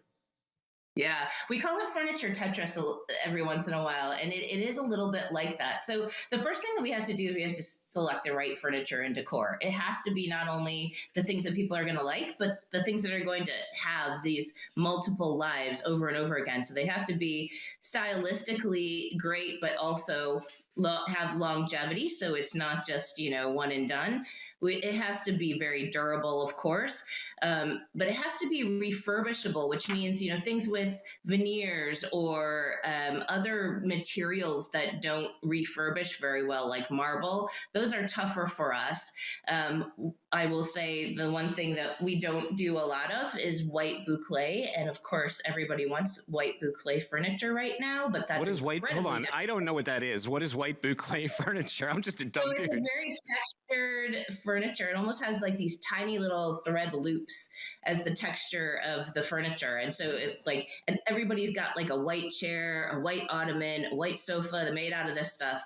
And there's just no way to clean and refurbish that stuff to make it like new for, 3, 4, 5 different customers. So we're avoiding that trend for now, which, is a little sad for some of us, but we have to do what we have to do. And then the last thing is modularity. So we want to be able to replace just the leg or the slipcover or a cushion if that's the part that wore out, instead of having to replace the whole thing. So it starts with getting the right product. And then we have warehouses that are situated close to our customers. And that gives us the opportunity to be able to go out, provide this high level of service, and then also do all of the reverse logistics. And when we think about the business, we've had to build out a whole bunch of new technology with new concepts, not just inventory that we own that is not in our warehouses, not in our control, and all of the tracking around that, and being able to sort of see the history of a product or a piece over the length of its lifetime, but also the idea of each stop. So we might be going and dropping something off. We might be going and picking some other things up. We might be going and picking up something for somebody in one place and taking it to them, their new apartment in another place. And so we think of everything as stops and trips as opposed to just orders, because we're going to interact with the customer multiple times for that order. So we built out a lot of technology to sort of purpose fit our logistics, and a lot of it is proprietary, and a lot of it is just using things in a slightly more innovative, different way. And then we run teams in our warehouses and delivery to do kind of everything, soup to nuts, refurbishment, warehousing, as well as all of the deliveries and pickups and all that sort of good stuff. So I ordered a couch, and I think anybody who ordered furniture in 2021 knew the furniture getting hell that was going on. I got this sectional off West Elm, and it took literally 6 months for it to arrive at my new house. And then when it came, the frame was broken, so the replacement took another 4 months. So I have like this year-long couch journey. How did you survive that struggle, and what kind of delivery issues do you face? Yeah, I mean, I went through the same thing, and I think I'm coming up on a year of just trying to get a chair that's not broken. But yeah, so I think, so for us, when we looked at the pandemic and all of the supply chain challenges that happened, there were a couple things that we were well positioned relative to others. So first of all, our business model, right? We can service new customers with product that we already have because of customers who are coming up on the end of their subscription, and they're ready to sort of turn things back into us. So we don't have to buy new furniture for every new order that we get. We're able to sort of reuse the things that we have, which is really powerful in our business model, but also really helpful when we were in a supply chain crunch. The second thing is because we were a startup and really, cash conservative, we had really, really good partners in our supply chain, really in our vendor side. And we couldn't buy a lot of furniture all at once. And so we weren't super like dependent upon, full containers having to come in. We had also kind of quick, just in time domestic setups that we could sort of work with. And then because we had these really deep relationships with our suppliers, we were in constant contact. So, okay, we can't get this, but what's the closest thing, or what's coming up? And here's our forecast. And let's talk about, where your capacity is and how you're shifting it around. And we were just having really in-depth conversations. So there were certain pieces that we couldn't get consistently throughout the pandemic, but we had really amazing partners on our vendor side of things, and we were able to really stay in stock with the right assortment of things and support the customers who were in a sort of unknown, very variable kind of situation where our model even works better for them. So closed loop system. And we did actually help a lot of people who were in your situation who were like, hey, I'm trying to get this sofa, but it's going to take me 12 months. Yeah, well, you need to rent something to sit on in the meantime while you wait for the damn thing to show up. It sounds like closed loop systems are your sort of competitive advantage in here. Why is that so important to your business model, especially from a sustainability standpoint?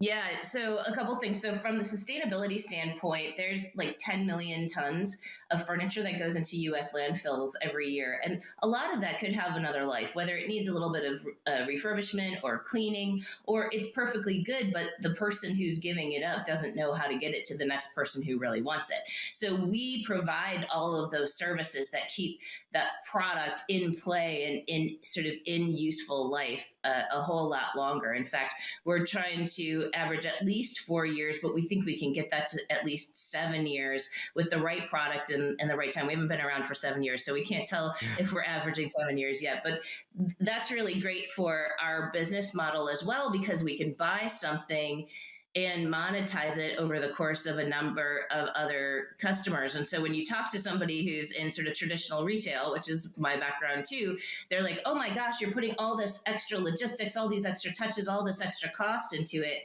And I was like, yeah, but I can sell it multiple times. So that gives us a really great business model that helps align things so that you don't have to trade off, what the customer needs to pay to support something, what is really great for the environment and good for sustainability and keeping things out of landfills, and what actually is a sustainable business. All those things actually point in the same direction for us, which is sort of magical.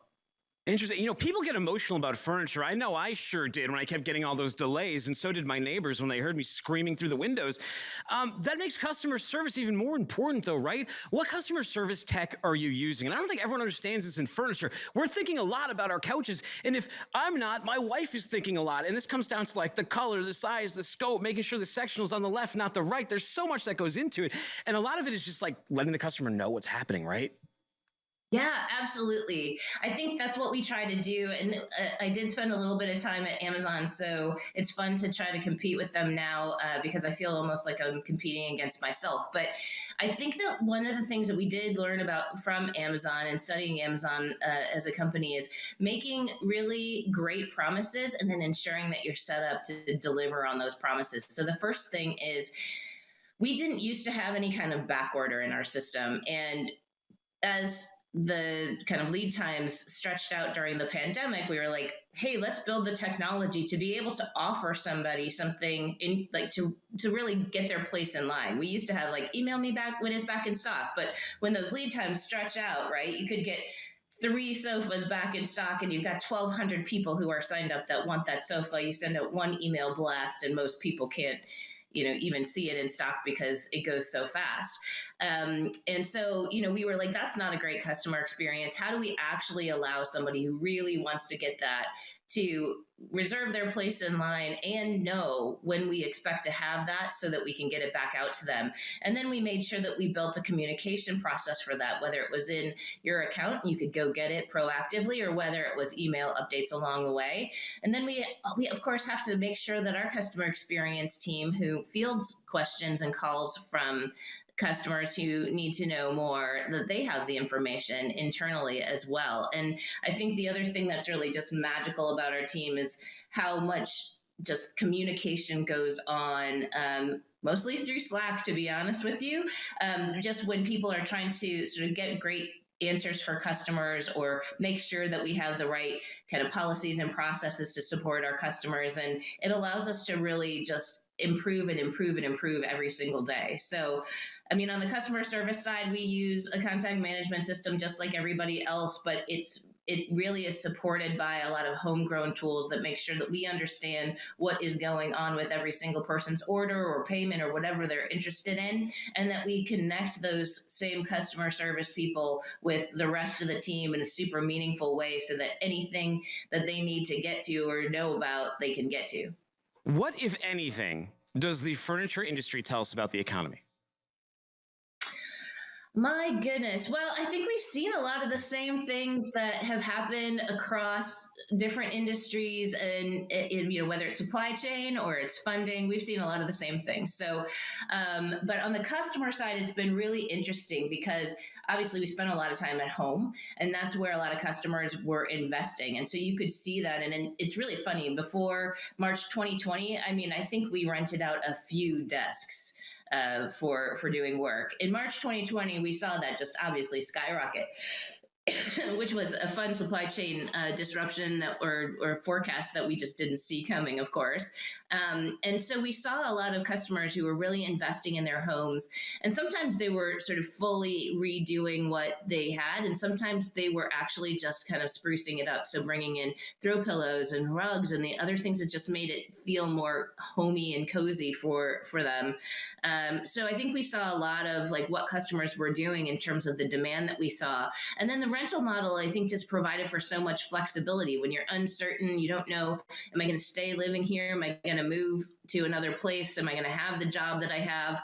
We saw rental really become a much better option for people who were in that uncertain situation in their lives. And so we saw a lot about the world through our customer behavior and customer demand. And as we've been coming out of that sort of lockdown, there is still this sort of value on home. And so it's been, we had the opportunity to educate people about rental not being a terrible option, not being bad math, and really being something that is freeing and actually a good financial decision. And so we're seeing a lot of halo effect from that.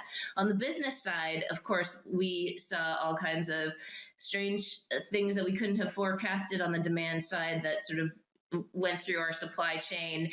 We've seen all of the same kind of, costs going up and down. And we've really tried to make sure that we can insulate our customers from a lot of that variability. We have done some amount of price adjusting, but the goal has really been to keep things consistent and look at ways that we can bring our costs down so we can maintain pricing to our customers.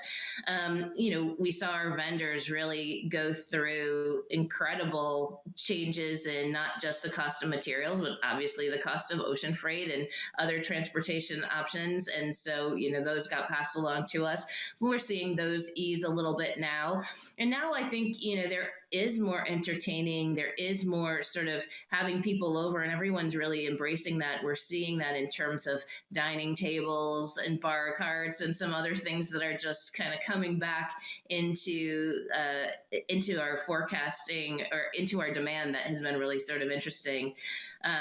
The last thing on the business side is obviously raising money as a startup is sort of part of what you do. And that has been really fun over the course of the last few years because of the uncertainty in the financial markets. And we've seen interest rates and sort of had to be creative around how we absorb all of these things as well. But so much of a testament to the team that we have that, we kind of take all of these things on as great opportunities, and we're still around to tell the stories. And there are days where I'm like, well, this is going to be a really interesting chapter of the book.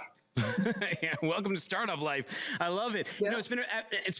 I've had a lot of pleasure talking to you here, but I'm going to ask you before I let you go, I need to ask you the most important question I got, and it's advice for women in supply chain looking to enter the C-suite or upper management. Those ladies out there who want to follow in your footsteps, Kristen, you got any advice for them? Yeah.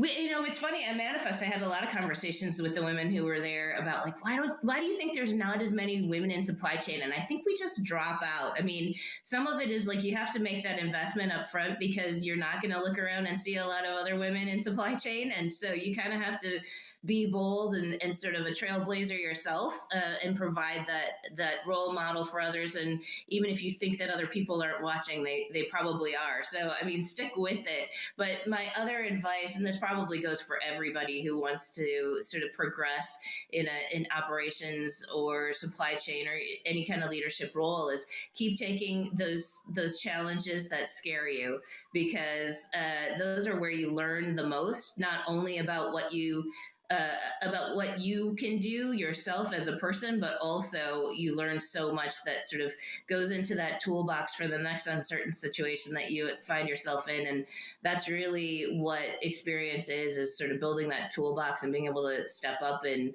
go into another unknown situation with lots of ambiguity. So don't be afraid to be afraid.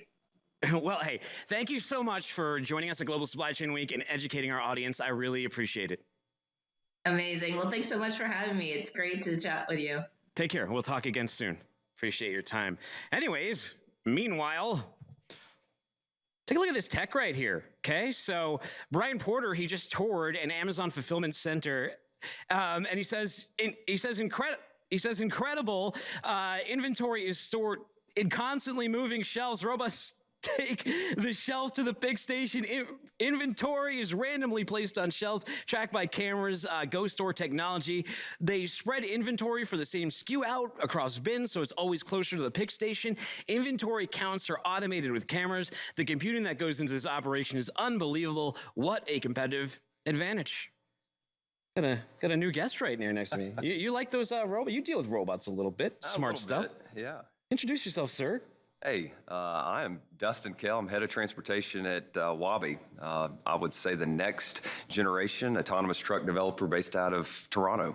Interesting. So what is the conversation around autonomous trucks? Because you just got back from Manifest. I saw you there. You got back, I think, at midnight last night from RELA. Yeah. What are people talking about in this space? Yeah, I personally think it's a great time for autonomous trucking because you've had kind of that first generation of autonomous trucks. And I mean, quite frankly, we don't have a viable product yet on the road, if we're honest about that. But for the next generation developers like Wabi, really the leader in what I would say AI and simulation approach, that's really going to be how we get there. Those are bold claims. What is Wabi for those who don't know? Yeah, so Wabi was founded in May 2021 by Raquel Erdison. And I don't say this lightly. I mean, she literally is considered one of the global leaders in artificial intelligence and simulation. Interesting. She's been in self-driving and AI simulation for over 20 years. She founded the Vector Institute out of Toronto. That's VECTOR, and really has set the standard for much of the technology that we talk about in this space. So really exciting stuff that she's doing. And quite frankly, as we talk about this type of technology, it's really the first autonomy stack that is teaching the truck how to drive, not program engineers or these staffs of 1,000 and 2,000 people. There is dynamic technology actually teaching the truck how to drive. Now, I was looking into how Wabi works, right? And it seemed like there was two sides to it. There's the Wabi driver, right? And then there's the Wabi World Simulator. How does the Wabi driver work? What is that? Yeah, so the Wabi driver is actually, I would say, a result of Wabi World. So let's talk about Wabi World first. Okay. So think about really the LiDAR, radar, the sensors that are getting the inputs from the truck. And then so that all that goes into Wabi World in the simulation and the AI. And that's what's really driving into the stack that's teaching the truck how to drive. Like that right there? Yes. Yeah. So that's actually some of the learning and the simulation, the regeneration that we talk about often. And so that's the testing and learning. But what's really important about this stack, it's actually controllable and editable. And so as you see the sensor placement there, really in the center of that grill, our simulation is actually helping us understand where the best placement for those sensors are too. So what is, because you make the software and you also make the sensors, right? Well, not necessarily. Okay. So we partner with the sensor companies, yes. Because I want to know that. What is the, because last year I got a tour of a bunch of different autonomous truck companies, and I got to get familiar with what Torque does, and Kodiak does, and Plus does, and how everyone's different ideas are, and they all have a different approach to sensors. Sure. Yeah, and so the sensors, it's a great discussion now, and I think for the runway of autonomy that we're now seeing their ability to scale up production and really commercialize as well. So some really great players in that space. But again, a key differentiator is Wabi's a technology company. We don't want to build a humongous fleet. Yeah. We want to be that autonomy stack that goes into an OEM with really day one production in mind. That's really important because as we've seen in that first generation, you really can't retrofit these trucks. And as a trucker, I'll say it simply is you can't put a second mortgage on your truck. Yeah. You can't put the back porch and the extra bedroom, and that just doesn't work in the financing world. You can't buy like a $1.2 million truck. Like Exactly. owner operators are not buying a truck that costs $1.2 million. Correct. Yeah. I guess you wouldn't even be an owner operator at that point. You would be like what would you call that person? Have you guys come up with a name for that? No, I'm sure you could. You're the marketing guy. I know. I got to think about this one. Well, interesting. So what's harder right now? Is it what is holding it back? Because you say not a viable product. Is it the tech, or is it the regulatory environment, or is it just both need to meet at some point? So those are great questions, and I'll share. I mean, being a 16-year trucker, and I think most everybody that knows me, I spent 16 years at U.S. Express. Was over. What they have you in over there? Oh, so I was 12 years at Total Transportation out of Mississippi, which I'll give them a plug. One of the greatest trucking companies in the country. Just gets utility operations based out of Jackson, about 1,200 drivers. And so I was able to oversee our dedicated division, all of our sales commercial efforts, but then came up to Chattanooga in 2019, was SVP of enterprise sales, and then also SVP of operations. And so it really gave me a lens, and you got to commend the Fuller family, as you know well too, for the innovation that they bring to this industry and U.S. Express and certainly this city and FreightWaves. But I got to oversee the autonomous truck development program for 4 years. So I've worked with many of the other developers, which I really, champion in a lot of ways too. But I'll also say there is that differentiator that we've seen in the second season, and that's a big reason why I went to Wabi.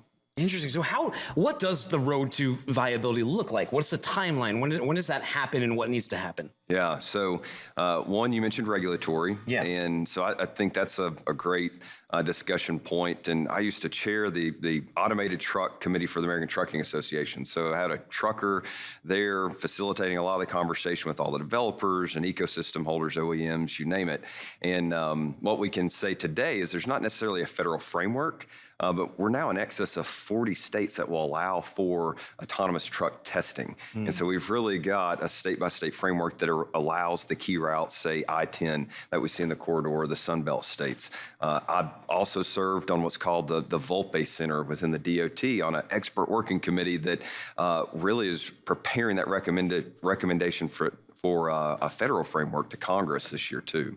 Interesting. So when you have these conversations, what do the touch points look like? Like, one of the biggest issues we come up with, like, for example, eventually we're going to be putting these on autonomous trucks, right? I mean, on electric trucks. What does refueling look like, and going to a receiver, and what place is this middle mile? Where do you see this all factoring in? Yeah, so again, another great question. And just to be clear, for Wabi, for us, it is a hub-to-hub model. And I think most of our peers within this industry and the ecosystem stakeholders that are really involved would prefer that hub-to-hub model. I think that's what is going to be commercialized first, but also what I would say is operationalized first. That's more controlled and static, and will allow that kind of local P&D, pickup and delivery model for human drivers in the near future.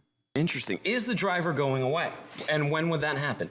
So it's a great question, and I always say, I'm a trucker. I mean, I'm a 16-year trucker. I got family in this industry, and will advocate for the driver in so many ways. And that's what I love about autonomous trucks, because, and just like yourself, Dooner, I mean, you love this industry. I see you champion these guys, and the men and women of this industry.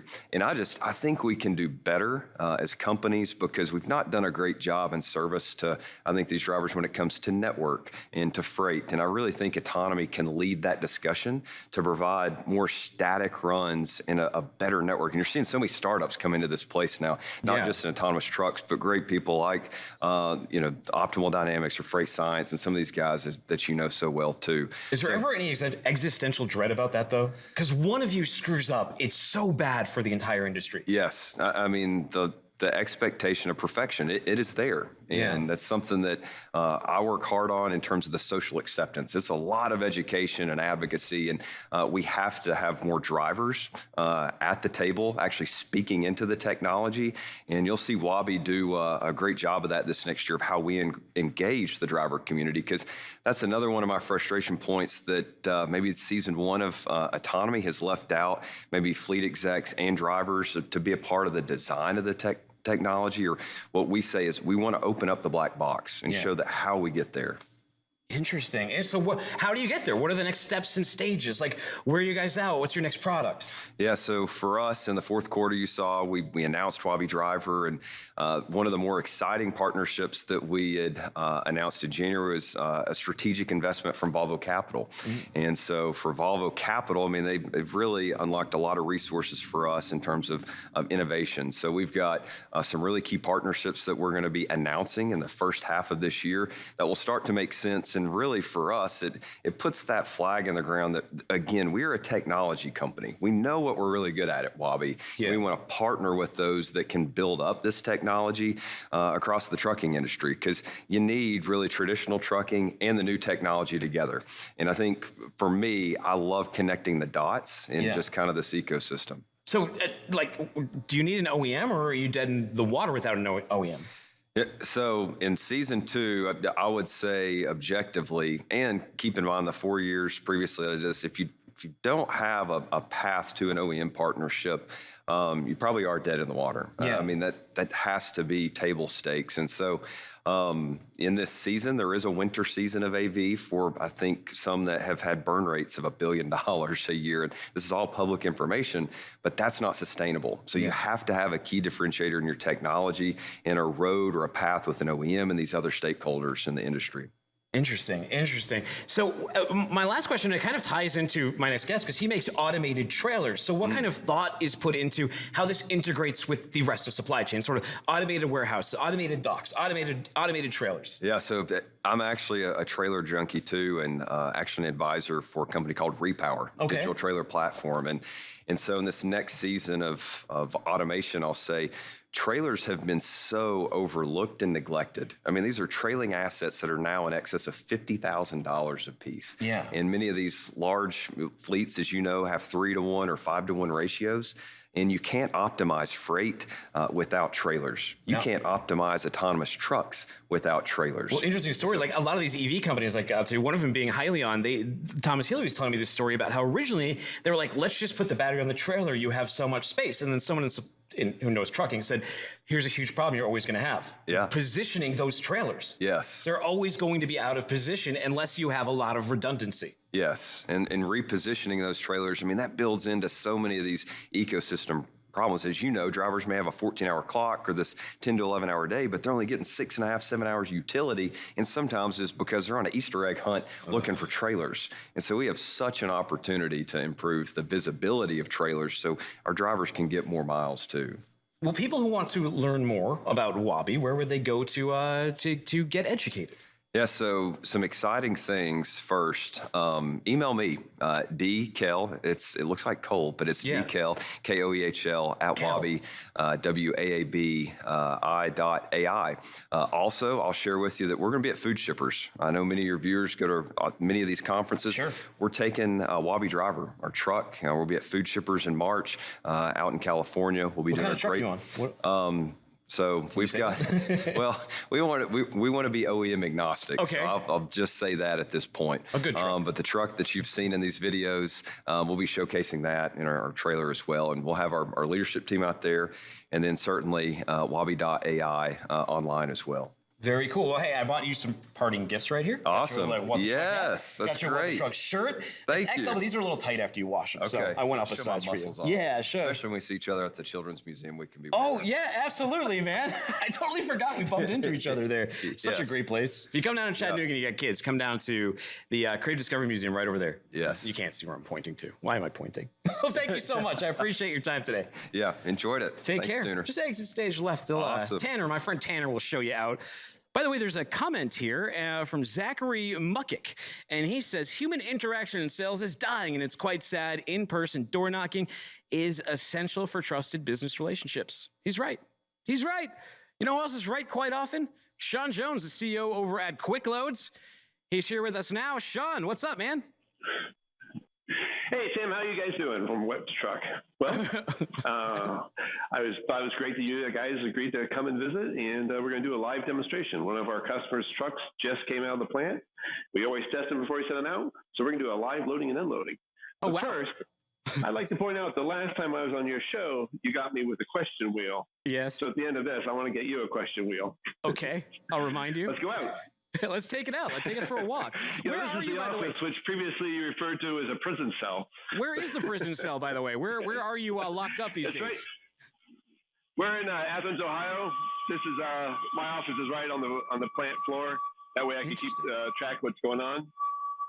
There's our new 6 kilowatt fiber laser, which is getting put together. What does that do? What does the laser do? Our new press brake. Oh, sorry, go ahead. What does the laser do? Oh, it's really neat. It's got a shuttle table, so it can cut through up to an inch of steel almost perfectly. And it also has a tube laser on it, so we can cut all kinds of neat things like in our drive shafts and our other parts. It'll really speed up our production. We're excited about that. One thing, with the laser, we don't have processing, flag and stuff. Interesting. Oh, are you still there? Yeah, of I feel like course. I lost you. No, I'm good. Okay, I'm there still you here. go. Yeah. Could you amputate an arm with that thing? Bend something. Ooh, nice. What? You got all Pretty quickly. Sean. And you can give somebody a neat tattoo too. You got so many new toys. Where we keep the engineers. Say hi, Nice. engineers. Hi, engineers. Wet the truck. Hey guys, good seeing you all. See, they always, whenever I come in here, they always wake up and they have cool stuff going on the screens. So Where'd you find that I think motley it's a crew? screensaver. What'd you say? Where'd you find that motley crew? Yeah, they're all just OU graduates, so they were cheap. Oh, okay. Sean, you're not by that.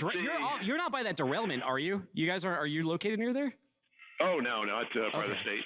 Okay. Cool. Looks like Tom's making progress on redoing our tool room. There's our big monster machine. That's the 40-foot plasma table. It'll cut, I think, 12-foot wide by 40-foot long. And you see over there, they're putting together a 40-foot trailer. So, Sean, let me ask you something. Do you assemble the trailers? You assemble the trailers fully in this this warehouse right here? Well, not personally. No, yeah. There's a. I'm not sure who that is, but anyway, that's putting together a bumper there. And then this is one of our beds. But yeah, what happens is right now we're getting the beds shipped to us from our manufacturer, TMCO in Nebraska. And then we put them all together here, and then we end up doing the plumbing and the wiring, that sort of thing. So this is the dirty side. This is the fabrication side. We'll go over to the assembly side. So once they have a bed all together, it then goes off to hot dip galvanizing. And we do that because hot dip galvanizing lasts forever. And then it comes over to this side, and they end up wiring it and plumbing it and putting all the little pieces together. Hey, Royce. Cool. I like the warehouse. Yeah, so here's the assembly side, and they're starting to put together this thing. Looks like there's still wiring and plumbing it. And all the assemblies are getting ready to go on trailers. I think that's one of the new electric power pack trucks. Let's wander over there real quick. When you say assembly, what is going on to a trailer? Okay, so what they did, this bed before was upside down, and they put in all the wiring and all the plumbing, and they put all the hydraulic cylinders on it. And then they flip it back over, and they put it on the bogie, the underside, which is also assembled here. And then they attach it to the front, the gooseneck.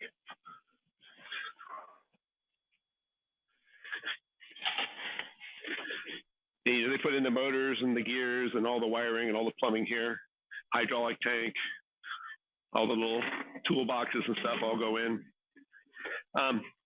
So this one must be an electric one. All of our trailers before used to ship with this 38 horsepower electronic fuel injected engine. But in 2023, we made our standard a 14,000 kilowatt or 14,000 watt electric power pack. And so it's a zero cost option, but almost everything is shipping now with the electric system. And then we still ship some of the engines. But one of the nice things about that is then it becomes pretty much maintenance zero. So nobody's out there checking oil or gas or that sort of thing. And it always works. We just really like the electric power pack. Interesting. And one of the things that we did, and I think you'll see it on this truck, is so we build trailers and we build trucks. One of the issues with trucks is if the truck doesn't have a transmission that can handle a power takeoff and a hydraulic pump, then you basically can't put a quick loads on it. So what we did was we took our electric power pack that we put on the trailers, and now we put that on the trucks. Yeah, this one has it. So that now any truck, it doesn't matter whether or not what kind of transmission it has in it, now it can run a quick loads, can have our electric power pack on there and run the whole thing. So wow. Well, let's go outside and let's go look at the customer's truck and load a container. Oh yeah, I'm excited to see this this demo. This almost happened on stage in Arkansas, but there just wasn't space to do it. So now we finally get to do this one-on-one with the truck. Yeah, that was a neat one because I got the engineering guys to get that truck to do it automatically. And so on stage, I was able to push a couple of buttons in Arkansas and load a container here in Ohio. Nice. Doesn't look too bad out today. Yeah, it's pretty muddy. Thanks, George. It's muggy here. It's muggy in our studio. It's a very immersive interview. We're in the same humidity. Yeah. All right. All right. You know how to use that thing, Sean? So what your truck drivers are about to see is that I am not a truck driver. Okay. Here we go. But quick loads is so easy. If you can back up a truck, you can load a container. It kind of runs in batches. Right now, we're doing a bunch of these trucks. For a while, we were doing a lot of trailers. I think everything next on the billboard, they're all trailers for a little while. And is the trucks mostly just doing those transmissions? Yeah, it's muddy out there. Are the trucks mostly what? Just doing the transmissions? No, we're about half and half now between the electric and the PTO takeoff. Interesting. I really like the electric though because we've had a bunch of customers where their drivers will accidentally leave the PTO pump on and blow the pump up. With the electric, that's just not possible. It's kind of nice. All right. So we look like we're in about position. Turn on the PTO because this is the PTO one, not the electric. All right. So see exactly what's going on behind me. Push a button, locks come out. Wedges are going to go down. That's going to go out. Now, I haven't done this for a while, Junior, so hopefully I won't screw it up. That up. Heard something. Yeah. And Emily can show you what's going on behind us here in a second. Now, the back of the beds on both the trucks and the trailers are on these big rollers. Yeah. And the reason we do that is so that we won't be pushing or we won't be pulling the container across the ground or dragging the trailer. What we're going to be doing is we're just going to be rolling underneath it. So lift wedges, pick it up. Change gravity. I move my wedges down out of the way.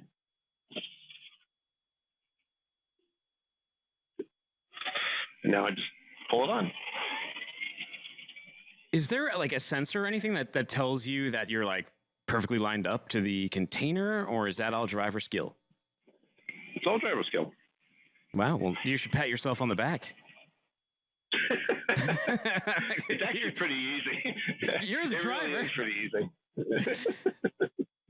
So this is. I appreciate that, but I am not a truck driver. If you ever see me back up a trailer, you would know that. But it's pretty easy. We're looking at adding a sensor for that, but we just haven't needed it yet. Yeah. Drivers aren't that bad yet. Just wait until the. No, drivers are. Whenever we have like a real truck driver come here, it's just amazing what they can do. It really makes me look. So what about in an autonomous world, Sean? Have you worked with any autonomous trucking companies to see how these would integrate? Well, we've talked to a couple of them, and one of the things is that since we essentially build a smart trailer, it already has a Wi-Fi network on it. It already has a computer. It's already set up so it can test tire pressure and everything. All of that stuff is already there, and so it would be an easy fit. We talked to one of the big companies not too long ago. Oh, there we go. We're all loaded and ready to roll. and we are rolling. So I don't know, what was that? Maybe 2 minutes, something like that. If even. But yeah, I guess a lot of the companies, they can back up trailers and everything yet, but I don't think they're quite ready yet to be able to load and unload containers. One of the nice advantages to our system is, since we're just moving the container and the trailer stays hooked to the truck, you can move entire depots worth of containers, ground level to ground level, without having to change trailers, without having to connect and disconnect. One of the big problems with autonomous trucks, and it's a problem that they're working pretty hard to solve, is when you back up to a trailer, those freaking airlines are in different locations from trailer to trailer. You have to plug in the electric. And I'm sure you've seen this, but half the time the airline connector's been skewed one way or the other or bent. And so it's really difficult. You usually have to have a person involved. But with our system, the trailer stays on there. You're just picking up and moving around the containers. And the containers is what they hold to merchandise. So ready to do the question wheel? Yeah, head over to that. I do have and I'll ask you some questions while you're on your way over there. One of it is, how did you develop this? Just riff on that as you walk to that wheel. What made you come up with the idea? Okay. Let me walk up down the side.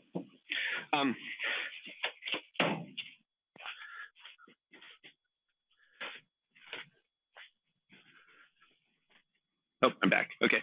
Sure. Yeah. I got my degree from Ohio University Engineering, but most of the time when you're working in engineer, you're in some cubicle somewhere, and all my friends that went out and worked in real industry didn't like it. So I decided to stay in business, and one of the businesses we were in was mobile storage.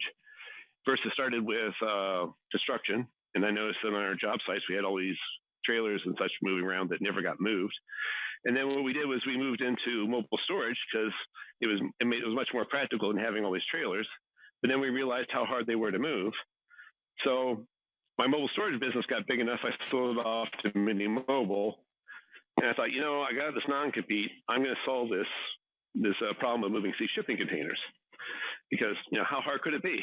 It took probably $4 million and 5 years longer than I thought. But we finally got a really good working quick load. And so we started making them, and here we are. Interesting. Have you sold? How many have you sold? Have you sold any of them? Oh, yeah. There's hundreds of them out there. Cool. Okay. Hey, that looks like my wheel. Okay. It is. we found your wheel, and we duplicated it. Put a few different questions on there, though. Are you ready? I'm ready. Spin away. Okay. Oh, hey, this is a good question. All right. Tim, if you had to fight a bear, would you want to fight that bear in a Jell-O pit? And if so, what flavor of Jell-O would you want? Like, as opposed to, like, the forest? No, you have to fight.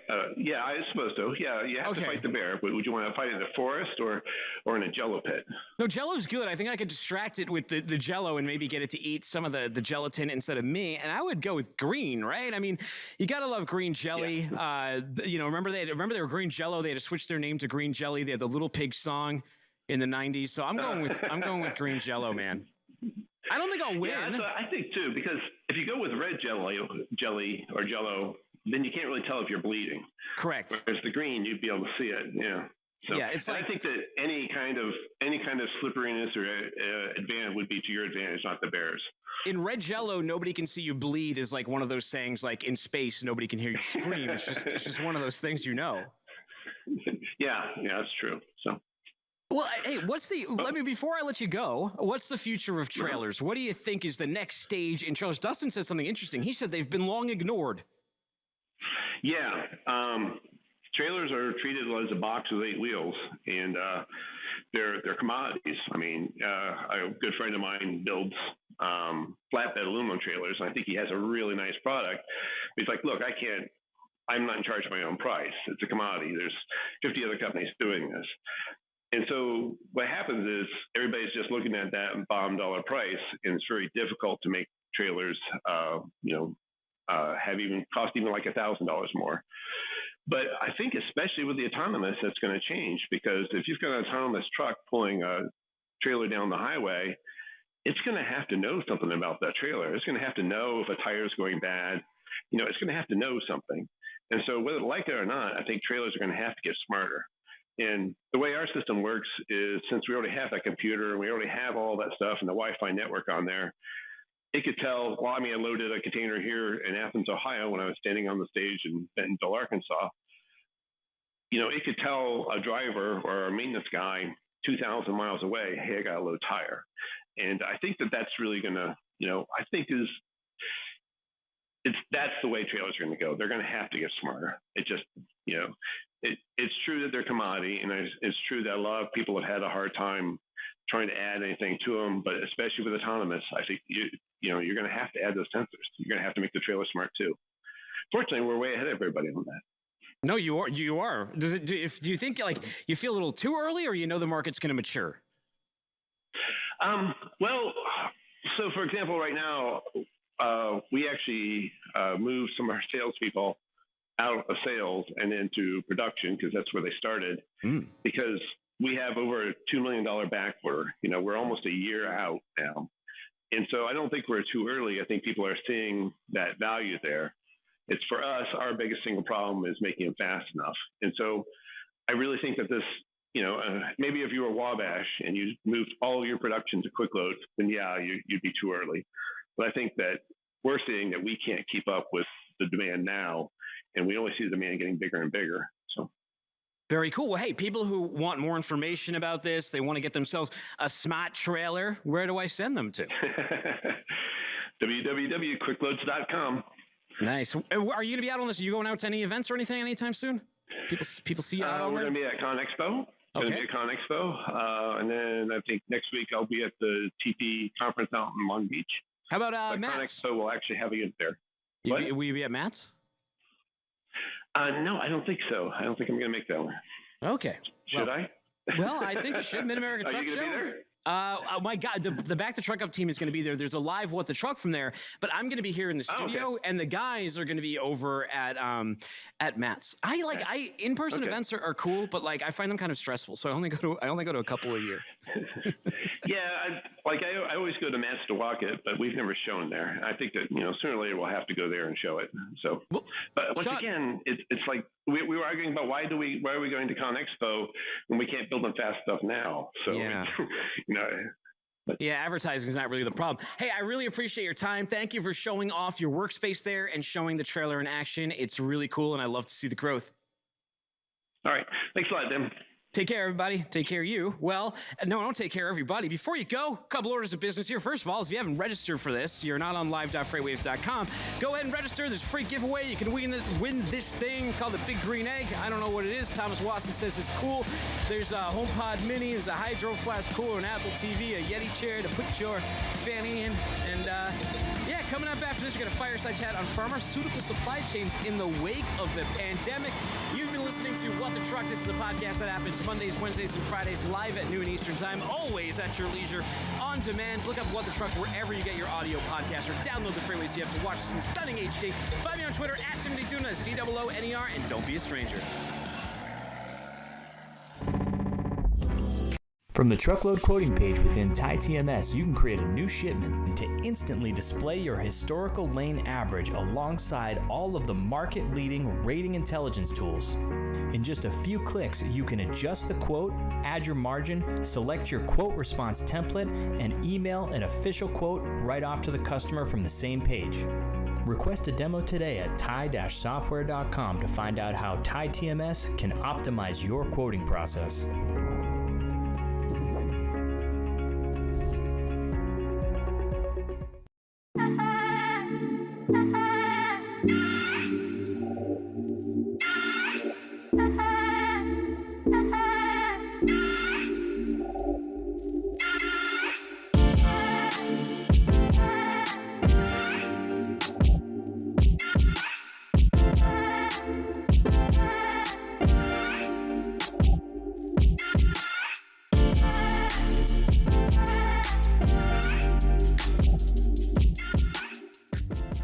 Welcome back to another edition of Check Call. Check Call. Check Call. Check Call. Let's go. Nobody works for free, so why should we be expecting our drivers to?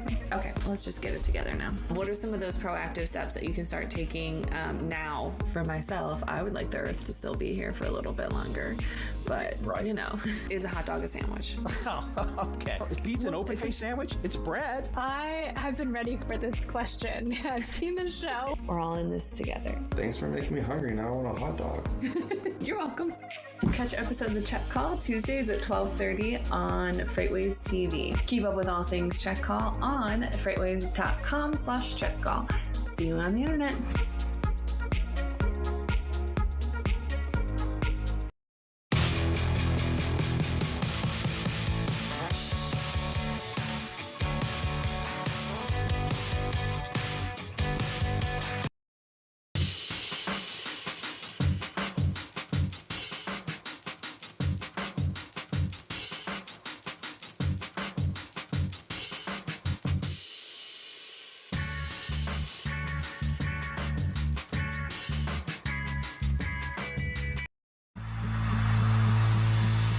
When guests come to an event like F3, we know what they want is a chance to show off their products, their swag, and make new partnerships that will last until our next FreightWaves event.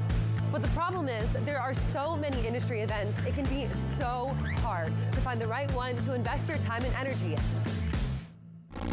We at FreightWaves take your investment seriously. Which is why we've brought together thousands of industry professionals in one city over 3 days to showcase all you have to offer. Because your successful connections at an event like F3 move all of us forward. Don't believe us? Join us in June.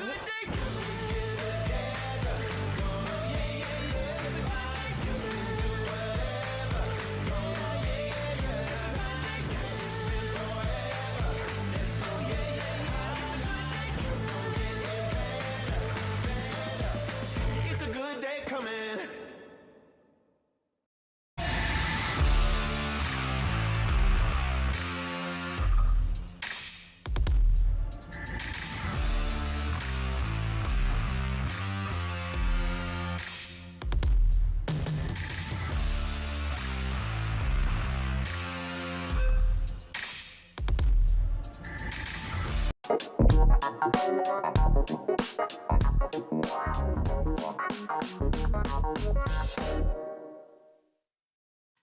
Hi, everyone, and welcome back to Point of Sale. Of course, it's the retail supply chain show where we break down our great retailers, everyone we love to spend money with, and the data and technology, of course, that move their supply chains.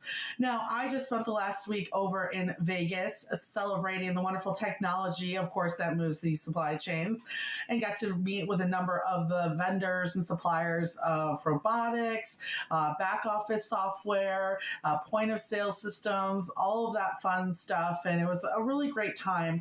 And I did get a nice little interview with one of our favorites here on the show, and I think especially when we look at the cold chain and how retailers in particular that need their help. Tive, I got a chance to talk with Krenar, their founder and CEO, and at the tail end of this episode, you'll get to watch that live from the floor and manifest. So unfortunately, I didn't get to turn the camera, but they were next to the puppies that were at the conference.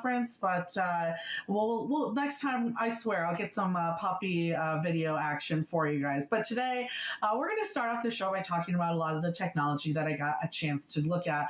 And most importantly, I think some of my favorites, the robotics automation that was seen on the floor. Now, for everyone out there, we've talked about the importance of robotics within warehousing. One, it makes it safer, it makes it quicker, and at the end of the day, right, as the consumers of all of our retail partners, we want that stuff to get to us as soon as possible. So a lot of that investment has gone into it, but of course the people side of things too. It's becoming harder and harder to find enough individuals to secure the amount of human capital that we need in order to sustain the supply chain that we all want. Right, we talk about sustainability a lot, and when we do, oftentimes it's compared to the environmental side of things, but today we're going to talk about how robotics automation can help with the sustainability side, with, of course, the retailers, their warehousing, and getting everything to us as soon as possible. And of course, you guys are going to see something that real quick here that I've known since I was in middle school, which is my favorite language outside of English, Japanese. Shaisho ni muji ni tsuite hana shaimasho. First, we're going to start off with a company called Mujin. That's a Japanese company. I've got some cool videos of the action on the floor from them. You'll see they've got the arm robotic system. They also have these really cool robots that kind of move across the floor, move boxes once you finish seeing that done by the robotics arm. Now, they're actually a new one for me. I haven't heard of them until I was able to actually check them out on the floor. They have this guy moving all day long. And what's really cool is they've actually expanded recently into the U.S. In September of 2021, they opened their headquarters over in Sandy Springs, Georgia. They're a plug-and-play robotic system. So whenever you hear plug and play, you got to think, okay, it's gonna be able to easily integrate into their systems, and they're going to be able to add resources as they grow. And on top of that, it will be implemented and deployed fast. And there's the main areas that you saw too from that robotics that they focus on. That's palletizing, depalletizing, and picking. And if you really think about it, all three of those jobs are kind of boring. As a human, like to be able to avoid having to pick and having to clearly take pallets off a truck, depalletize them, etc., load, unload. That's not the most fun part of a warehouse job. So it's taking a lot, like we see with back office automation, of when you see our other shows, brokerage, trucking automation, etc. We're taking the least fun parts of the job, the parts that can also be automated very quickly, like palletizing, depalletizing, and picking, and pushing those over to robots to do for us. And their main people or customers that you might know of are Hitachi and Mitsubishi. They are newer and they are expanding. And actually, that robotics arm right there in duality with the robot on the ground was the first time they've actually been displayed, was at Manifest this past week. So I think we'll hear more from them, and I'm looking forward to speaking more with them here in the future. The second one I wanted to showcase is Locust Robotics. You'll see in this video here their Locust bots, and you'll probably notice on there too, on some of them they say DHL, some of them say Ryder, and some of them are Geodis. Those are their three big main partners in the space. Now, they're not moving in this video as crazy as they've seen, but you can see them across the floor, right? And there's people walking in between them. And of course, as people are moving across the conference, they are avoiding them. I will say, I should have had someone film me, but I was having so much fun doing it. I did spend a good 15 minutes or so trying to like jump in front of them as they're like turning and stuff too, trying to see like, hey, if I like box these guys out, these robots out, will they see me? Will that work? And the lady who was running the table thought it was hilarious that I was trying to kind of prove this technology could be dangerous. And I'll tell you, it didn't hit me once. And I ducked and dodged and ducked all of the T's in that movie, and they couldn't get me at all. So I think their recent valuation of $2 billion after their raise in November of $117 million is a fine price. Actually, in September, they picked their 1 billionth item as well, and their focus as well is on picking, put away, and person-to-person transport. So being able to have one person pick in a certain lane, maybe in a warehouse, take that to another individual who's going to put that in a box. Those long distances, right? That's always been a big complaint for warehousing workers. It's just the amount of steps that they're taking. A lot of them will have their like Fitbits or watches on, and it's a lot of steps in a day. So a Locust bot is the perfect way to limit those steps and also make those individuals better and faster at their main picking job. So those are really fun. I'm happy that we got a quick video of them too, but next time I promise I'll get some more human interaction with myself for you guys too. And I think the highlight of the show, and I'm reaching out to them. I really want to try to get some of their engineers on the show, and hopefully even on Great Quarter Gals as well, is the dog from Boston Dynamics. That's right. Spot showed up for one day. He was so cute. Thank you to Blythe for taking this video for me as well. This guy is really cool. If you guys don't know about Spot yet, look into it. You might be thinking, okay, this guy has a little bit of different avenue of helping with the supply chain. He's not like the other two that we discussed, where they're more of like in the warehouse doing work that humans are normally doing side by side with them. Spot is about more of reaching areas and sensing data and gathering data in an environment that can oftentimes be very dangerous for human beings themselves. It's really cool. So how Spot works is he's connected to a Samsung tablet, which they've just updated recently to. It used to be more of like a gaming type of mechanism, and they still have like, it almost looks like a Nintendo Switch. They still have the gaming aspect, so you can take over human control.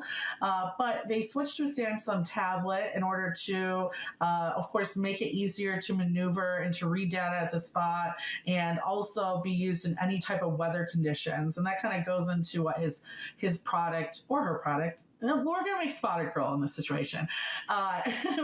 This is what she could do to help with different supply chains. I'll get into the kind of the dynamics of it. So it's a sensing solution. It's gathering data in the environment around it, and it's taking that in so that, of course, companies can use that data to make better decision making. There's really cool videos out there. Clearly, in the video I have, Spot is walking on a basic just conference floor. So the only dangerous things around them are probably us, the humans, coming in and out of there.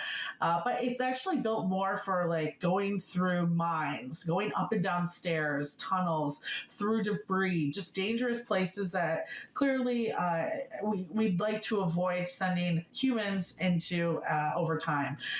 And what's really great about this is it's used more for like different types of inspections or automating routine tasks that need to be done in these areas.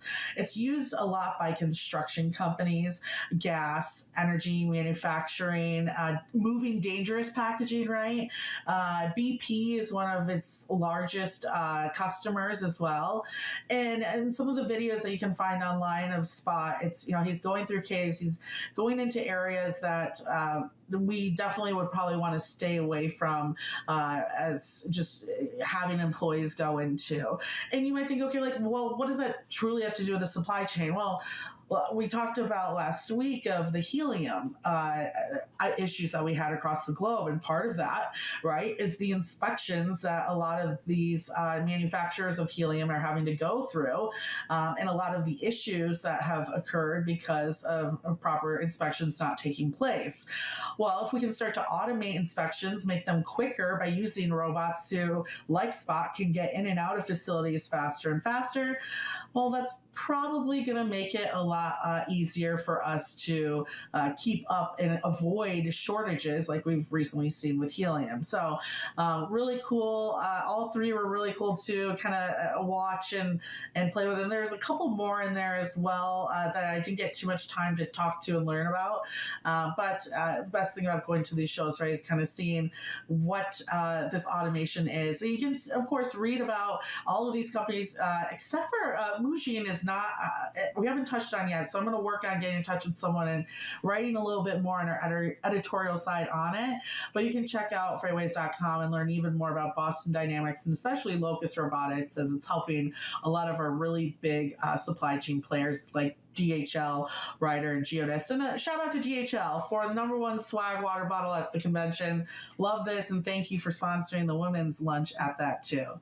And heading real quick, we're going to now go into the video with Tive, Krinar Komoni. He is their founder and CEO. We're going to talk for a little bit, and then we'll come back to me to wrap it all up. So enjoy the talk with him, and I'll talk with you all shortly.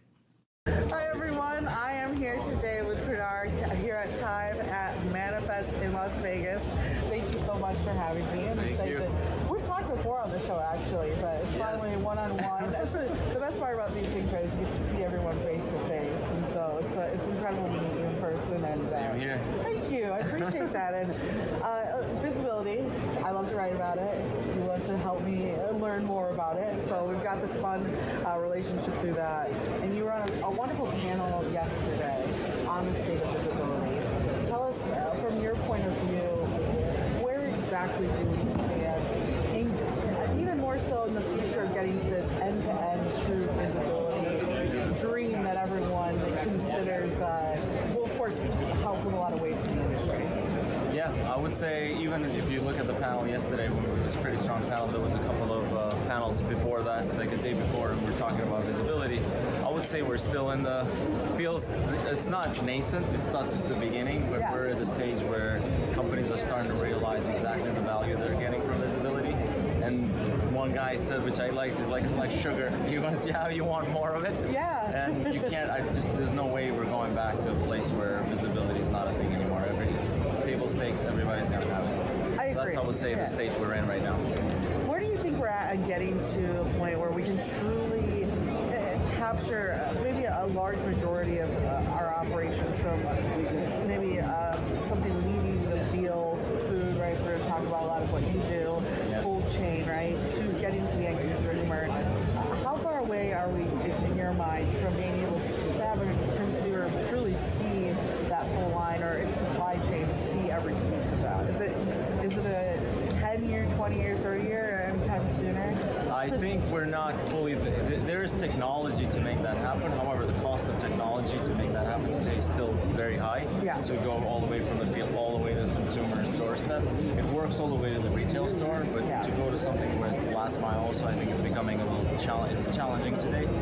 The other part that we're in, I think, is getting to connect all those data points and making sure that those data points, those connections are accurate so you can actually paint that picture.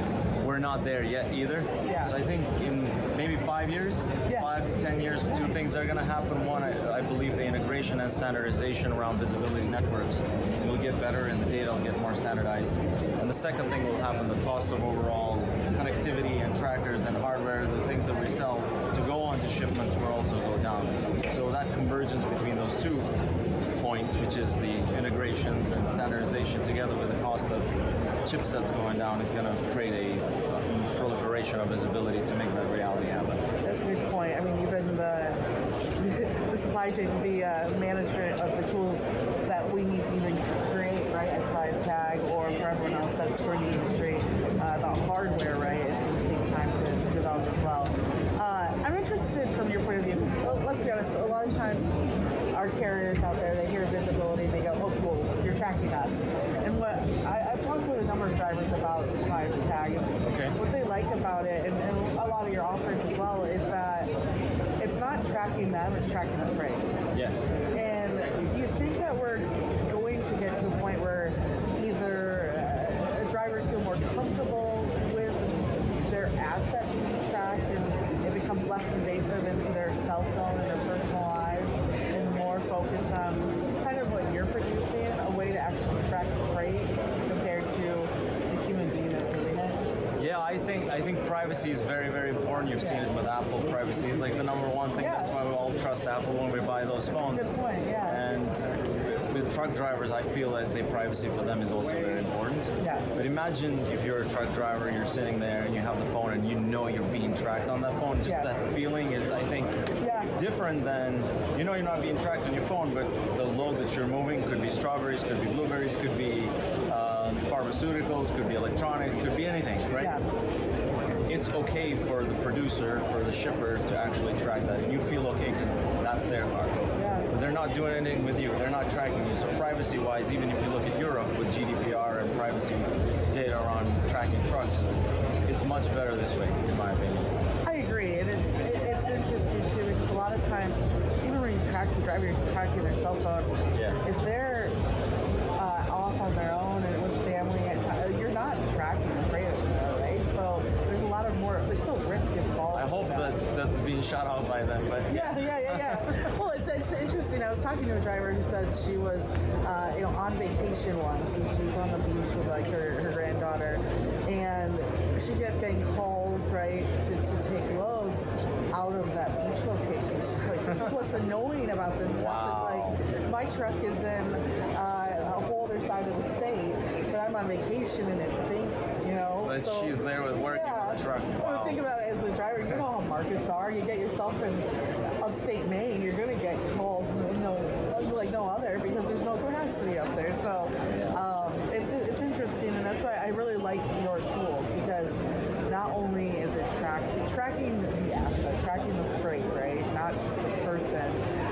It's, I think, going to really help revolutionize one, the amount of waste that we're producing, and two, we talked a lot about like the future products and pharmaceuticals that will be able to be produced on a grander scale because of this tool. Can you dive into that a little bit, like how visibility can actually affect the products that we're able to create as pharmaceuticals or things of that nature excel as well? Yeah, I would say the biggest thing is making sure that those products get on the shelf instead of being rejected by a retailer because they got there and it was frozen completely, or something happened and the truck was at 80 degrees. We were able to take action and immediately fix it so that those products get on the shelf. And same with pharmaceuticals. Going to the hospital and the patient needs that, making sure that the patient's going to get it.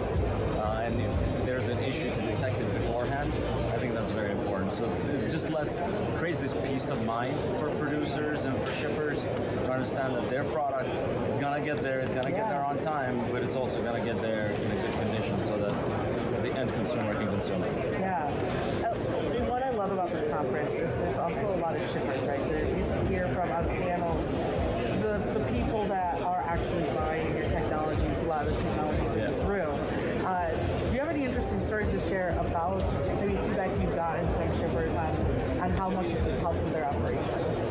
You don't have to name names, because I know there's a lot, right? First of all, on customer experience, huge help. Because there's like a shared shipment feature. They just share those shipments with customers. Customers know exactly when the shipment's coming. They don't have to make calls. That's a huge savings. That's a huge time savings for everybody, the customer and our shipper. But and the second thing is we had examples where it was $250,000 worth of beef in Mexico that got a little bit diverted from the road. It's awesome. And they were able to figure out what was happening and save that shipment. And then during Halloween, there was a bunch of candy that got found somewhere, and we were able to track it down where it was so that kids could have Halloween candy. There's a lot of examples like that. That's so cool. What cool problems that you're solving on a daily basis? And it's funny to me. Clearly you're going to try to get profit off of it, but there's someone out there with a sweet tooth, right, that just needed it so bad. For you, being at Manifest, why is this a particular conference that you just had to be at, and why attend this? You guys were here last year as well. We were here last year, and what's interesting about Manifest, maybe not people may know, it was a while back before the first one, which was, they started planning sometime right after COVID. And I believed in it. I'm like, this is gonna be a big conference. It was only like, I don't know, I can count speakers on my hands. And I was like, I'll bet on this conference, and I'm so happy we bet on it. And now it's doubled from last year. And there's so many great companies here, so many customers for us, so many great partners, also a lot of investors here, which is really interesting to see.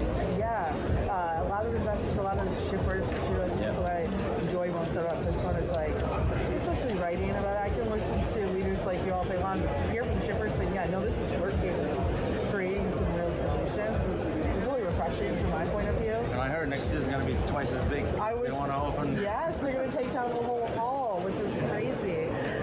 And it's we have trucks back there too, and there's so many different pieces of tech. Diverse. If you were to choose something maybe even out of the visibility space, is there any type of cool technology trends here that you found fascinating? Besides, I will say, and I'll get a video of it, he is right next to the puppy, the puppy park. So besides the puppies, anything technology-wise that's trending that you think is pretty interesting? Oh my God. There's so many great companies here. I mean, it's a little bit of visibility. Text Locate, where it's just making it really easy for everybody to text. What Ryan's built is pretty amazing. What Nick at Alvis, the carrier operating system, to get carriers to figure out a way so they can operate more efficiently and they grow their companies. We built some really cost-effective but also great piece of software. It's not around visibility, but just making carriers more efficient, because I come from that background with my father-in-law is a carrier and has got a trucking company. That's how I started Tide. That makes me feel very good that there's people working to make their lives easier.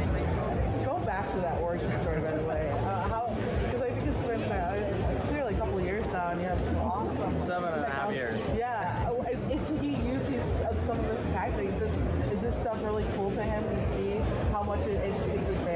sure you talk about drivers being tracked by their cell phones. Is he happy that you're kind of leading the way of actually tracking the asset? Yes, I think he's very happy. That's awesome. So for you, 2023, the rest of the year. And my wife's here too, so. Oh yes, yeah, a whole family affair. Yeah, so she can tell him directly. So for the rest of the year, Time Tag's awesome. Everyone go check that out. Yeah, I'll show it so people can see nice. it. I always have it. Yeah, I love that. Yeah. And then of course the tracker. Which is like, I want to take this tag, like look, it's technology-wise, it's insane how far Yeah, for temperature monitoring, it's great. You just source 5,000 of temperature. And they're like, what are you talking about? And I'm like, no, it's literally a sticker. So congrats, like it's just so cool to see how far you've come, especially just going in from those two different operations. No lithium either. Great stuff.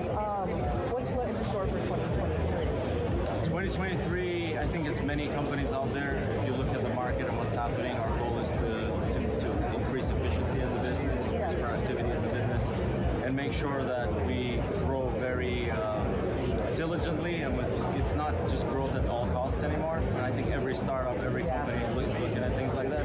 But we really want to focus on fundamentals and making sure that we're doing everything great for our customers, and that's going to be the focus for 2023.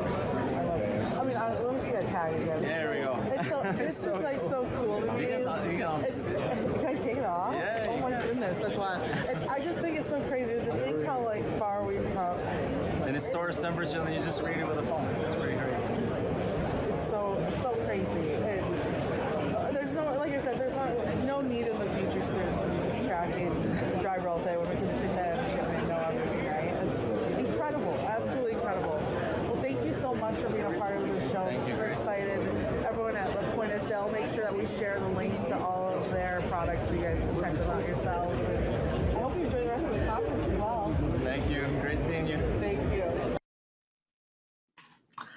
Yeah, I love speaking with him, and it's a simple product. That's everyone knows my favorite type of freight technology is a simple product helping solve one simple problem. So many companies out there they try to do too much, and Time is just focus driven, and they're getting those products out there. So congrats to the team over there. For everyone, of course, we are a community, so make sure you head to FreightWaves.com, click on newsletters, click on point of sale, so you can start getting our weekly newsletter to you as well. And for everyone who loves this content, well, if you have SiriusXM, you're going to love this too. Head over to channel 146 from 5 to 7 p.m. Eastern Standard Time every single day to check us out Monday through Friday. Tonight we'll have Mary O'Connell on the show with us too. And if you miss it, you can listen to him on demand or check it out at 11 p.m. too. Other than that, thank you so much, everyone. Get excited. We're going to have some fun guests on here in the next couple of weeks. And until then, keep on buying stuff, because if you don't, then this show's really not about much. And enjoy the rest of your week, and I'll talk to you all next week.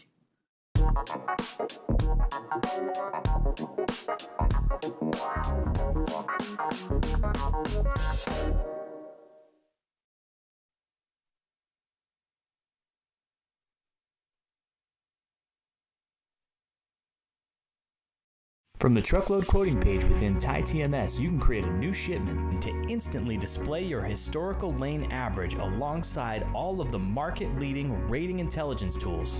In just a few clicks, you can adjust the quote, add your margin, select your quote response template, and email an official quote right off to the customer from the same page. Request a demo today at tie-software.com to find out how TieTMS can optimize your quoting process.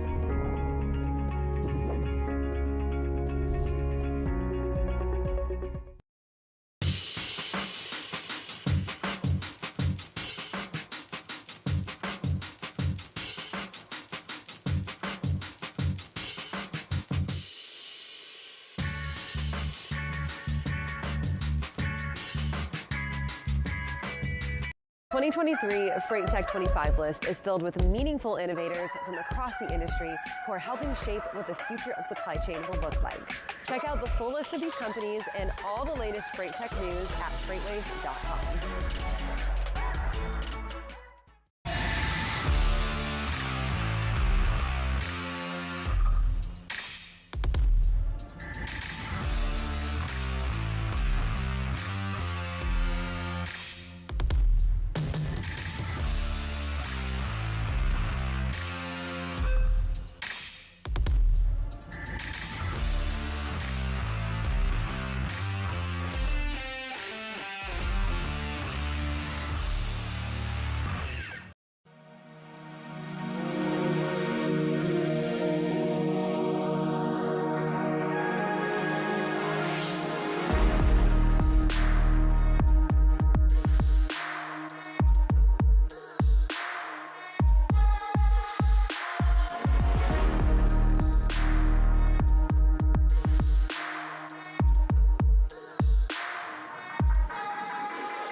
Welcome back to another edition of Check Call. Check Call. Check Call. Check Call. Let's go. Nobody works for free, so why should we be expecting our drivers to?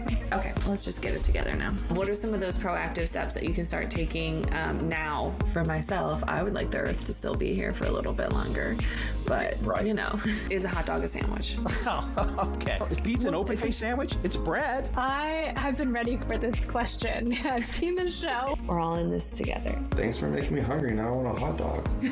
You're welcome. Catch episodes of Check Call Tuesdays at 12:30 on FreightWaves TV. Keep up with all things Check Call on freightwaves.com/checkcall. See you on the internet.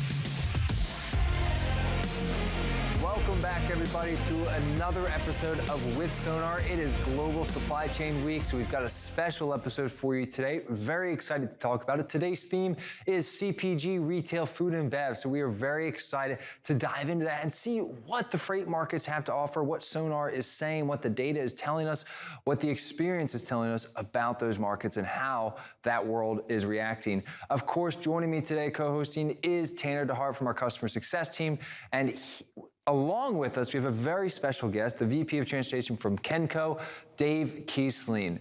Tanner, I'm going to send it over to you and Dave to introduce yourselves. Yeah, absolutely. Thanks, Luke. Welcome, everybody. Global Supply Chain Week is off to a great start, and we have an awesome episode lined up here with Sonar. Dave, how are you? It's been a minute since we had you last at the event, so glad to have you back in. Right. I think the last time I was on was between Christmas and New Year's, so a lot has changed, right, in the freight market since then, but excited to be here, and let's jump in and get started. Yeah, absolutely. I think last time you were here with us, we actually kind of threw out some forecasts about what you thought might happen with the direction changing, and I think so far you're on point. I got lucky, right? Got lucky, right? Yeah, using Sonar. So, Luke, I think the first thing we're going to look at today is continuing this conversation about outbound volume and what's happening in the trucking market. And Luke, what's been happening this week so far? Absolutely. So we have to talk about demand. All roads lead from demands. And since today's focus is CPG and retail, right, heavily reliant on the retail or on the consumer, excuse me, right? So when we look at this, you know, we've been diving into a lot of the data, and what it's telling us is that demand is starting to curl a little bit further to the downside. Not in an extreme fashion, not nearly as extreme as we've seen before, but it is starting to take a half step down. Let me just introduce what we're looking at here, and then Dave and Tanner, I'd love to get your thoughts on this, maybe how, you know, Dave, what decisions you're making or how you're communicating this, and Tanner, maybe what some of our other customers are saying. But basically, here's what we're looking at right now. There's a lot on the screen. Ignore everything except for that dark blue line in the bottom right, okay? So this dark blue line right here, that's today. That's where we are year to date, truckload demand, okay? So that's the volume of tenders that are being requested by shippers each day. So you can see here, we started off the year pretty stable, looked like it was gonna be slightly above or trending slightly above where we were 2019 in the early part of 2020 before the pandemic hit. But now it looks like last couple of days we're starting to curl down a little bit. It's a little too soon to say if that's gonna continue or not, but right now, we're still a little bit above 2019 and 2020. And you can see right here from the different years that we've had of this index, right? We're definitely way below where we were during the peak of the pandemic, but we're still above that bottom of where we were in 2019, and definitely that bottom dip there when the pandemic hit. But what I would say right here is this chart, especially on the CPG and retail side, their demand's all driven by us, the consumers. If consumers are buying less physical goods, right? Remember, they can spend the same amount of dollars, but if that dollar translates to less physical goods, that's less freight that ultimately we're going to be moving. I guess, Tanner and Dave, I'm going to open this question up to both of you. from a retail and CPG perspective, how do they think about this falling demand? Does that change how they think about logistics going into the rest of this year? I'll start if you want me to. Yeah, absolutely. Right, Go for it. I think one is the outbound tender volume, I think, is one data point we track on a regular basis, right? And the other thing that we're doing on a regular basis is we're looking at tender acceptance rates. So, if the tender acceptance rate is extremely high or low, depending on how you look at it, right? If out of 100 trucks that are being tendered or loads, 98, 97 are being accepted, we're saying that primary tender acceptance is extremely high. And when tender volume overall is falling, obviously there's plenty of capacity. And what we're hearing specifically from our CPG and our food and beverage is just what we were talking about before we came on the show, right? Everybody's got to eat. Everybody's got to do personal care. They do that regardless of what's happening in the overall economy. So that activity is still taking place. But the other physical, durable type goods that don't or fluctuate more with changes in inflation in the economy, that capacity is not needed right now, and so there's just a flood on the market of primary capacity today. And we're seeing on our warehousing side of the business, in our durable and our consumer goods that are one and done type of purchase, our inventories are expanding, right? The space in our warehouse is getting very tight, and we're going into overflow in some areas. So those are the things that are happening from a market perspective. Yeah, one thing on the other side of the equation is kind of the price of CPG and retail consumer goods, right? So we've seen a lot of, with inflation, food has increased, consumable goods has increased. I mean, really the price of everything has continued to increase. So if we can get demand to continue to decline, we can get inflation under control. Dave, do you expect retail prices to follow that? Do you think that retailers will, how they weren't giving, as costs were going up, they weren't necessarily passed on to consumer, but do you think as we kind of head back in the opposite direction that retailers will hold on to their margins, or do you think they will pass it off to the consumer? I think it depends on the product. And there's a couple, things that have been reported out in the last really several days around Walmart's inventory, around Home Depot's inventory. And I think you're seeing discounting right now to get rid of inventory. And again, it might depend on whether that's a consumer durable good or a consumer replenishment, or an everyday use item. So I think in the very short term, you're going to see prices stay relatively flat. But wages are going up. We can't get enough people, in our warehouses. We're going to automation in lieu of having people, that show up that are a traditional warehouse worker. The price that you have to pay to get a driver or keep a driver, whether you're in the LTL environment or the truckload environment, that wage is going up. So I think overall, as it relates to prices around freight and transportation, we're seeing the market adjust back to a normal, and whether the broker isn't making that margin or the individual, owner-operator isn't making that margin today that they were making 8 months ago.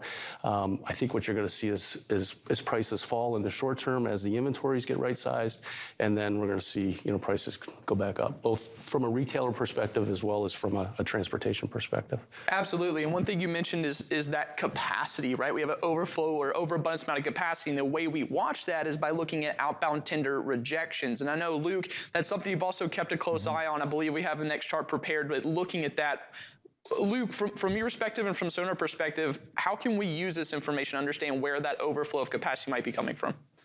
That's a really good question. So a lot of that overflow is shifting, right? So what we can see right now, what the outbound tender rejection index tells us, and which we're going to look at here in a moment, is demand flowing to the spot market, or is it being covered by those contracted carriers and 3PLs?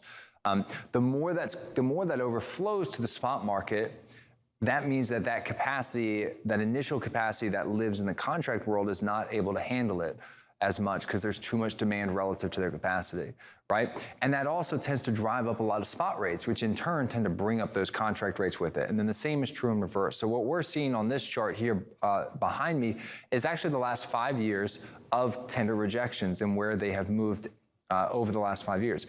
You see some ups and downs, and that's part of, tender rejections, just measuring the pulse and the shifts of the market.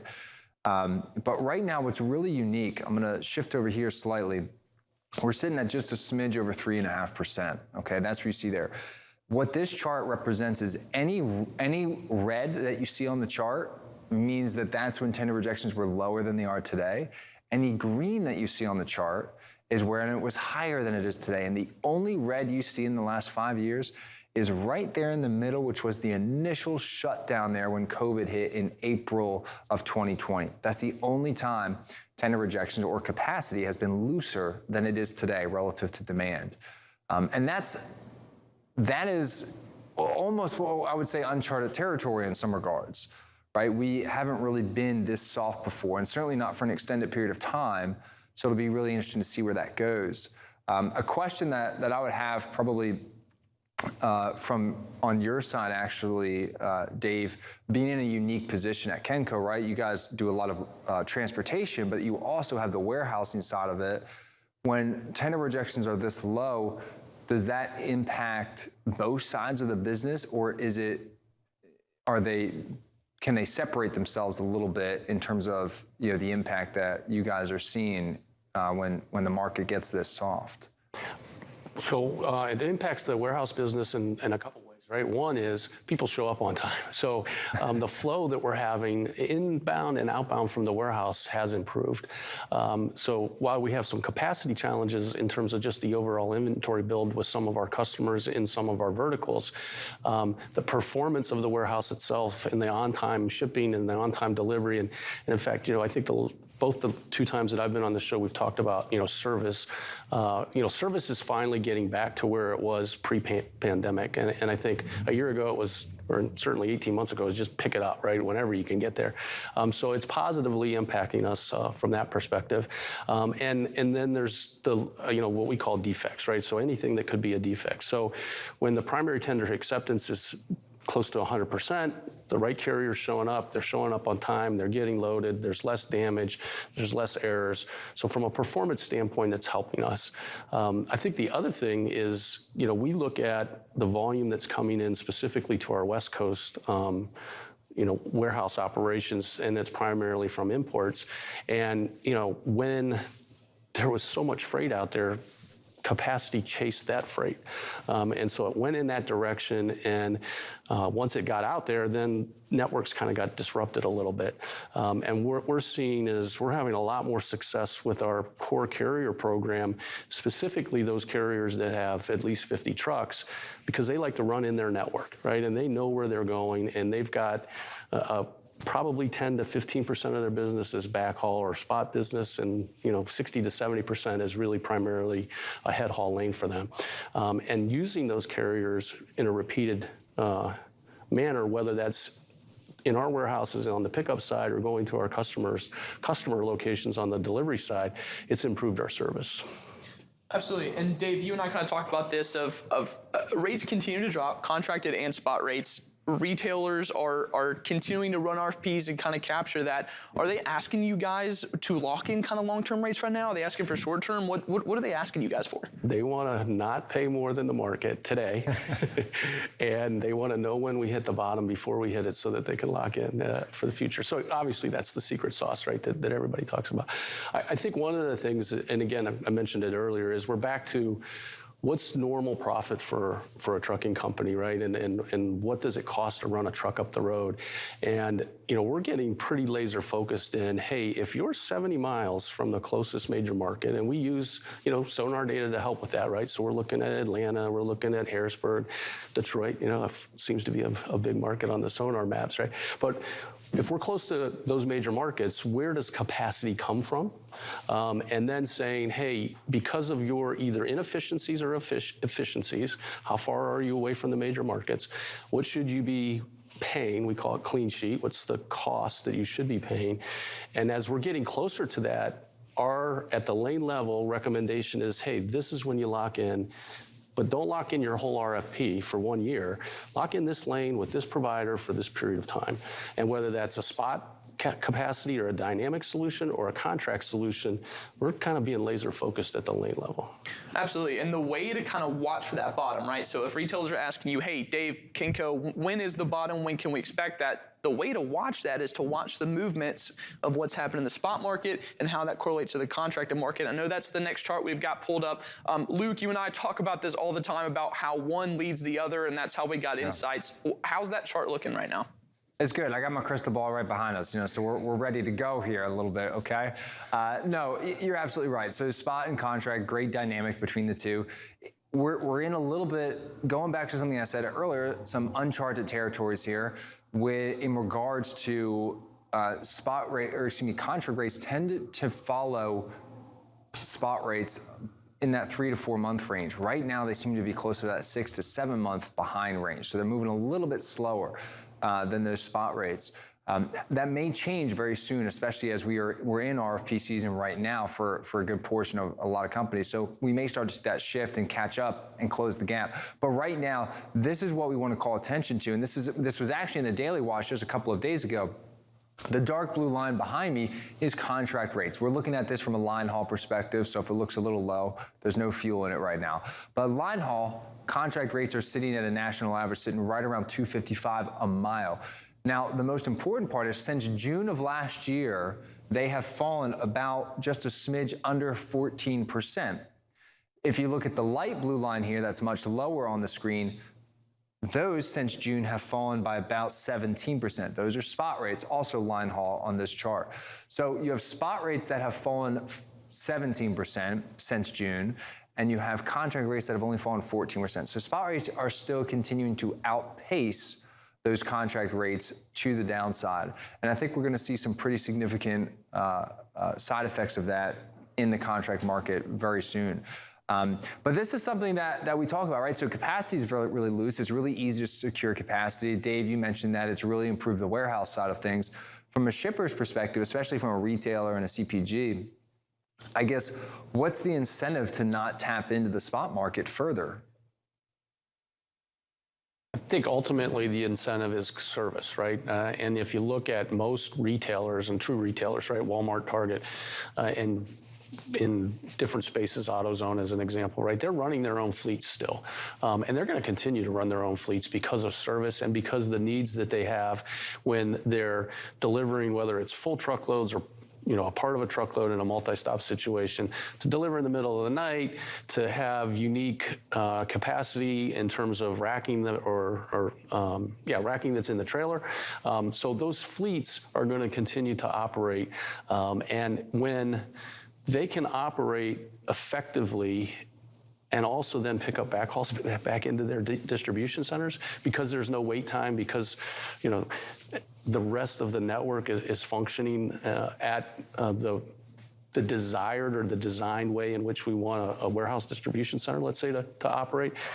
The utilization of that fleet becomes something that can be considered. So we're seeing some of that as well, that, hey, the fleet used to not take freight because of delays or because freight wasn't ready or drop trailers. Well, now we've got some of those retailers coming to us with their fleets saying, hey, we do have capacity and we're interested in taking some of that. So that's, I think the other thing that we see. And the last part of it is, again, spot rates have a different level of service at the end of the day than contract rates do. And if your business, especially, in a retail environment where you've got a lot of inventory, you want to have the inventory on the shelves that is moving. You don't want it in the distribution center not moving, right? Getting that into the retailer, into the store, getting it on the shelf. If service is important, I think you'll continue to see contract rates being used.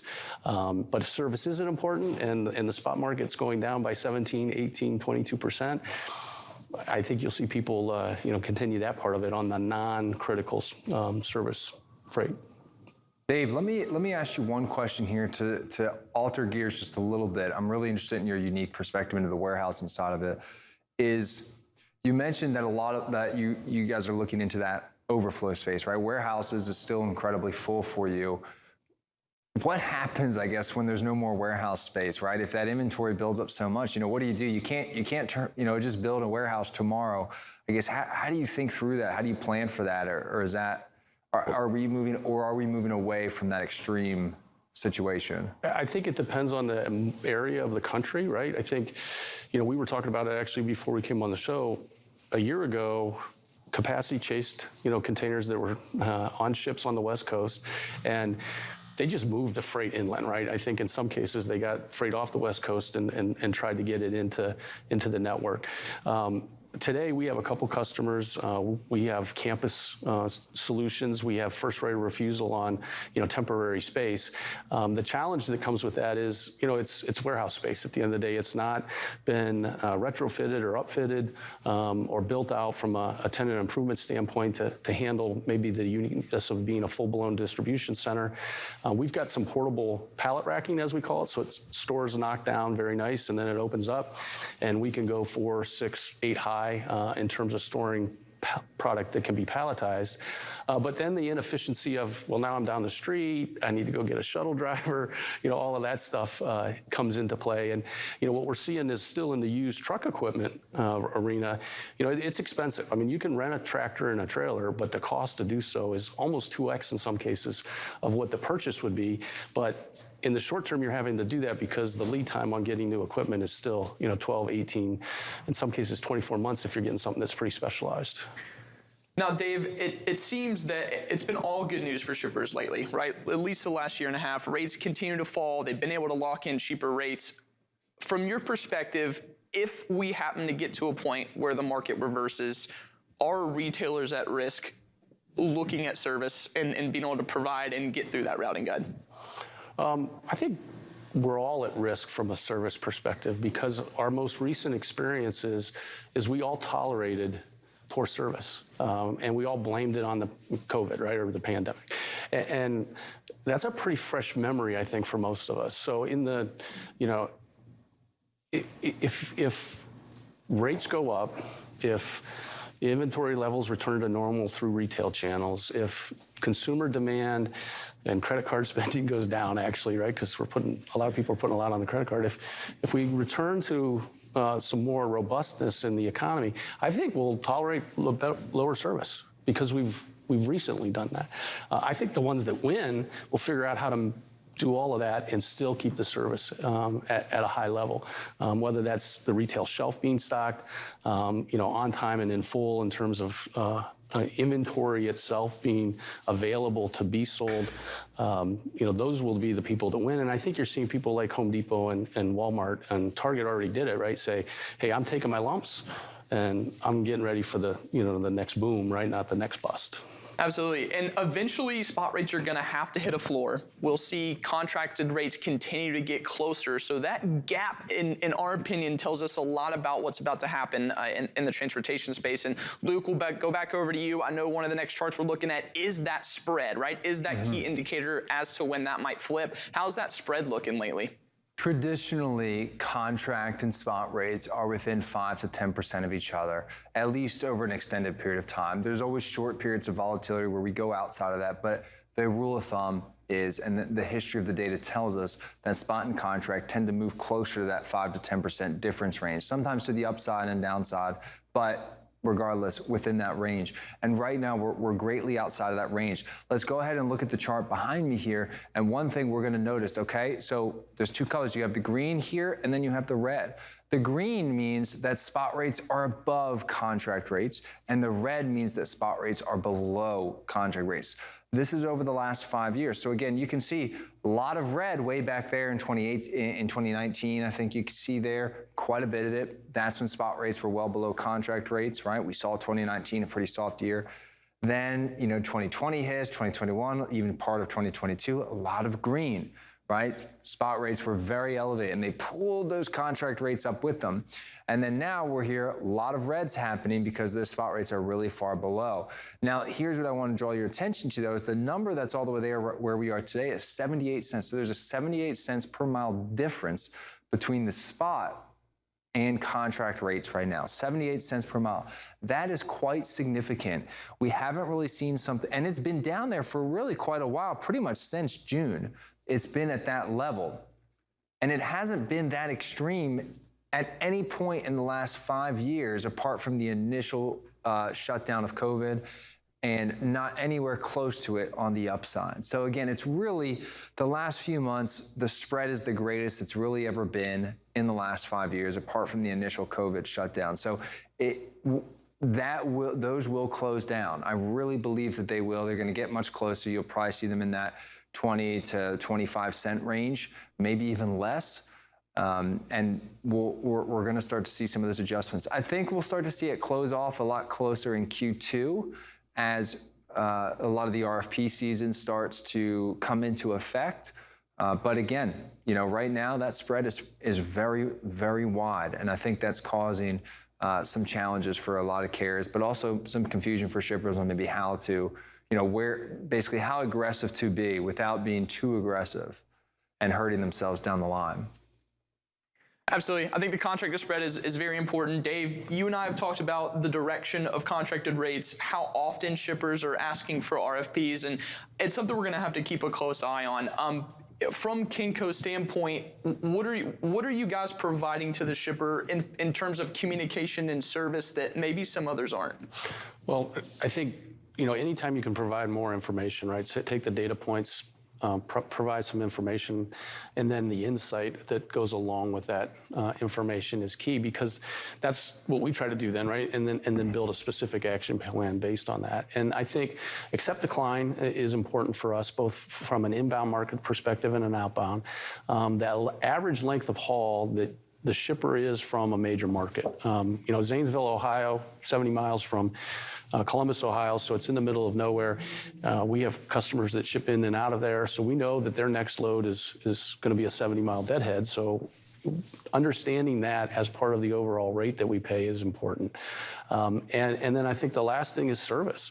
We're looking at which carriers provide the best reporting, meaning timeliness of that reporting, and then what is their actual performance, right? So we need to course correct.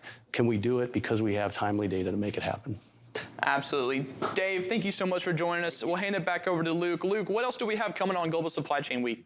Absolutely. Stay tuned. So next week, tune in. We're actually having the State of Freight webinar with our CEO and founder, Craig Fuller, along with our head of market intelligence, Zach Strickland. And right after this, coming up just after a tiny, teeny little break, we've got What the Truck with Dooner. So be sure to tune in for that. Don't go anywhere. Maybe go to the bathroom and come right back, and you'll be able to tune in for him. And he's got a fantastic show for you. So stay tuned, and thank you so much for tuning in to With Sonar's Global Supply Chain Week episode. And of course, Dave, special thank you to having you back on the show. We always love and appreciate your insights. Have a great rest of your day.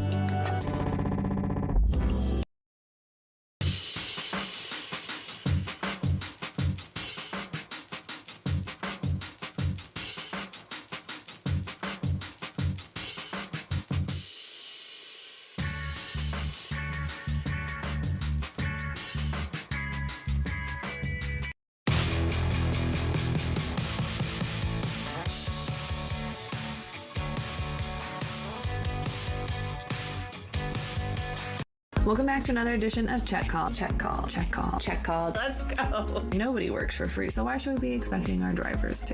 Okay, let's just get it together now. What are some of those proactive steps that you can start taking now? For myself, I would like the Earth to still be here for a little bit longer, but is a hot dog a sandwich? Oh, okay. Is pizza an open-faced sandwich? It's bread. I have been ready for this question. I've seen the show. We're all in this together. Thanks for making me hungry. Now I want a hot dog. You're welcome. Catch episodes of Check Call Tuesdays at 12:30 on FreightWaves TV. Keep up with all things Check Call on freightwaves.com/checkcall. See you on the internet.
FreightWaves is the #1 source for transportation and logistics news. FreightWaves.com provides you with in-depth news coverage, data, and insights from the leading industry journalists and market experts. On FreightWaves.com, you can also watch the only streaming TV network dedicated to freight. FreightWaves TV provides you with coverage you won't find anywhere else. However you like your news delivered, check us out online or on the FreightWaves app.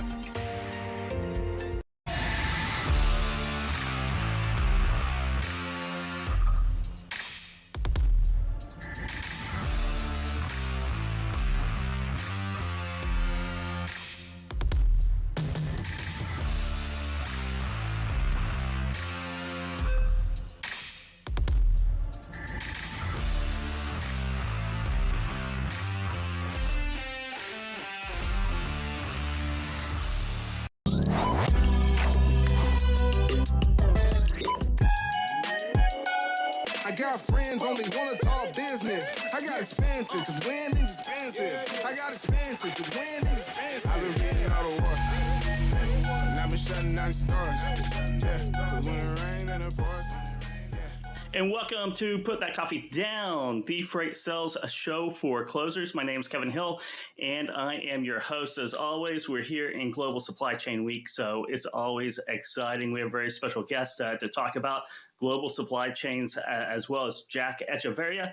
He is Senior Manager of Global Logistics at Wayfair, and he'll be on in just momentarily to talk about what we're seeing in the global logistics market, maritime market, domestic market, and also through the retail supply chain. So it'll be a very interesting topic, and we'll talk about how logistics companies, how steamships, how everyone on the LSP side of the equation are kind of approaching deals right now. But first, let's start off with this.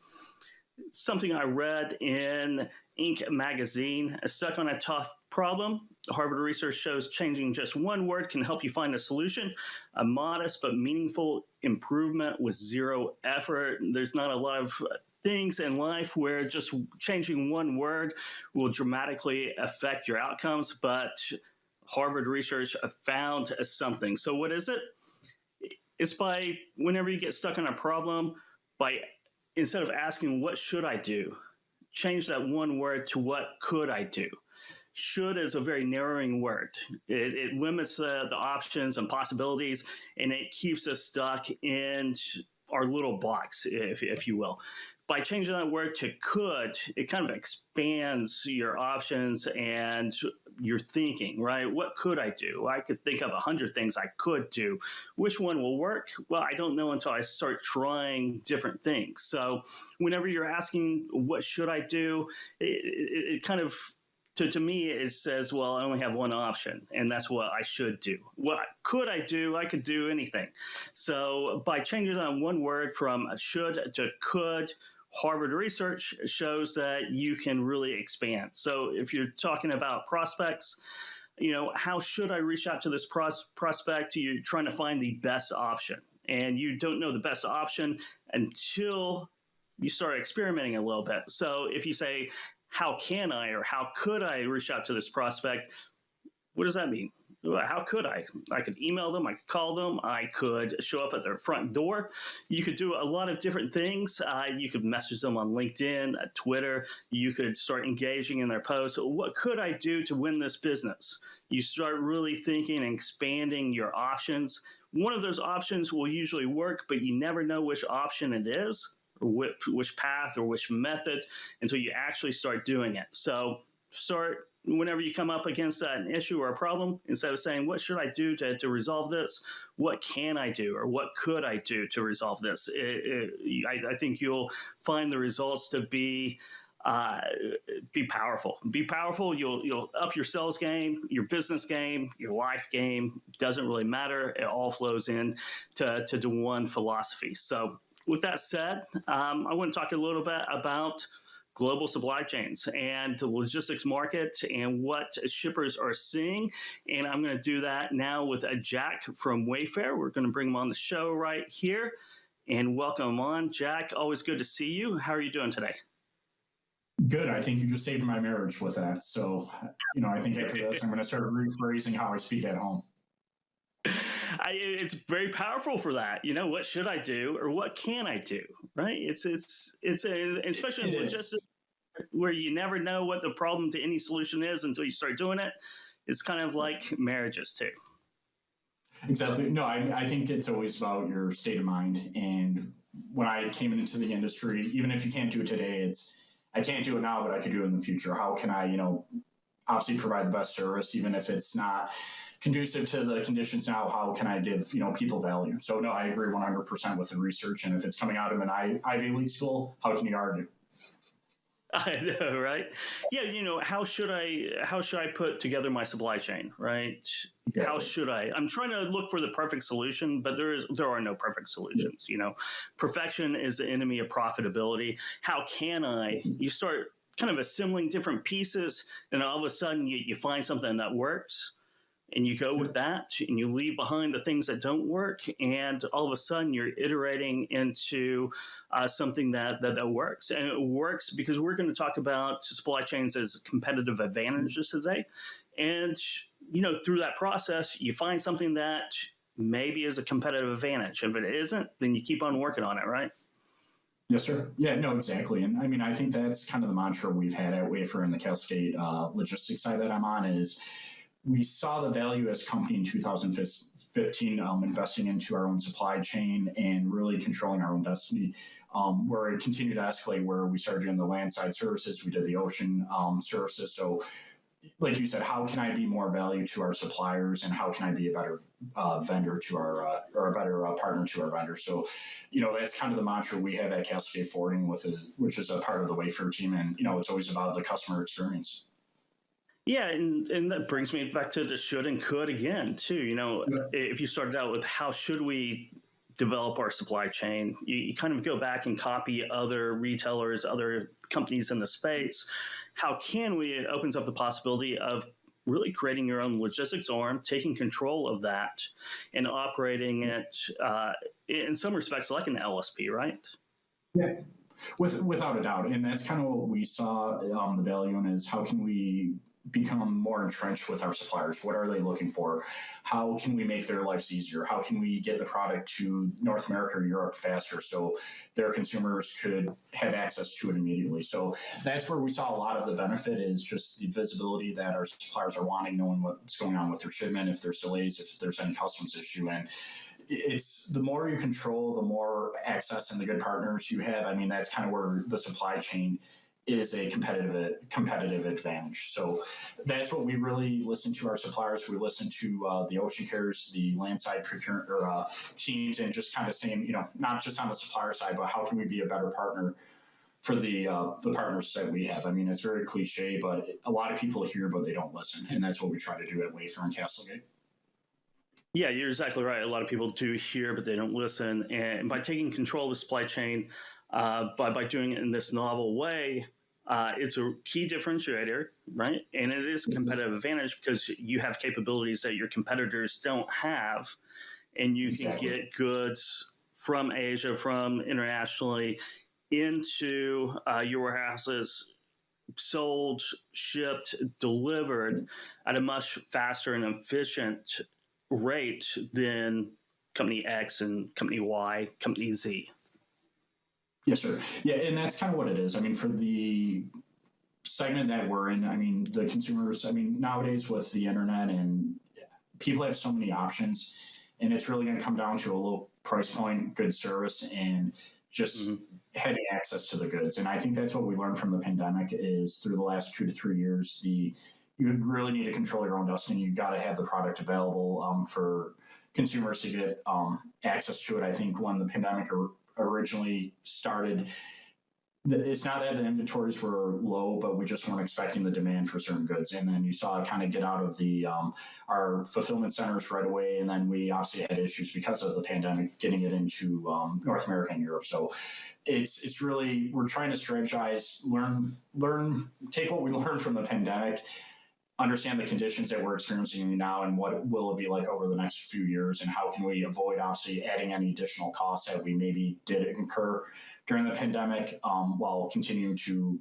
have solutions for our suppliers. I mean, in the end, if we can't get the goods from the ports to the fulfillment centers, we're going to fail our suppliers and they're going to look for other solutions. So that's kind of where we saw is obviously data visibility and speed to market for the goods. Yeah, the pandemic comes along. You can't really forecast that. Huge disruption in the market. You go from really, you mentioned not low inventories, but really just in time, lean, efficient, Six Sigma, if you say, inventory levels to just a whole different world, a whole different business model during the pandemic, because part of the pandemic, you're just trying to get as much inventory over as possible because it's getting sold. When we look at changes in how people view inventory levels, supply chain through the pandemic, do you think we'll see structural changes that'll last for a generation? Or do you think once everything calms down, people might revert back to the status quo? Certainly investor sentiment, investment pressures, investor pressures. What do you think? Or do you think it's going to be somewhere in the middle? We believe it's going to be somewhere in the middle. You did see a pretty significant shift, obviously, with the some of the dynamics in the North America from the West Coast to the East Coast. We do feel that it will go, you will see some shift go back to the West Coast, but I do think companies like us have learned that you just can't have one entry point into North America or Europe, that you have to have many solutions, especially when you're attacking the inland markets, anything to do with rail. So while we do feel that certain companies will continue to utilize the West Coast just because of the transit time and the rates, a lot of other companies understand that the cost that they incurred because of port fluidity, lack of equipment, so on and so forth, it's gonna really put pressure on people to have different entry points, if you may, to get to the Chicago markets, to get to Cincinnati, get to KC. And then, as you said, the price point, what is most important? Do we need to get to the West Coast and we got to get it out to the consumer immediately? Or can we, maybe maximize the East Coast and, the transit time obviously being significantly longer? Do we feel that it's still going to get to the fulfillment centers and the end customer in a adequate enough time, and the savings would be there and less opportunity for hiccups to occur that could cause disruption in the supply chain? So we do feel like some habits are going to go back. I think also every company has a different consumer base, and it's really understanding what do your consumers want and how can you execute and how can you provide it to them where they don't see the difference if the transit's longer. Yeah, I think some ports on the East Coast or outside of LA and Long Beach saw market share gains. I think they'll give a little bit of that back, but I think at the end of the pandemic that some part of that increase in market share is going to be very sticky. It is. I think the Gulf region is a good example where it's really gone up on the TEUs. New York obviously is the largest port of entry right now, looking at it separately from LA and Long Beach. So I do think there's a lot of value. I think the East Coast, obviously the population concentration is there, but the network is very concentrated also. So the rails and the Class 1s have been investing a lot of money into expanding so they could do double stacks, so on and so forth, to kind of penetrate those markets. But the West Coast of transit time is so attractive, and just getting the speed to market is very valuable. So for us to get to Chicago, Cincinnati, the Canadian ports, we're going to continue to have 3 entry points where previously, pre-pandemic, we weren't as diverse on the entry points. And that brings, if you have multiple entry points, that brings in a whole new modeling of a supply chain, right? It brings in a little bit more complexity as you build a plan for the ports of entries, how to move inland to order the most optimal routes, which entails. Right. It entails that it's going to be a little bit more complicated. There's going to be new analysis created and made, and probably some technology or tools that will probably be invented and brought to market to address those needs. Yeah, I think it comes down to, it's going to be more complicated, but the supply chain is complicated. I don't think there's a lot of visibility or the difficulty of getting goods from Asia to a market such as Europe, South America, North America, wherever you go. But I don't think anyone could sustain the amount of friction that we felt during the pandemic again. I mean, I think some companies are going to feel very, I don't want to say confident, but maybe they feel that they have better data points that they could predictively, predict any issues going forward. But I mean, for us at Wayfair, we got to service the supplier, we have to service the customer. So we don't feel that's the best strategy for what we do, but for other goods, they may feel it could be beneficial. But I also think the data, just everyone has so much access to data now. You can make educated decisions and you could kind of become more nimble than you had prior. So yes, it's going to be a lot more, it will be more difficult, but if you have good data, you have individuals that understand the industry, you should be able to be more proactive than reactive like we've seen. And let's hope we don't see a bigger shock to the system anytime soon than we saw in 2020 and 2021. I agree. I think I saw one article today by Rachel about the owner operators. I mean, I think that's something the people in the industry have to pay attention to. You've seen the ocean rates decline pretty significantly.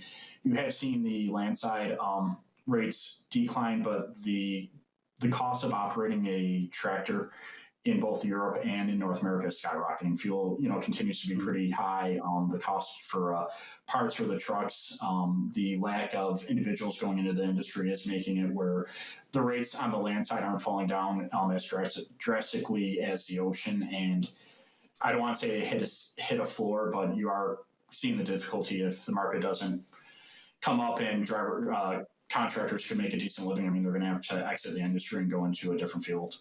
So that's kind of what we're paying attention to, and just being a good partner and trying to express to not only the ocean carriers, but the land side what we're expecting. And as you said, what can we do to be better? What can we do to make your life easier so we can drive down that price point? Yeah, the problem with finding a floor is that you can lie on that floor for quite a long time without getting up again, right? Yes, sir. Yeah. You mentioned that. You mentioned the ocean market. What are you seeing in the ocean market here in early 2023? What's kind of the prognosis or the outlook from your point of view? Yeah, we've all seen the ocean rates fall. We do believe they're normalizing. Can it go lower? If I had a crystal ball, I would probably have my own show on this on FreightWaves. But we are seeing the rates fall. We do think they're going to normalize, and with congestion easing, especially along the ports, maybe the rails are having a little bit more difficulty with fluidity. We do think they're going to hopefully maybe dip a little bit lower, but we think it's, it kind of hit the bottom on what carriers need to operate. Yeah, and on demand forecasting, do you see let's talk about the economy as a whole. Do you see demand kind of finding a normalization as well, like I don't want to say new normal, right, or post-pandemic, or back into a more normal seasonality and functionality that we all experienced until 2020? Yeah, I think over the next few weeks with Lunar New Year being over, I think you're going to really see how the imports are coming down. We're very... we like the recent retail information that came out that it did grow, so that was great to see. So we are expecting more normalized demand from our suppliers and from our consumers. But however, like you said, credit card debt continues to increase. Inflation, while it is somewhat under control, it doesn't seem like we've kind of hit the ceiling there. I think in Europe, obviously, certain countries are affecting it more than others. So in North America, in both markets, we're very positive on the future, and we do think it's going to be more normalized. 2023 may be a little bit lower than people expect, but we are very optimistic, at least on the Wayfair side, and especially for 24 and continued growth for us. Yeah, 2023 will be strange, and getting back into a more 2024, which should be normalized. When you talk to whether it's ocean carriers or air carriers, domestic transportation, what have been some of the changes in perspective or how they approach companies like Wayfair, to do deals or negotiate? How's that changed? How are your transportation partners? What's their outlook? How are they approaching sales right now? Yeah, its relationships have always mattered to Wayfair and Castlegate, but we are seeing a lot of providers want more exposure to multiple levels of our organization, just not at my level, not at my director who oversees our global and landside procurement, but also on the C-suite. So you are seeing companies trying to understand more what does my customer do? What can they need help with? How can I provide value? So that's one thing that we've seen, but I think a lot of other companies are starting to mimic that. Not that we were the first to do it, but I think we were one of the ones that really showed value to our vendors that, hey, it's just not what you could do for me, but it's got to be mutual gain. So that's one aspect. Also, I think you're seeing a lot on the ocean and on the dray side. Vendors coming in, they don't need all your book of business.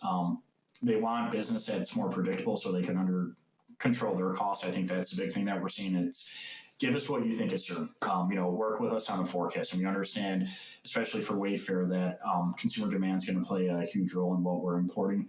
But if you could really break down that barrier of communication and be honest with each other, gain that trust, there's a lot of value to it, and that's what we're seeing on the vendor side. Mm-hmm.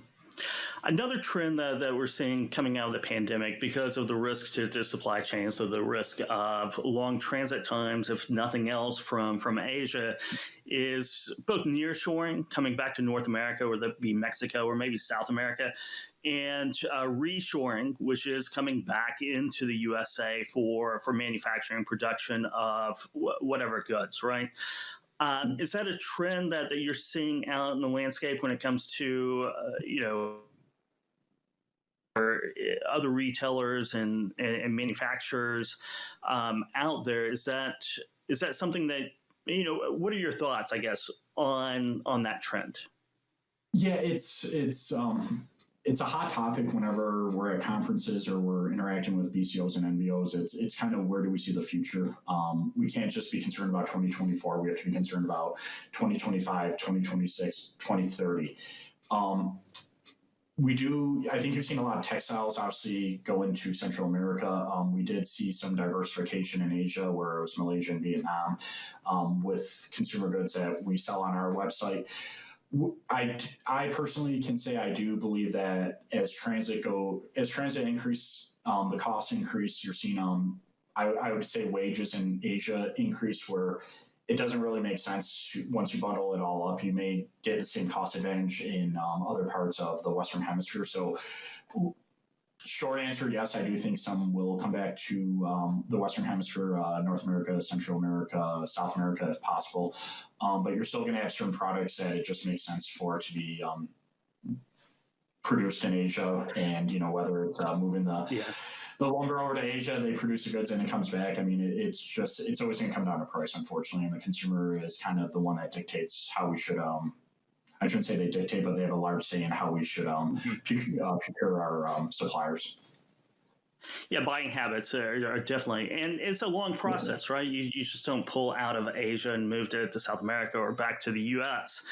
Overnight. So it's a long process, and I have a feeling, personally, humans have very short memories. And I'm thinking by the time 25, 26, 27, the pandemic and all the chaos in supply chains will be in the distant, ancient past that no one can hardly remember anymore.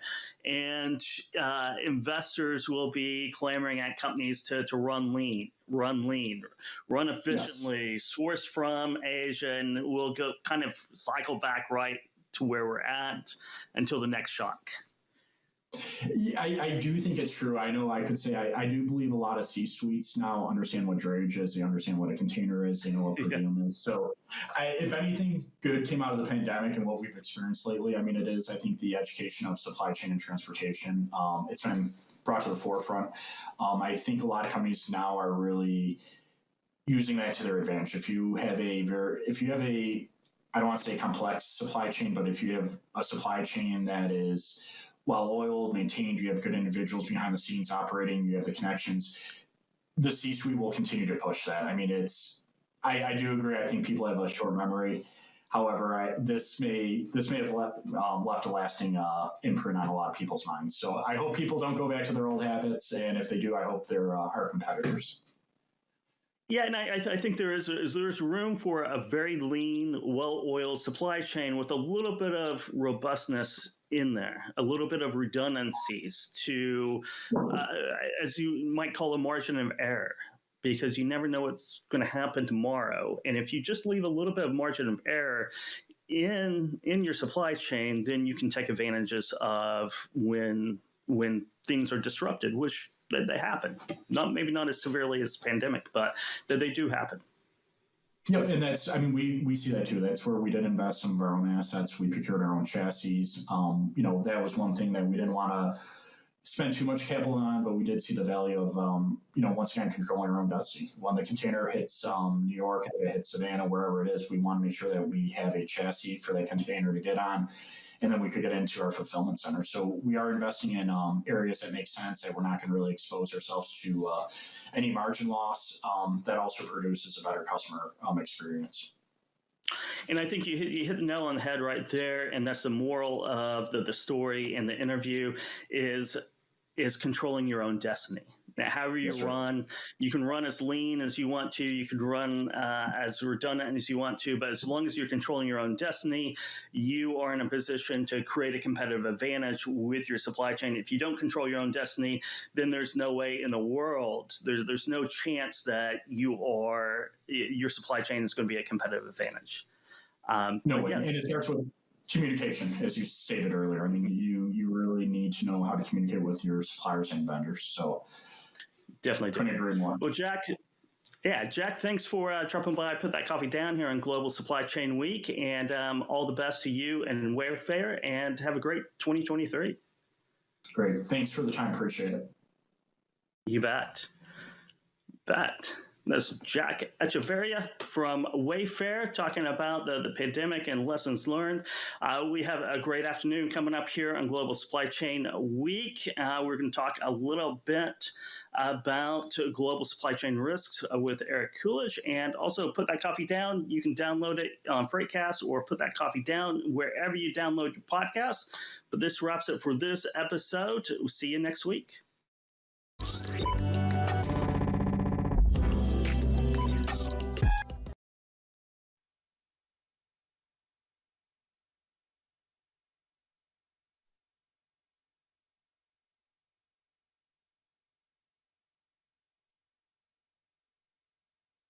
Welcome back to another edition of Check Call. Let's go. Nobody works for free, so why should we be expecting our drivers to? Okay, let's just get it together now. What are some of those proactive steps that you can start taking now? For myself, I would like the Earth to still be here for a little bit longer, but is a hot dog a sandwich? Oh, okay. Is pizza an open-faced sandwich? It's bread. I have been ready for this question. I've seen the show. We're all in this together. Thanks for making me hungry. Now I want a hot dog. You're welcome. Catch episodes of Check Call Tuesdays at 12:30 on FreightWaves TV. Keep up with all things Check Call on freightwaves.com/checkcall. See you on the internet.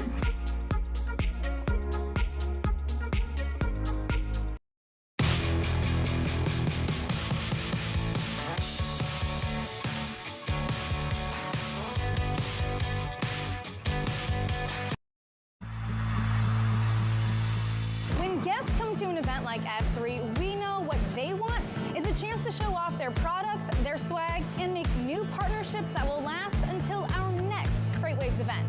But the problem is there are so many industry events, it can be so hard to find the right one to invest your time and energy in. We at FreightWaves take your investment seriously. Which is why we've brought together thousands of industry professionals in one city over 3 days to showcase all you have to offer. Because your successful connections at an event like F3 move all of us forward. Don't believe us? Join us in June.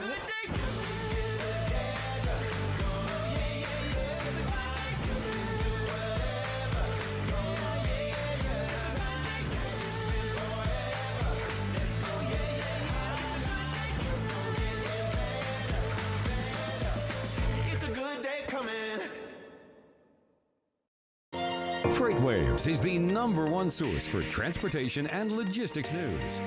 FreightWaves.com provides you with in-depth news coverage, data, and insights from the leading industry journalists and market experts. On FreightWaves.com, you can also watch the only streaming TV network dedicated to freight. FreightWaves TV provides you with coverage you won't find anywhere else. However you like your news delivered, check us out online or on the FreightWaves app.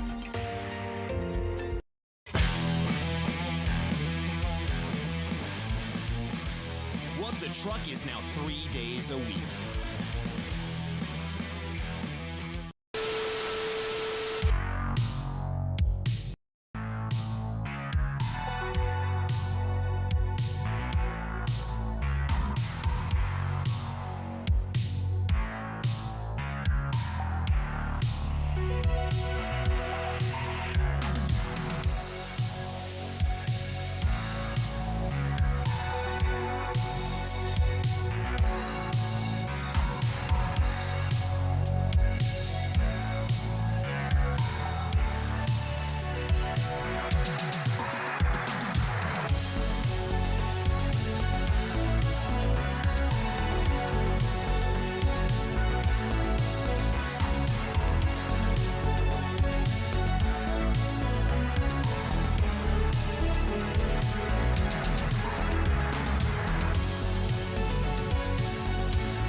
Hi, everybody. Happy Tuesday afternoon, and welcome on in to today's episode of Great Quarter Gals, the show where we highlight the amazing women doing amazing things in the freight and logistics space.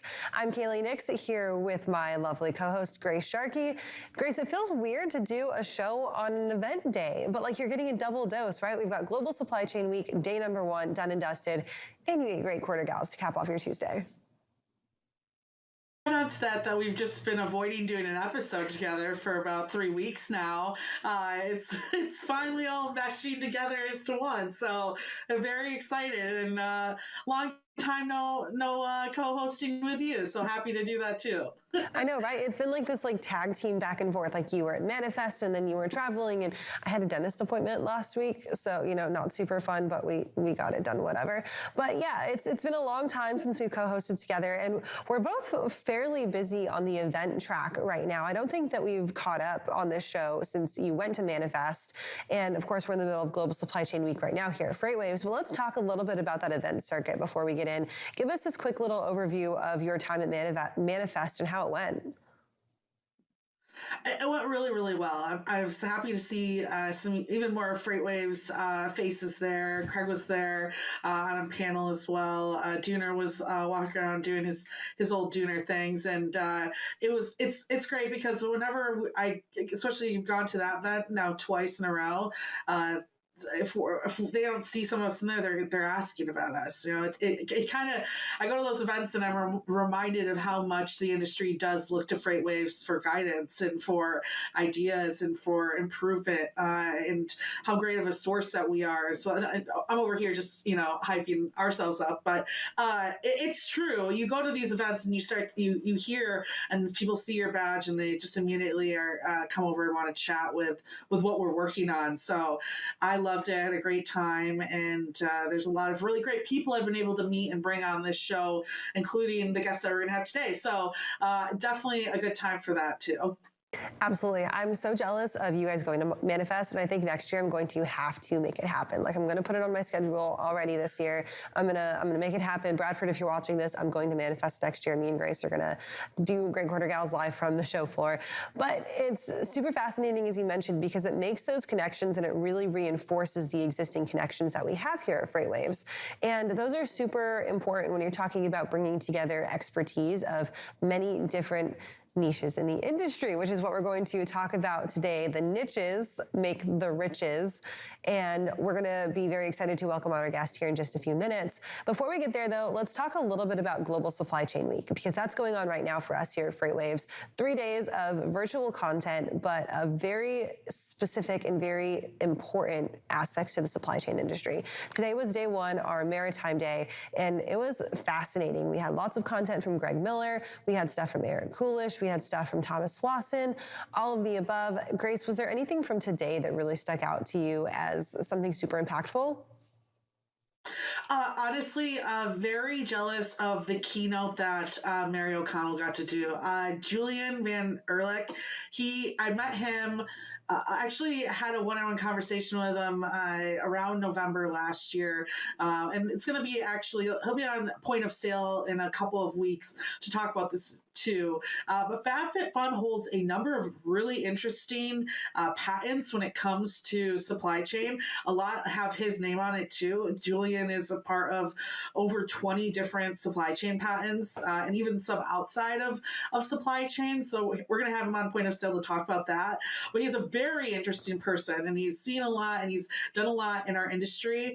And I think he gave some very great examples and tips from FabFitFun and how he's worked their supply chain over the past couple of years through various Black Swan events in order to even help a smaller merchant who's not as large as FabFitFun to be a part of it. I think that's what I'm really excited about for this week. Even going through tomorrow, we have, I believe, Freshie, right, on the list. Look at these shippers coming out to FreightWaves and showcasing how great supply chains can become. And listen, I can write about technology all day long. We can touch on stuff, but when we get the shippers out here and they're verifying a lot of what we're talking about, I think that's very impactful. So I'm very excited over the next couple of days to see these shippers. Not Freshie, HelloFresh, showcasing exactly how important it is for them to be a part of these conversations and showcase to all of us what needs to be fixed in their own supply chains. Absolutely. I think this is probably the first time in FreightWaves history that we've had 2 days in a row, both keynoted by shippers. So tomorrow, Matt Cicinelli from HelloFresh will be joining myself to talk a little bit about their offerings. Tomorrow is kind of a mixed bag. It's retail, it's CPG, it's food and beverage, it's all of the above. It's very interesting, and it all works in together, right? Like HelloFresh is one of those companies that is kind of sitting at the intersection between e-commerce, CPG, and retail at the same time. Got to talk to Matt a little bit about what a changing customer base looks like and how they adjust their strategies to keep up with their changing customer base, the changes that their customer base went through with their needs through the COVID-19 pandemic, to moving from more of a luxury food delivery service to kind of this necessity back into almost a luxurious necessity, and how they get to adjust to keep up with that demand. Plus, we dive into a lot of the challenges that these CPG shippers are facing with cost inflation and input costs, finding best materials, and being able to source for their consumers while still making it affordable for them. So that's a super great keynote. That'll start tomorrow live at 9 a.m. Definitely don't want to miss it. And if you haven't registered yet, don't worry, it's not too late. Head on over to live.freightwaves.com. Grace, I think we've talked a little bit about ourselves enough. So should we welcome in our guest? Yes, let's do it. Absolutely. So we have Lorena Camargo joining us, who is the founder and CEO over at Pearl Trans Logistics. And we mentioned it, rich niches make the riches. And Lorena, thank you so much for being on with us today to talk a little bit about Pearl Trans Logistics. And we're excited to have you. Thanks. It's great seeing you again, Grace. And it's nice meeting you, Kaylee. I was really excited to have you on because I will not lie, I eavesdropped on a different podcast that she was doing while she was doing it, and she did a great job of not ignoring me, just fangirling the whole time like this from the corner. But I was listening to her story, and it's I love niches. You guys know I come from like that flatbed open deck space. I love where things get weird, and it's more than just a van showing up and a driver getting loaded and heading down the highway. And this is one of them. So, Lorena, can you tell us a little bit about your career? What brought you into logistics, and why you ended up starting Pearl Trans? Sure. Well, I started in the career industry the summer after high school, and just like mainly everyone that I talked to in logistics, it was just by chance. I was just looking for a job just while I was going to college. And I had never heard of a courier company, and I thought I was just going to answer phones, and all of a sudden, like, this whole new world just opened up to me.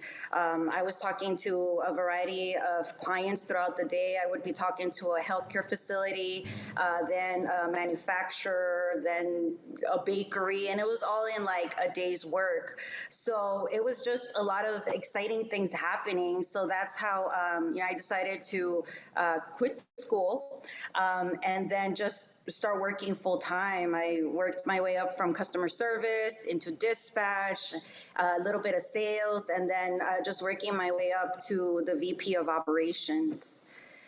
And I started Pearl in 2011. The company I was working for had to close down. The owner was just looking to retire.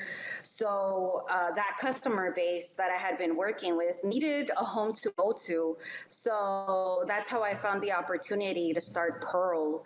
And we've been in business ever since 2011. We've grown from a tiny operation, a two-person desk office, to now servicing all of California and a couple cities throughout the U.S. I love that. It's such a bold move to say, hey, the company that I'm working at is closing its doors, so why don't we just fill the space that they're taking, right? And I like putting yourself out there and making that leap is something